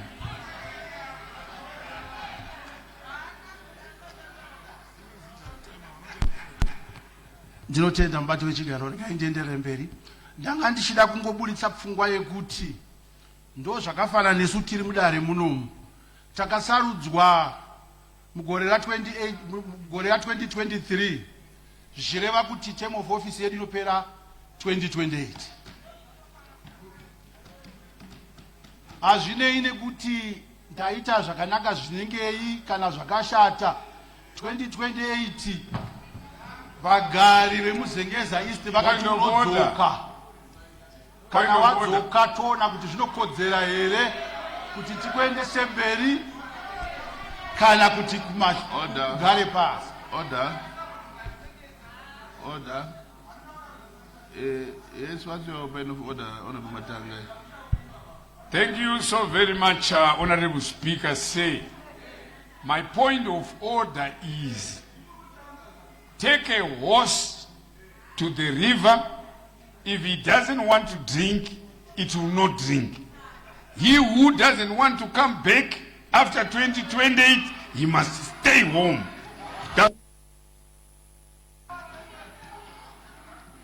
Order. Honorable members, can you switch off your mic, Honorable Matangira? Order, honorable members. Order. Shall we try and not interrupt debates unnecessarily? Carry on, please, Honorable. Mubati wechigaro ndambotaura ndikati zvandiri kutaura pano asi zvepfungwa dzangu ndiri kutaura zvakabuda kuvanhu vakandiunza kuno. Mubati wechigaro vakati havadi kunzwa nezvekuwedzerwa kwemakore. Vakati ivo kana 2028 yasvika ndo patichaona kuti zvinokodzera here kuti udzokere kana kuti tombokugadzika pasi.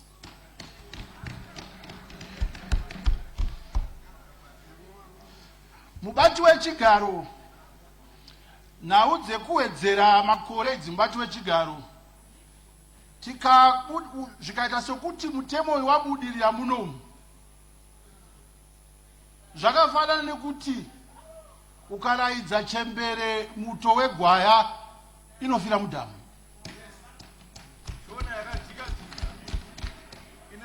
Mubati wechigaro tikaerekana badzi taita kuti amendment bill iri ribudirire tisati tambodarika 2028 tinenge tagara muno taakuita amendment bill number 4 futi.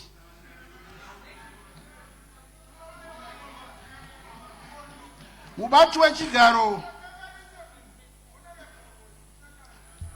ndoda kutaura nenyaya yedelimitation. Mubati wechigaro order. Nai honorable Mangwa. Aiwa. Iwe voice rako ndori kutozikana kutonzwikwa chero munhu ari panze akutonzwa kuti utaura. Aiwa usadaro nai. Apa utori munhu wokuziya nai. Honorable, please continue. Mubati wechigaro ndoda kutaura nenyaya delimitation commission iri mukati mebill. Ndichataura muono wangu. Mubati wechigaro ndiri kushamisika kuti kana ndingapa mufananidzo wekuti minista vauya nezvinhu zviviri pano, rumwe rutivi vari kuratidza semunhu ari kukamura mabasa pane imwe komisheni vachivandudza, woenda kune rumwe rutivi vanenge vari kunobatanidza futi, wonga washaya kuti tiri kuenda mberi here kana kuti tiri kudzoka kumashure. Ndichakumbira kuti ndigodzidziswa ipapo nekuti pamwe ndogona kunge ndisinganyatsonzwisisa. Honorable Minister, nyaya yedelimitation commission manzwisisiro angu ndeyekuti inoshanda kamwe chete patenisi. Saka ndoda kuziva kuti iye zvinezvi takapedzera kuita muna 2023 kureva kuti tichaita muna 2030. Komisheni kana ichinge yapo kureva kuti inenge yakangogara iye zvinezvi yakamirira ichirya salary ichitambira mabenefits vachingowana here kana kuti ichazoimplementwa 2030 yacho kana zvazobudirira. Mubati wechigaro nyaya ndoda kutaura nezvayo ndeya futi yemadzishe. Dambudziko guru mubati wechigaro musati magara ipapapa madam speaker vanga varipo vamboti vekuchitungwiza tozotaura zviri maringe nemadzishe nekuti muchitungwiza hamuna madzishe. Ndanzwa pachitaurwa zvaking Lobengula, ndikanzwa zvikataurwa zvambuya nehanda nasekuru Kaguvi, asi zvasekuru Chaminuka handina kumbozvinzwa. Sekuru Chaminuka ndewe kuchitungwiza. Dambudziko nderekuti vamwe havana kuzvarwa mudzimba dzeushe, saka havanyatsonzwisisa kuti ushe hunofamba sei. Ushe harisi dampe, kunzi munhu ndishe harisi dampe. Mubati wechigaro ukapinda mudanga remombe kunonaya unobuda uine madhaka. Saka nyaya yekuda kuti madzishe apinde mune zvematongerwo enyika kufananidza nekuapinza mudanga anobuda nemadhaka. Ruremekedzo rwemadzishe haruzoonekwa kana taakukukidzana nemadzishe. uyezve chandoda kuedza kutsanangura pamubati wechigaro ndechekuti zvinonaka kana zviri zvekwatiwu mukaona mambo vakazenge vazomirawo kubato rinopikisa madzimambo mazhinji achadzingwa.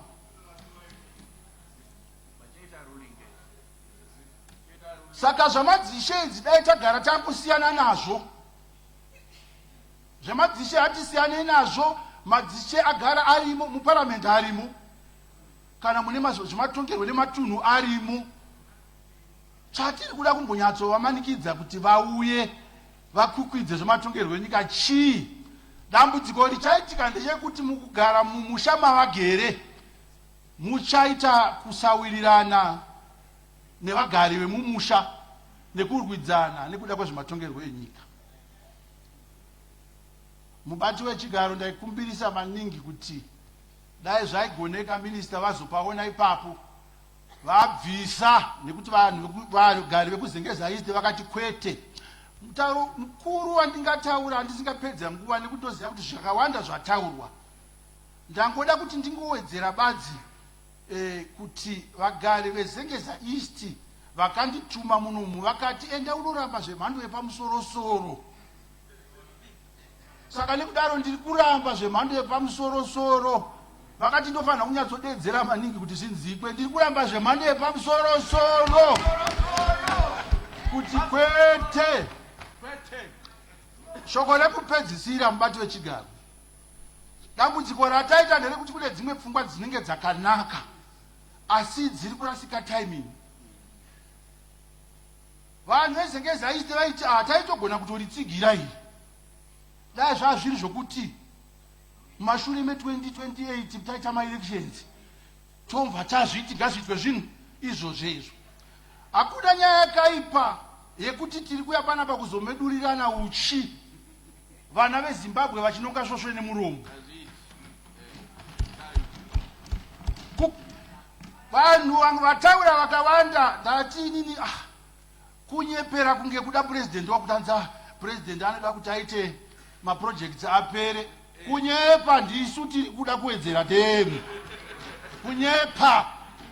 President ndakanzwa kuti vakataura vakati aiwa ndichanyengetedza vari kundinyengetedza kuti ndigoramba. Saka magevha ndisu tiri muno. Tiri mubati wechigaro. Mubati wechigara dhimoni kana kuti mweya wosvina kana kuti mweya wakashata wekurambira pachigaro wasimuka. Uyu mweya kuda kurambira pachigaro watiri kuita kuno uyu. Zvichatinetsa mangwana zvinhu zvatinoda kutanga muno mwizvi. Kana munhu uchinge washarwa makore 5 enda kumba vakupinza basa vaya ndo vachaona kuti unodzokera futi here. Vatirege kudzingirwa nemweya wosvina wokurambira pazvigaro.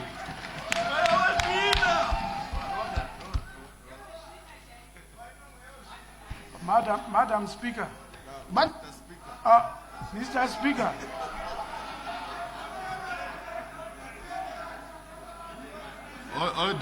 Order. Madam Speaker, the honorable member. Mr. Speaker, honorable member is using derogatory words. How can he say these honorable members, especially from his side, vapindwa nomweya wesvina wokurambira pachigaro? Because okwangu kunoku vanhu vatsvene, but ikokoko kuda ndokwaona mweya wesvina, but vanogona kundotaura vabuda panze.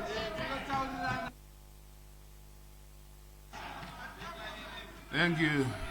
Order. Honorable Mangwa. Order.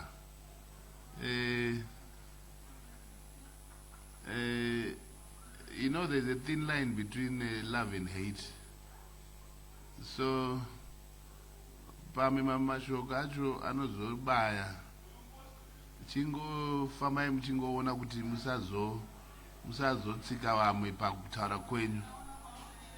Famirai mberi henyu mutaura. Ndatenda mubati wechigaro. Ngaindipedzise ndichitaura nyaya dzemaprojects. Ndanzwa vachidzi kune maprojects anoda kupedzeswa. chandanzwa chazvo panzi migwagwa achitaurwa mubati wechigaro nyaya yekugadzirwa kwemigwagwa yakatanga mu60 parliament munguva yawa Mugabe. Munguva yoyeyo akanga ari chairperson wekomiti yetransport akanga ari muzukuru wavo Leo Mugabe. Ndo pakatanga nyaya dzekugadzirwa migwagwa. Vazhinji vari muno mavangazviziva asi dai vaona riboshamo vanga vari muno nevashoma shoma nekuti vanga musati maamo muparamendi vazhinji muri muno.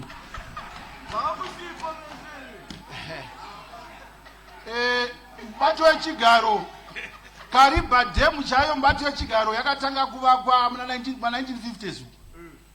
Nanhasi iri kuramba ichingovandudzwa utungamiri uchingochinja ichivandudzwa uchichinja ichivandudzwa.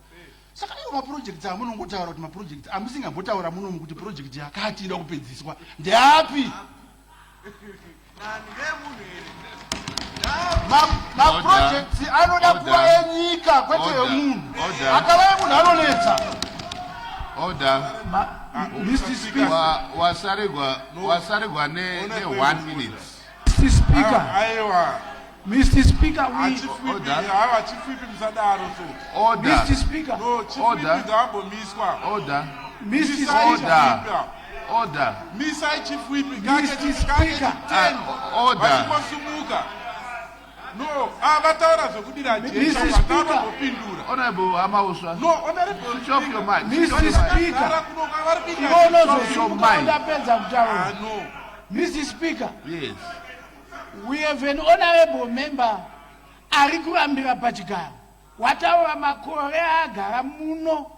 Asi haasi kuda kubuda muno. That's why he is confused.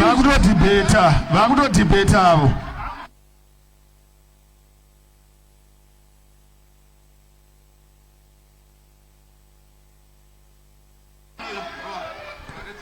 Order.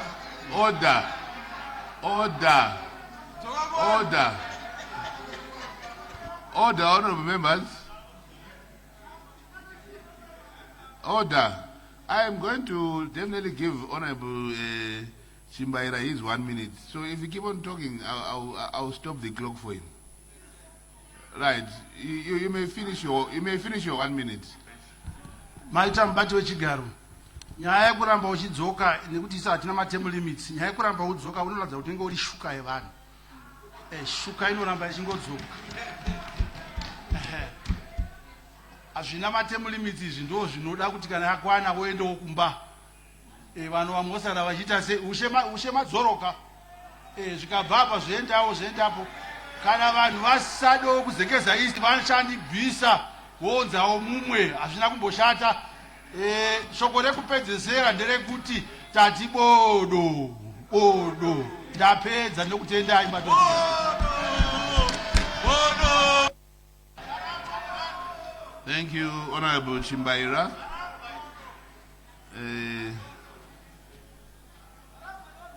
Order. Ndichakurambira kugara muhouse ipapo kadaro.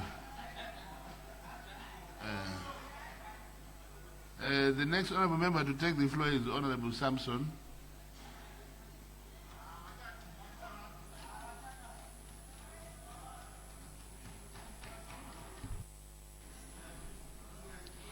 Mazvita mubati wechigaro. Ndoda kukutendai nenguva yakanaka kudai yamandipawo mukana wokuti nditurewo mashoko angu mukati meimba ino.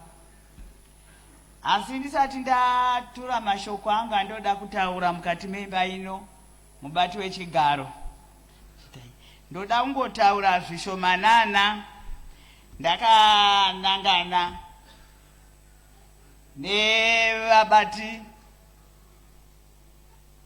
vezvigaro vose vari muno.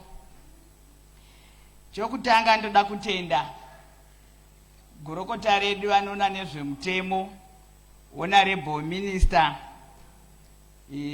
vaZiambi nekugadzira mutemo uyu kwavakaita vachinyatsokukwenenzvera neunyanzvi hwavo hwose. Mubati wechigaro ndinoda kutenda zvezvakare madzimai andiomiririra ekuchiredzi district. Saka ndinoda kutaura nokuda kwokuti ivo kuti ndiuye kuno mubati wechigaro vakandivimba.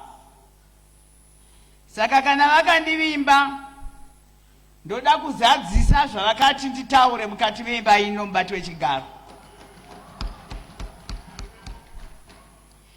Ndinoona hangu vari mukati medare rino vachingotaura zvavanotaura, asi chandoda kungovayeuchidza ndichokuti mubati wechigaro vari kungotaura vari muno.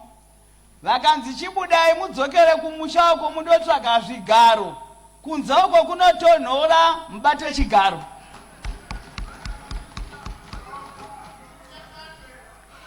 Nekuda kwokuti matauriro avanoita muno handiwo matauriro avanozondoita manje kana vava kundotsvaga zvigaro zvokuti vadzoke. Ndoda kungovayeuchidza kuti vasanakirwa kutaura mukati memba ino. Vamwe vedu vakatorambiwa kare mubati wechigaro nekuda kwemabasa. Zvakanaka mubati wechigaro, regai nditaure nyaya yandasimukira. Nyaya yandasumukira mubati wechigaro, ndinoda kutaura nyaya yokuwedzerwa kwemakore 2 pana pamutungamiriri nema-MP nemakansela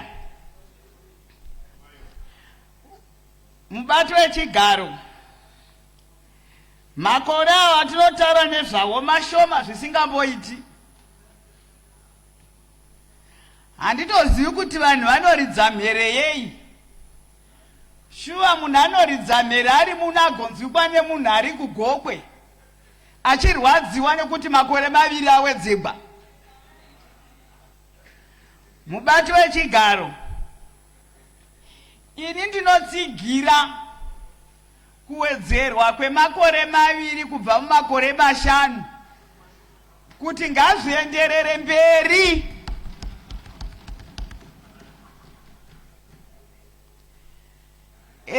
Pane vanga vachitaura kuti kwai vanhu vanoda kuti vanopedzisa chii? Zvinonetsa kuti tione zvakafanana.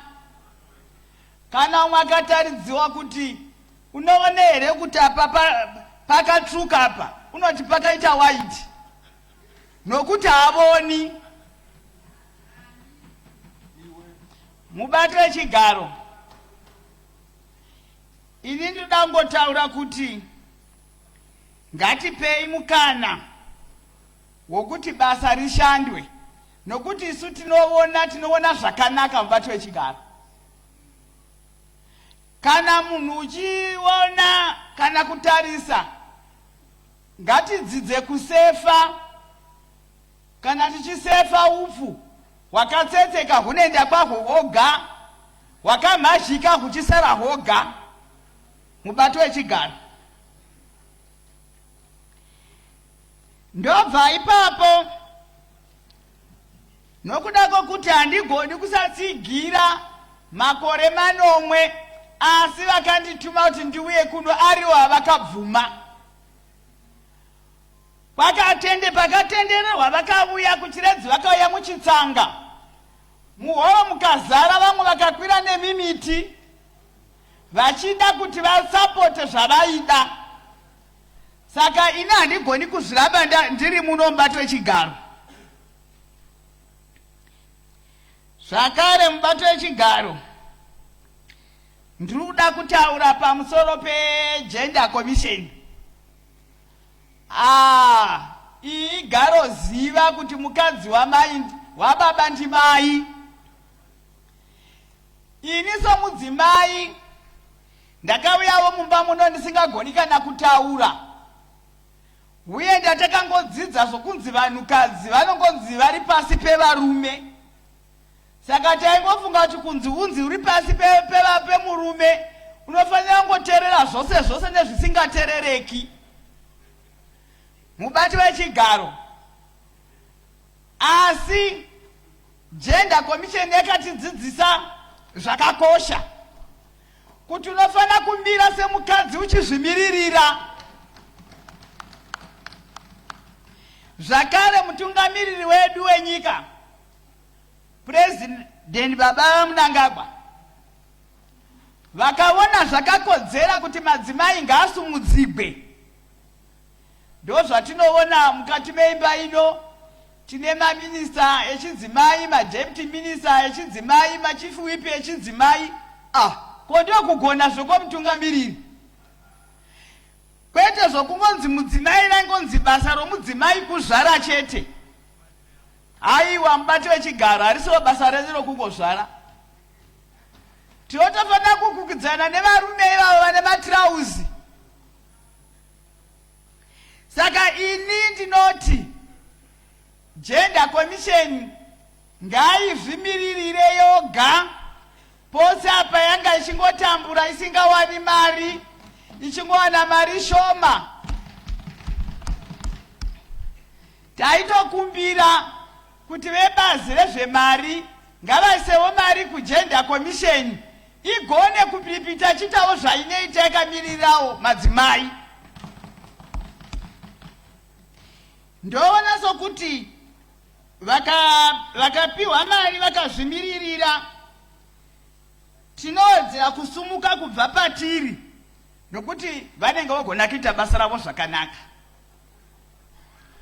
Mubati wechigaro ndinoda kutaura nyaya yemadzishe. Ini pachangu sedunga munhu ndakazvimiririra. Ndinoti madzishe ngavarege kurambidzwa kuti vapinde mukati vezvematongerwo enyika. Sei tichidaro? Takaenda kuhondo kundogwira ivhu. Ivhu iri rine varidzi varo vanova ndo madzimambo. Kana mangobvuma kuti nyika ino yakagwiwa mubati wechigaro, yaigwirwa pamusoro pevhu. Saka ngatiregei madzimambo achingoita zvavano achiita izvozvo, nokuti kutotaura nezvevhu dzinotova politics. Handizivi kuti vanoti kwai ngavarege kupinda mune zvematongerwo enyika hamuoni kuti mavasungirira pamuti here? Uye chamunombovarambira kuti vasapinda mune zvematongerwo enyika chii chavakuresverai madzimambo?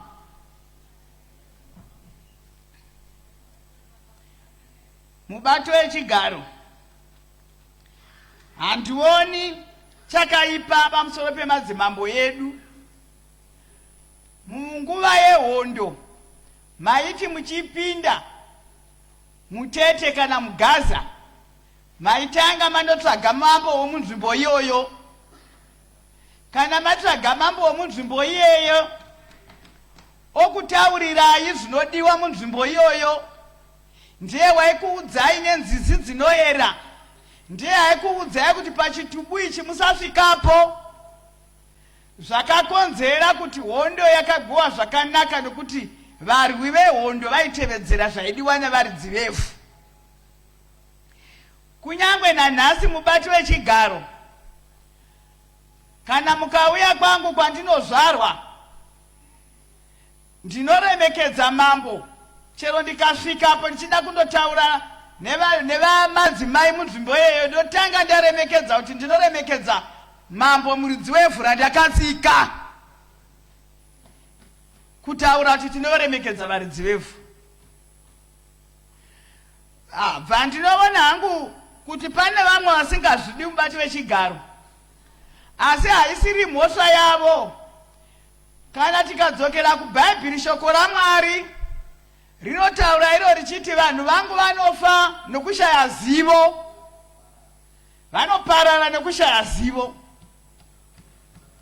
Saka naizvozvo muno mukati meimba ino mamoda nyasha dzaMwari kuti vanhu ngavatsvage chakanaka vagoziva kuti kuwedzerwa kwemakore maviri kwakakosha pakudii. Mubato wechigaro, kana tikatarisa varimo munomu, handitauri kuti saidi ripi, ndati vari mimba ino, kune vanoita sevasingadi bhiriri bvavatambura nokurida mubato wechigaro. Kana mwakataura achita sokuopoza, unoona kuti ruoko rwake unonyara kurusumudza achirovera pasi. Nokuda kwokuti mumwoyo wakarida kare mubato wechigaro unoti dai bhiriri rapasa.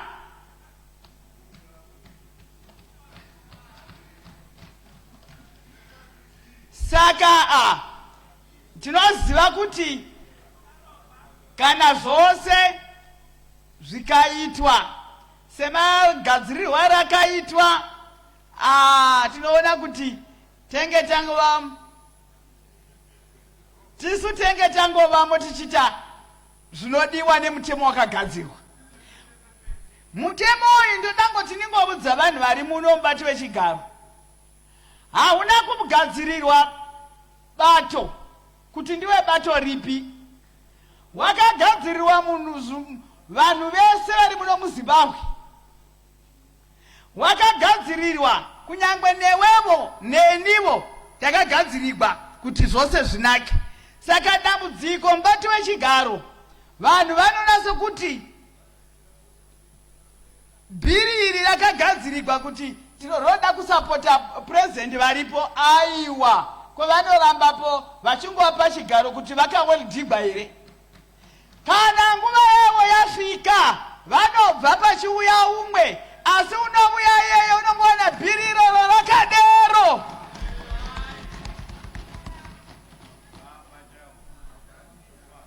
Hakuna munhu akaweldigwa pachigaro. Nguva chete kana yakwana rakagadzirira iwe nevachauya nevazukuru vachazenge vava mumba ino, isu tadzoka kumusha kundozorora toona vazukuru pamukova. Mubato wechigaro ndingawanza zvangu mashoko, asi taingoda kuti vari muimba ino dzidzai pamuonde kuti kana wotunga mvura yakuuya, kuti kana muonde wotunga zhezha rava pedo. Saka chisarudza chakakunakira mukati mebhiriri uchisiya chakashata, mazvita mubato wechigaro. Tatenda Honorable Samson.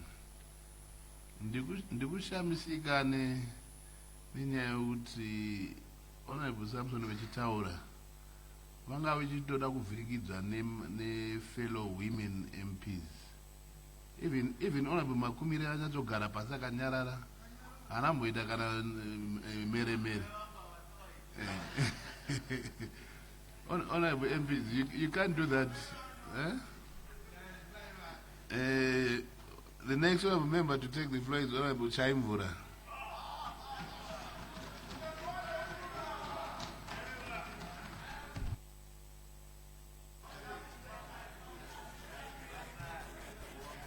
Point of privilege.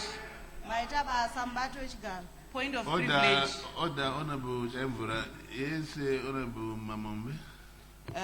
Thank you, Mr. Speaker. My point of privilege as a member of parliament is that we commenced the sitting at 2 o'clock, and I'm now just looking at the time, it's 7, and only 23 members. No, I was here, I know the rules were suspended. Hear my point. Only 23 members, Mr. Speaker, have been allowed to debate. I'm on number 71, and I want to seek if I'm going to be afforded the chance to debate, or the debate is going to be closed before all of us are going to debate. So I seek your guidance, Mr. Speaker, so that we make sure that everyone on this list is going to be allowed to debate. I thank you. Order. Order. Order. Everybody who wishes to debate shall get a chance to do so. So Not necessarily today, but definitely you will get a chance to do so. So,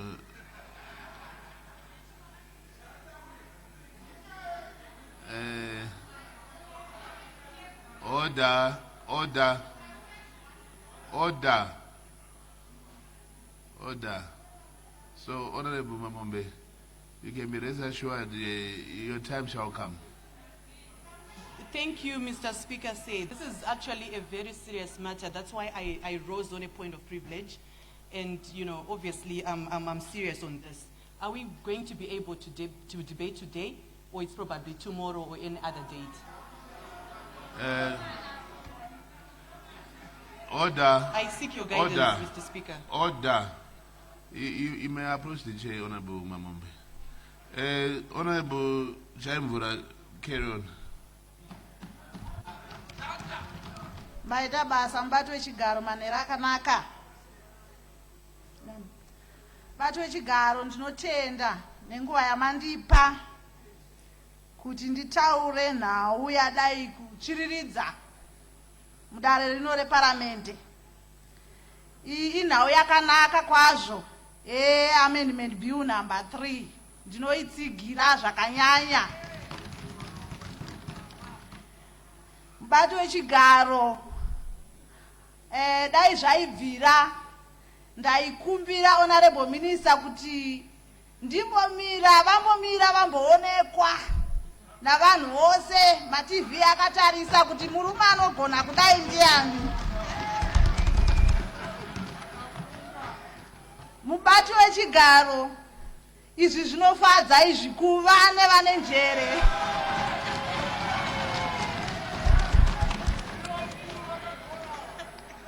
Mubati wechigaro minista ivava ndevekuprovinsi yangu yandinobva kuMarsh West. Mubati wechigaro ini ndinobva kuMarsh West ndichimirira madzimai echidiki. Madzimai echidiki akataura zvavakandiudza kuti ndiuye nazvo muno. Vakati ivo Honorable Chaimvura kana maenda kudare reparamende, endai munoti Bill number 3 bo zvekuti. Mubati wechigaro muMarsh West kusanganisa painotangira Marsh West kusvika kwainogumira vakataura kuti bhiri iri rakanaka. Isu semadzimai rinotipa mukana wekushanda, wokusava nokutukwa, wokusava nokumhirishongwa nguva dzekurara panguva yekutsvaga kuti mutungamiriri ndiani. Tinoda kuwana nguva yekuita mabasa edu, ekutengesa misika yedu, kuvaka misha kwete kupisirwa misha. Tinoda kurima. Hanzi nguva iyoyi yamubati wechigaro yatinenge takutsvaga vatungamirira panova nokusagadzikana kwakanaka semadzimai. Mubati wechigaro madzimai ekuMarsh West akataura akati kana masvika kuparamende munovati Bill number 3 bo zvekuti. Mubati wechigaro hanzi nemadzimai ekuMarsh West zvavakandituma vakati muno munyika zvakatinakira kuti president vapiwe mamwe makore 2 asi akaita semashoma dai akawedzera kusvika ku50. Madzimai akataura kuti zvine pundutso nokuti muno munyika tichaneseka kukwira dzimotikari dzakongozara nokuti president vari kugadzira migwagwa yavari kugadzira mapurojekti anooneka vana vacharwara kwashi. Vakapiwa zvibhorani kuti vaite mapurojekti muno munyika. Vana vacharwara nechirwere chinonzi kwashiyoka. Vakukura vane utano. Mubati wechigaro izvi zvakafadza vanhu vekuMarsh West. Mubati wechigaro ndoenda panyaya yemadzimambo. Pamadzimambo apo mubati wechigaro ndinotsigira kuti madzimambo. Order. Hey, honorable members over there.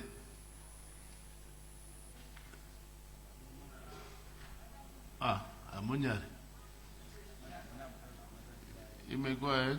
Mubati wechigaro ndinotsigira madzimambo kuti apinde nezvematongero enyika. Nokuti vanhuwo mubati wechigaro madzimambo vanotodawo kutonga kutomira zvandakaitawo pano vachitaurawo zvinenge zvabvawo muvanhu nokuti vanenge vari vanhuwo. Mubati wechigaro madzimambo vanoda kutsigirwa zvakanyanya kuti vapinde mumatongero enyika nokuti ndivo vanogara nevanhu.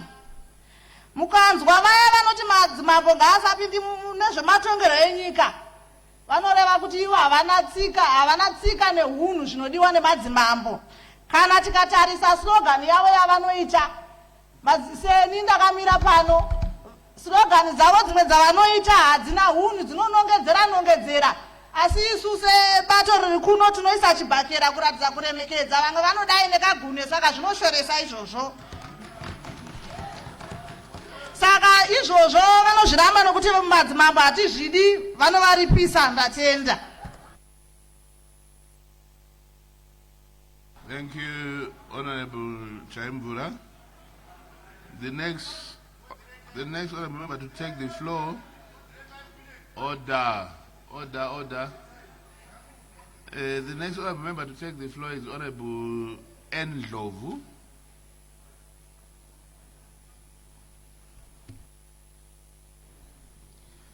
Ngiyabonga mgcinisihlalo ithuba eselithe langinikeza lona ukuthi lami ngiphose elami ku Cape number 3 ngiphose lalawo engiwathunywe ngabantu engibameleleyo kudaleleli leParliament. Baba mgcinisihlalo ngizaqala ngale agenda commission ngoba kungavuma ukuthi ngiqale ngezinye yona ngingayithinti ngoba yiyo engenza ukuthi ngibe ngime lapha ngikhuluma. Mgcinisihlalo igender commission kayizimele yodwa ukwenzela ukuthi iyenelise ukuthi isiqhase thina njengabomama omameni babone begcwele lapha eParliament. Mgcinisihlalo sasifundiswa igender commission abanye sivele emakhaya lapho okungela la network khona okungela muntu ongakufonela ukuthi kathesi kwenziwa lokhu kodwa abe gender commission bebebuya bezofika ekugcineni lapho esikhona. Ngokunjalo mgcinisihlalo igender commission kayiyekelwe izimele yodwa ingangeni kwezinye indawo. Okwesibili mgcinisihlalo ngizangena kuleyi ekade ibona ngezokhetho eyezeki. Ngivumelana lokukhulunywayo ukuthi izeki ingadilizwa kodwa ingayi ko registrar general ngenxa yembali esike sadlula kuyo ngenxa yako registrar. Ebesikucela mgcinisihlalo yikuthi akube le commission ezimele yodwa ezabona ngale sithi mgcinisihlalo le ezafakwa ngokubona kwami mgcinisihlalo bengicabanga ukuthi iyaphiwa amandla ukuthi umuntu engavele kwanise iminyaka elithumi lesitshiya ngalombili 18 ahle angene ku voters roll okusemthethweni engadingi kuyabhalisa. Anti sesiphila elizweni lemitshina kumbe ngithi kuyini itechnology akusadingi ukuthi kuze kubhalwe inkalakatha zamafayila angaka yikuphongu ngoba kuphela izinto zonke sezizilungisa. Elesithathu mgcinisihlalo ngizangena kwele abakhokheli bomdabu. Mina ngilapha mgcinisihlalo nginkosikazi yesikhosini ngingumamhlophe. Ubaba wami ubona ngokuphathwa kwezomdabu. Angiboni kulungile ukuthi abakhosi akithi angene kwezombangazwe. Liyakwazi ukuthi ngesikhathi sokuthwasa sifuna izikhundla zokubuya khona lapha.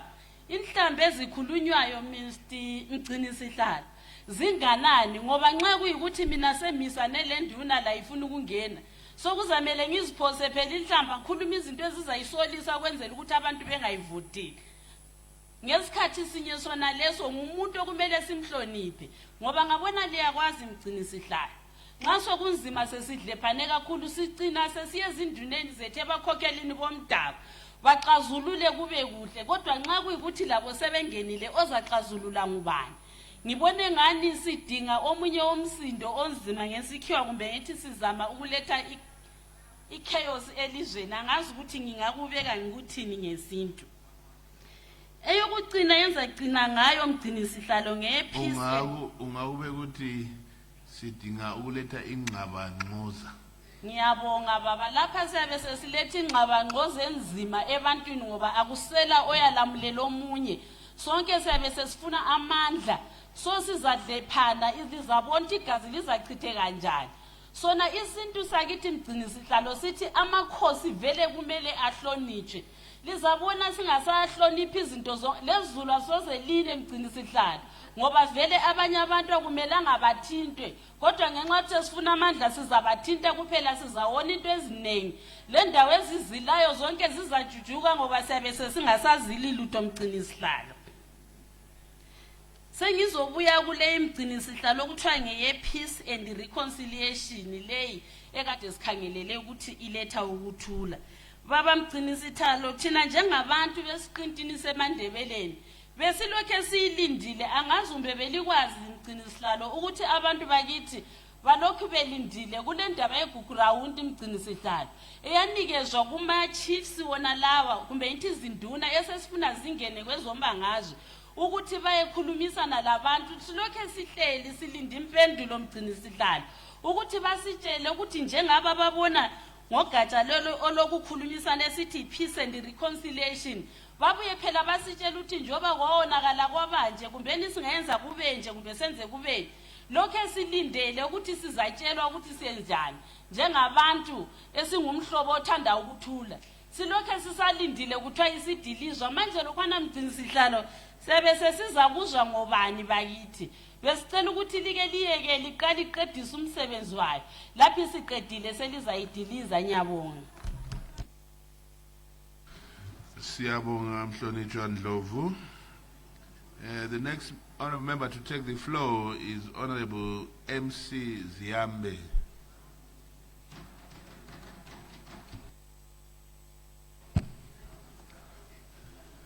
Thank you, Mr. Speaker.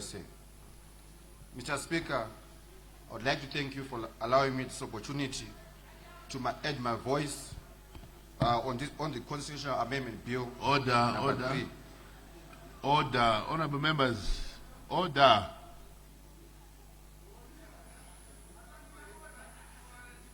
Order, honorable members.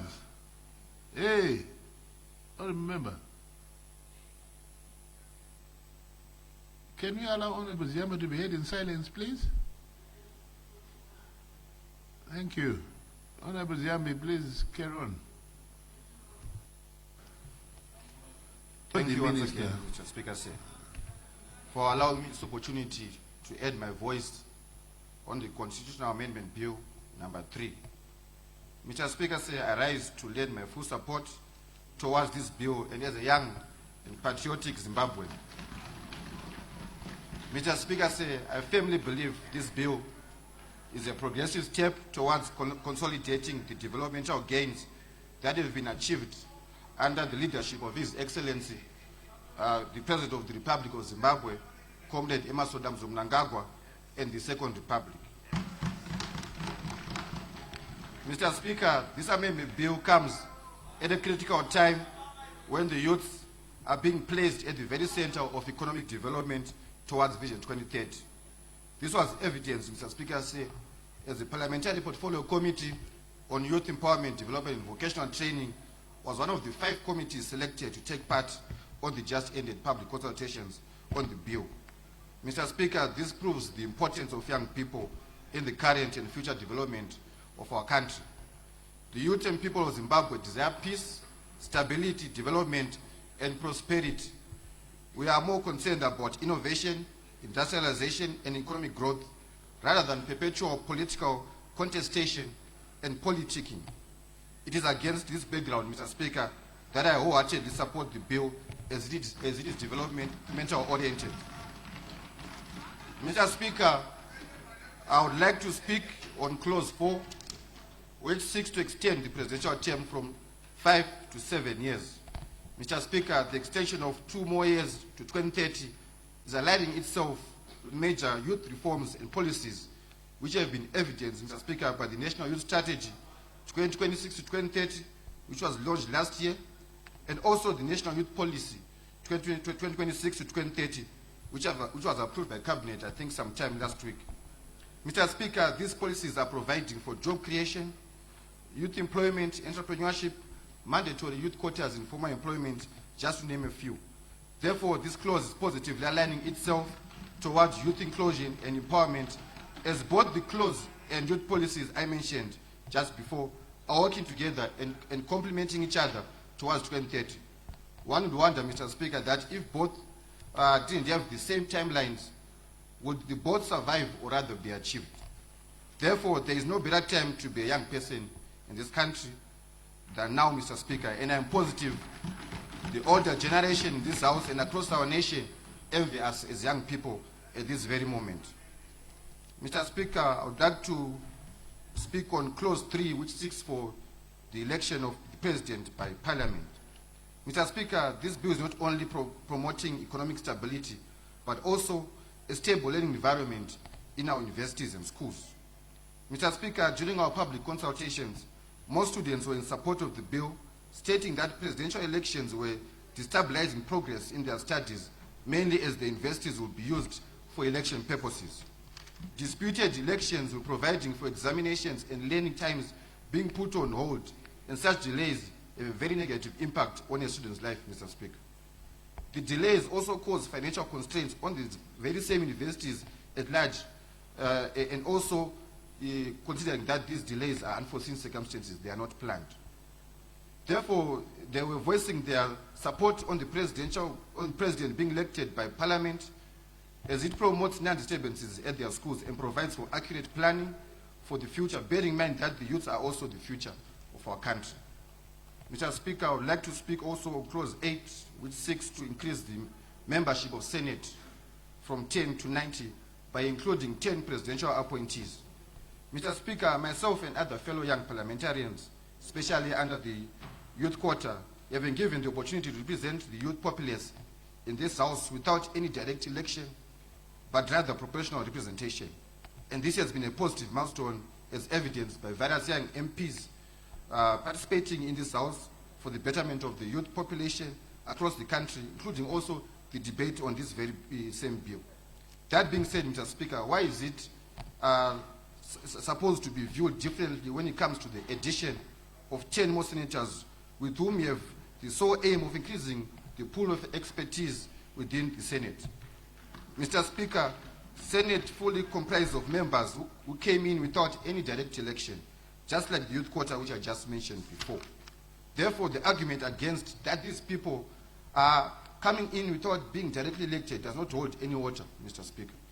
Actually, there is need for clarification that this clause is providing for more expertise, which in turn provides for a broader knowledge contributing towards economic development and stability. Mr. Speaker, in conclusion, this bill is a forward-looking piece of legislation, and I would like to mention once again that I am in full support of it in its wholesomeness, and very blessed to have been part of this magnificent positive change in our country as a young person. I thank you, Madam Speaker. Thank you. Further debates, I call upon Honorable Mori.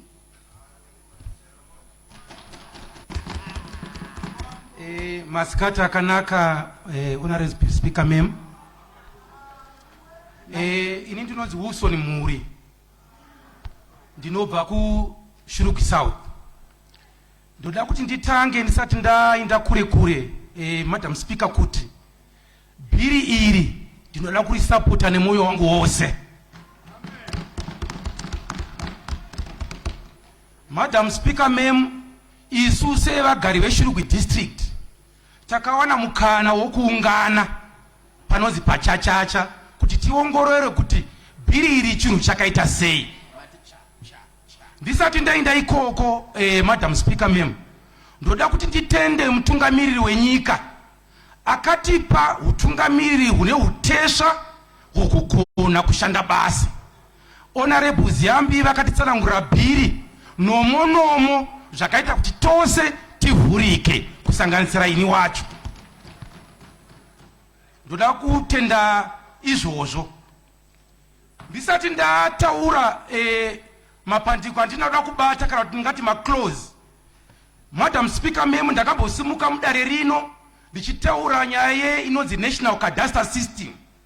Motion iyoyo yakatsikirwa neruzhinji rwevanhu muno, mahonorable members ose kumativi akasiyana siyana. Ndaona sekuti sezvo ndakaenda kuchikoro kwenyaya idzi ndigadzirise umwe wedu angatirasikei panyaya yedelimitation commission. Delimitation commission, Madam Speaker ma'am, haimiririri kuita zvemaelection chete. Delimitation commission basa rayo rinosanganisira kuita zvemaelections, yoita zvekuti NDS2 nevision 2030 zvive zvinodhonzeka zvakanaka nemhaka yei ndichidaro. Madam Speaker ma'am. Point of order, Madam Speaker. Order, Honorable Muri. What's your point of order, Honorable Bachila? The proposed commission in terms of Constitutional Amendment Bill number 3 is the Zimbabwe Election Delimitation Commission. So the one that is not about elections is not the one that is talking about. Honorable Bachila, rega itimbopa Honorable Muri mkhana ukuti vatsanangure pavaruda kusvika. Honorable Muri, you may proceed. Ndoda kutendai Madam Speaker nokundichengetedza. Ndoda kuti ma-honorable members ose ari muno kusanganisira uri kuri rimwe divi vavhurike. Muchirungu tinoti ngasava rigid. Chikonzero chatiri kunge chikurukura muno mudare muzuva ranhasi nemamazuva apfuura nemazuva anotevera ndechekuti tigadzirise mutemo unosanganisira kuti tione kuti delimitation commission iyi ichamira maelection chete here kana kwete. Ndati ndipakokomedza ipapo. Ndichienderera mberi, Madam Speaker ma'am, delimitation commission ndati inoita kuti upenyu hwevanhu takanangana neNDS2 nevision 2030 huve nyore nokuda kwei. Naugwa dzekuta devolution inova chimwe chemapandiko atakatanga muSecond Republic chinobudirira kana tikange tichiziva maboundaries edu. Kana tikange taziva maboundaries edu tichange tichiziva kuti vanhu muwandu hwevanhu mumaboundary iwayo hwakamira sei. Saka tinenge tichitarisa boundary issue, tinenge tichitarisa population size muchirungu. Ndo richange riri rimwe remabasa atinotarisira kuti kana kusina ma-elections, delimitation commission ngaiongorore maboundary edu emunzvimbo. Ichatibetsera zvakare inonzi rural urban migration kana kuti urban rural migration. Maboundary aya anenge achiongororwa kuti zvinoita here kuti tise rimwe guta munzvimbo yawanda ma-economic activities. Ndomamwe mabasa achanga achiitwa necommission iyi atinoda kuti ndikokomedze kuti dai zvaibvira taivhurira iite mabasa akasiyana siyana. Ndodazve kuti ndikorekte zvambotaurwawo nevamwewo vataura musoro mangu. On a point of order, Madam Speaker ma'am. Order, Honorable Muri. What's your point of order, Honorable Thank you, Shredinga? Madam Speaker ma'am. The honorable member should not mislead the House. If you are to go to section 160 of our constitution, it's clear on the function with regards to the functions of delimitation. It's got absolutely nothing to do with migration. The broad function of delimitation is to draw constituents and not boundaries, not what is telling.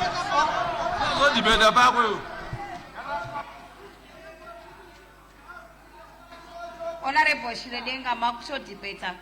I don't know, Honorable, I don't see anything wrong with what Honorable Muri is doing.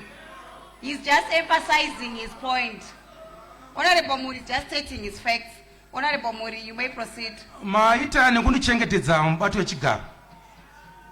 Section yavari kutaura ndo section yacho yatikuti haichashanda katakuinda kuamendment. Ndati ndingopabata ipapo. Zvisinei ndoda kuti ndigadzire zvakare naugwa yandambowa ichitaugwa muno. Pataugwa naugwa yokuti one man one vote inoreva iyo kuti tofanira kuti titi munhu wose asarudze mutungamiri wenyika. Ndoda kuti nditi section 117 mubato wechigaro muchandibvumidza kuti ndiivhure kuti ndiiverenge ndigoivhara. Inotaura iyo ichiti legislative authority part 1 of chapter 6. The 117 of 1, the legislative authority of Zimbabwe is derived from the people. Tauya muno takamirira ruzhinji kwevanhu. The people, sorry, let me repeat. The legislative authority of Zimbabwe is derived from the people and is vested in and exercised in accordance with this constitution by the legislature. 117 of 2. The legislative authority confers on the legislature the power to amend the constitution in accordance with section 328. Then lastly, B, to make laws for peace, order and good governance of Zimbabwe. 117 inotipa masimba ekuti kana tikange tatumwa na vanhu tiuye muno tivamiririre kuchinja bumbiro remutemo. One vote ichikwa kuma MP inovapa yatinoti muchirungu legislative authority iri mu section 117. Ndati ndipagadzirise ipapo. Madam Speaker, chindipaiwo mukana kuti ndiinde panhaugwa inova yakanangana nezvandoda kuti titaure mudare rino. Ndichada kutaura pa clause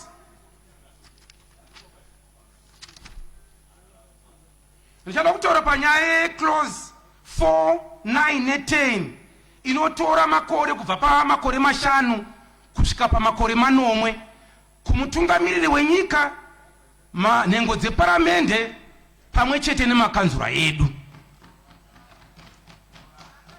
Vagari veShurugwi district, ndiri kutaura maconstituency ose ari maviri, ndosaka muchiona ndagara pamwe chete neumwe wangu anobva kuShurugwi North kuti ave achigutsurira kuti ndizvo zvakataurwa nevanhu kuground.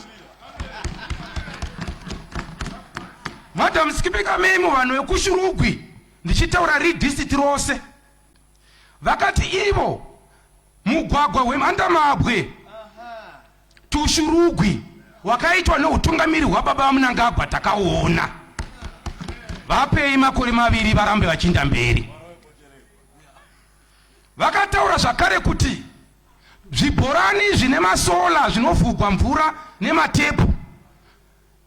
Ndakabva ndanzi neimwe nhengo yanga iripo ipapo wechikuru vakati taakuvhura mvura nemakumbo hatichaiti zvokugwedla. Muchandiregera ndichashandisa vara ratoshandisa kwedu kuMidlands kuti kugwedla zvinova izvo kushandisa manual system yokubudisa mvura. VaMnangagwa nehurumende yavo vakatipa upenyu hwakapfava. Saka tinaizvozvo toda kuti makore awedzegwe asvike ku7 years.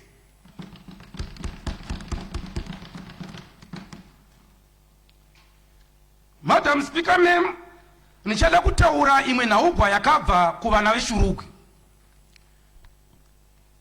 Vana veShurugwi vanowirirana ne99.46% yeZimbabwe jekerere yakatiro bhiribo zvekuti. Ndati nditaure iri percentage kutaura kuti vaya vanenge vachida kuti vanzwisise vaone kuti mukufamba kwakaitwa panyaya yebhiri iri kumaconsultations kana kuti mukusangana navanhu tine vanhu 99.46% vakati bhiri rakanaka. Tine 0.54% inova iyo yakatadza kuwirirana nezvimwe zvanga zviri mubhiri. Saka tikange tatarisa 99%, Madam Speaker, ne 0.5 zvinotiratidza kuti isu tiri muno tinofanirwa kuteedzera zvido zvavanhu.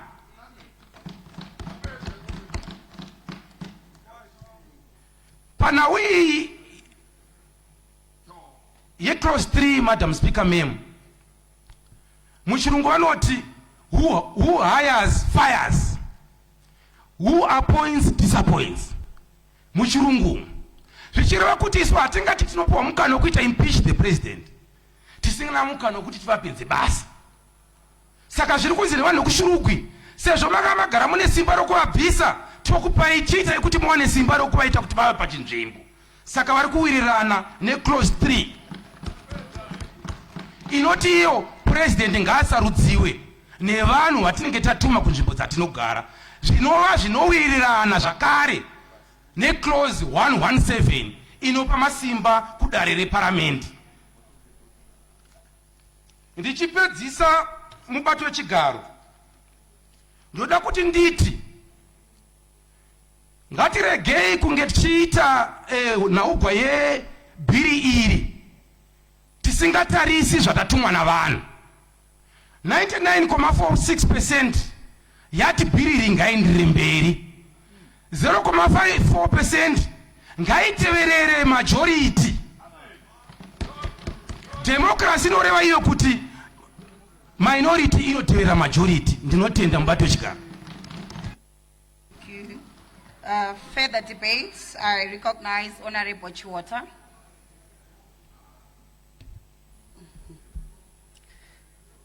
Ndinotenda mubato wechigaro nemukana wamandipa kuti ndiisewo pfungwa dzangu paCape 3. Ndichatanga nekutaura nyaya yegender. Ini ndinofunga kuti gender irambe iripo, isamedzwe nehuman rights. Nekuti tikatarisa madzimai mazhinji muno tatisingagona kumira pamberi pevanhu tichitaura sezvandiri kutoita izvi, asi takabatsirwa negender commission. Saka ndinoti ikaramba hayo iripo zvingatibatsire zvikuru semamai. Uye chandinoidira ndechekuti haitarise mamai chete, inotarisa kunyangwe nevanhurume, kunyangwe nevasikana nevakomana mikana yavo. Ndouya panhau yemadzimambo. Ini ndinofunga sekuti madzimambo akaramba akazvimirira zvakatinakira pane kuti vapinde mune zvematongerwo enyika. Ndinoona sekuti madzimambo tikatarisa even munguva yehondo, madzimambo masoja vaiuya kwavari, makomrades aiuya kwavari, vanhuwo zvavo ana Chimbwido vaitoendawo kwavari vachinopuwa mazano nemadzimambo. Saka ndinoona sekuti vakazopinda mune zvematongerwo enyika, vana hatizokwanisa kusvika pavari, nekuti vakapinda vari mupati chimuti, ini ndiri mupati chibage, ndikazoenda nezvichemo zvangu havagone kuzvigamuchira nekuti vanenge vachitarisa kuti ndabva kubato ripi. Ndo maonero andinoita ini semwana wamadzimambo uye akakura futi ari mumusha mamambo. Saka zvemadzimambo ndoona kuti hazvikwanisike.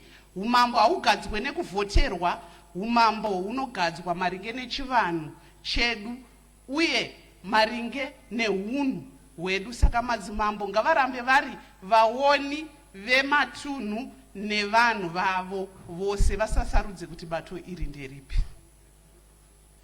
Ndozouya panhau yekuwedzerwa kwemakore maviri.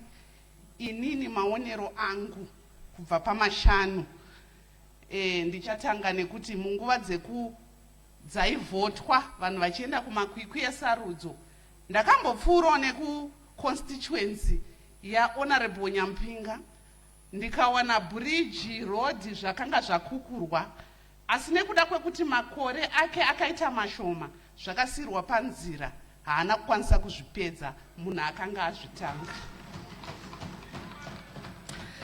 Saka semaonero angu inini semwana womuno muZimbabwe, ndiri kufunga kuti pakawedzerwa mamwe makore maviri zvingatibatsira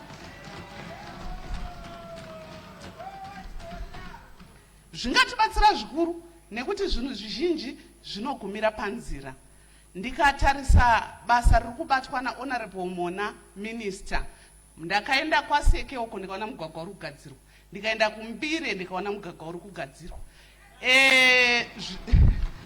Ndinoona sekuti vakazonzi vagumira panzira vasati vapedza zvavakatanga, anozouya pamwe anogona kusakwanisa kuzvipedza. Saka ndiri kutsigira zvikuru kuti pave nekuwedzerwa kwemakore maviri. Ndo maonero angu. Naiwayo mubati wechigaro ndagumira pano. Maita basa. Further debates, I call upon Honorable Karimazondo.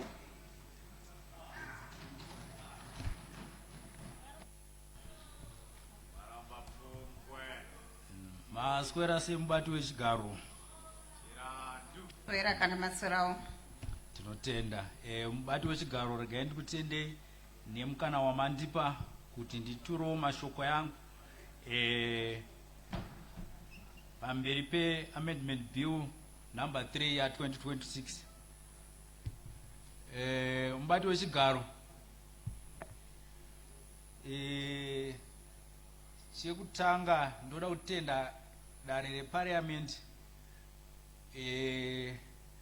rakatumira staff yeparliament nenhengo dzeparliament kuti dziuye kuUMP district.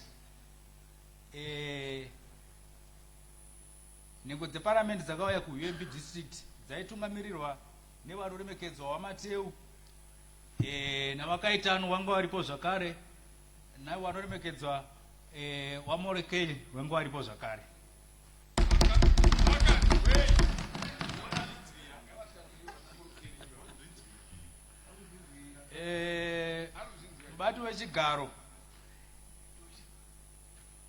Mubati wechigaro consultation yakaitwa murunyararo vanhu vachifara pakaitwa consultation kuUMP. Pakaitwa consultation iyoyi mhuri yeUMP district yakati iri kutsigira amendment bill number 3 kuti ipinde zvakadaro. Wakaigamuchira wakati no taigamuchira zvine mutsindo sezvazviri hapana kana munhu mumwe chete pano vanhu vese vanga varipo akapokana nayo. Saka vanhu vese kuUMP wakaitambira zvine mutsindo. Yaingova tsepete tsepete kumhuri yese yeUMP.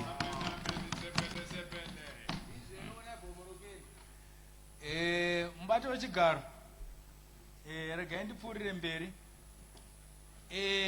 Mhuri yeUMP yakatsanangura iyo kuti iri kuwirirana neclose iri kutsanangura kuti mutungamiriri wenyika anofanira kuwedzerwa makore anokwana kuita 7 kubva pa5 pamwe chete nedare reparliament kubva makore anobva pa5 kusvika pa7 pamwe nemakanzera kubva pamakore 5 kusvika pamakore 7 nezvikonzero zvinotevera zvanichatsanangura. Mubati wechigaro kuUMP tiri muregion 4 and 5. So nekudaro kune dambudziko rakakura remvura. Naizvozvo nekuda kweSecond Republic pari zvino kune zvibhorani zvacherwa zvakawanda zvekuti ana mai vamwe vazhinji vamwe vainorarira kuzvibhorani vachitadza kurara mudzimba nevarume vachimirira mvura. Zvekare zvimwe zvibhorani zvacho musana yanga yakurwadza wachigija kuti mvura igone kubuda. Asi nekuda kweSecond Republic mvura yakuwanika pedyo pari zvino wakunovhura matepi hapasisina kurwadziwa nemusana kwawaita. So wari kushuwira kuti basa rezvibhorani ngarienderere mberi. Mubati wechigaro ndati ndinobva kuUMP district Maramba-Pfungwe constituency. Ndinofunga munyika yese yeZimbabwe kwakatangwa chirongwa nehurumende chekuwakwa kwemaflats kumaruwa. So kuUMP kuri kuwakwa maflats zvisati zvamboitika munyika yeZimbabwe ndokwatangwa project yewakwa maflats iyoyo.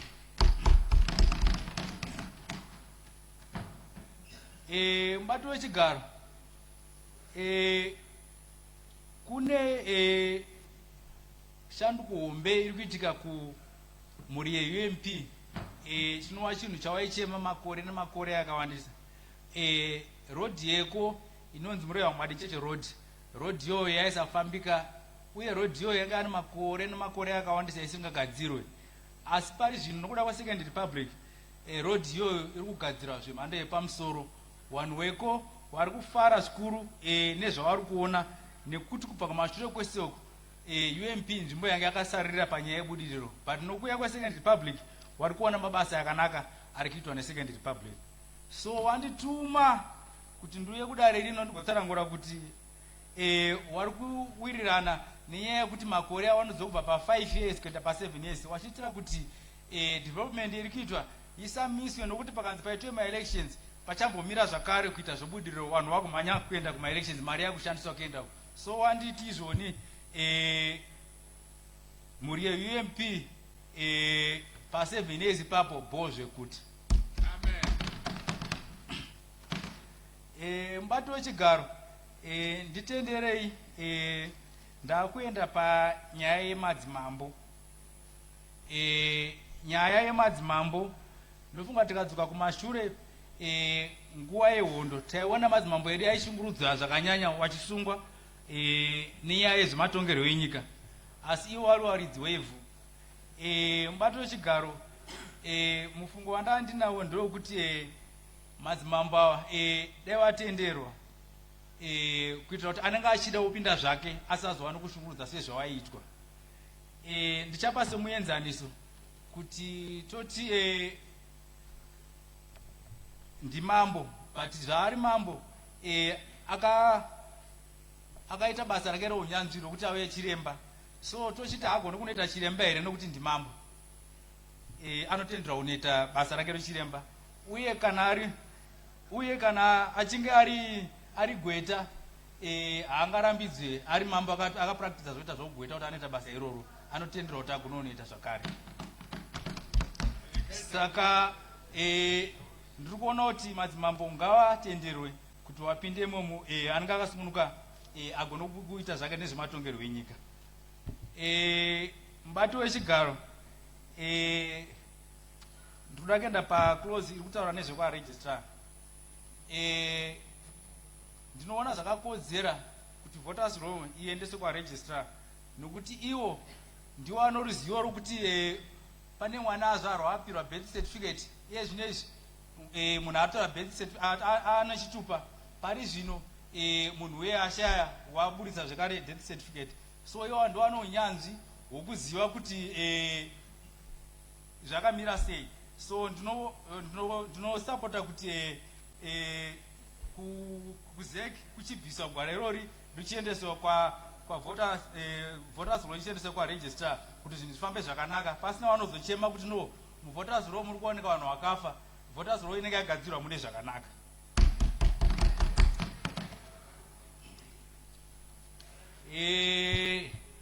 Nyaya yegender commission, mubati wechigaro, mashoko yangu panyaya yegender commission ndeyekuti Zimbabwe, ndinofunga kuti Zimbabwe inyika iri kuzivikanwa zvikuru pasi rose kuti yanga yafamba nhano dzakati panyaya yegender. So naizvozvo ndandichikumbira kuti maybe imba ino chandaikumbira kuti chigone kuitwa ndezvekuti taida kuti risiwe rakadaro sezvaranga riri. Chandandichitokumbira ndezvekuti kudare rino reparliament kuti patinoita bhajeti yedu tose dai tasapota kuti ripinze pabhajeti yenyika kuti riwane mari kuti rizoshanda mune zvakanaka. Mubati wechigaro paclose yokuti izvoni mutungamiriri wenyika asarudzirwe kuno kudare reparliament, vanhu vokuump kumaramba-pfungwe constituency wakanditi hawapokane nazvo, wakati vanozvitsigira. Chikonzero chavakatsanangura ndechekuti vakati hazvina kumbosiyana kuno kuti takavhotera makanzera yacho ndiye anovhotera council chairman. Takutuma imi wakaenderera mberi wachiti constituency yese yemaramba-pfungwe zvichemo zvese tinounza kwamuri kuti munotisvisira kudare reparliament. So naizvozvo tinokutumai zvakare imimi kuti munotisira vhoti yedu pana president parliament ikoko. So wakati wakaona zvakakodzera kuti mutungamiriri wenyika asarudzwe muimba ino.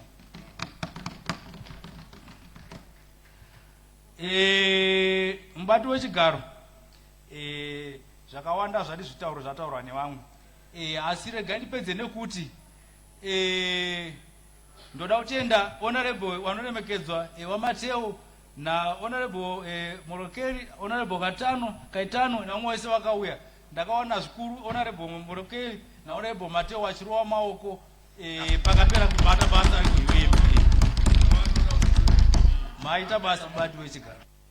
Thank you for the debate. I recognize Honorable Minister. Thank you, Madam Speaker. Madam Speaker, I move that debate do now adjourn. It has been moved that the debate be now adjourned. Is there any debate?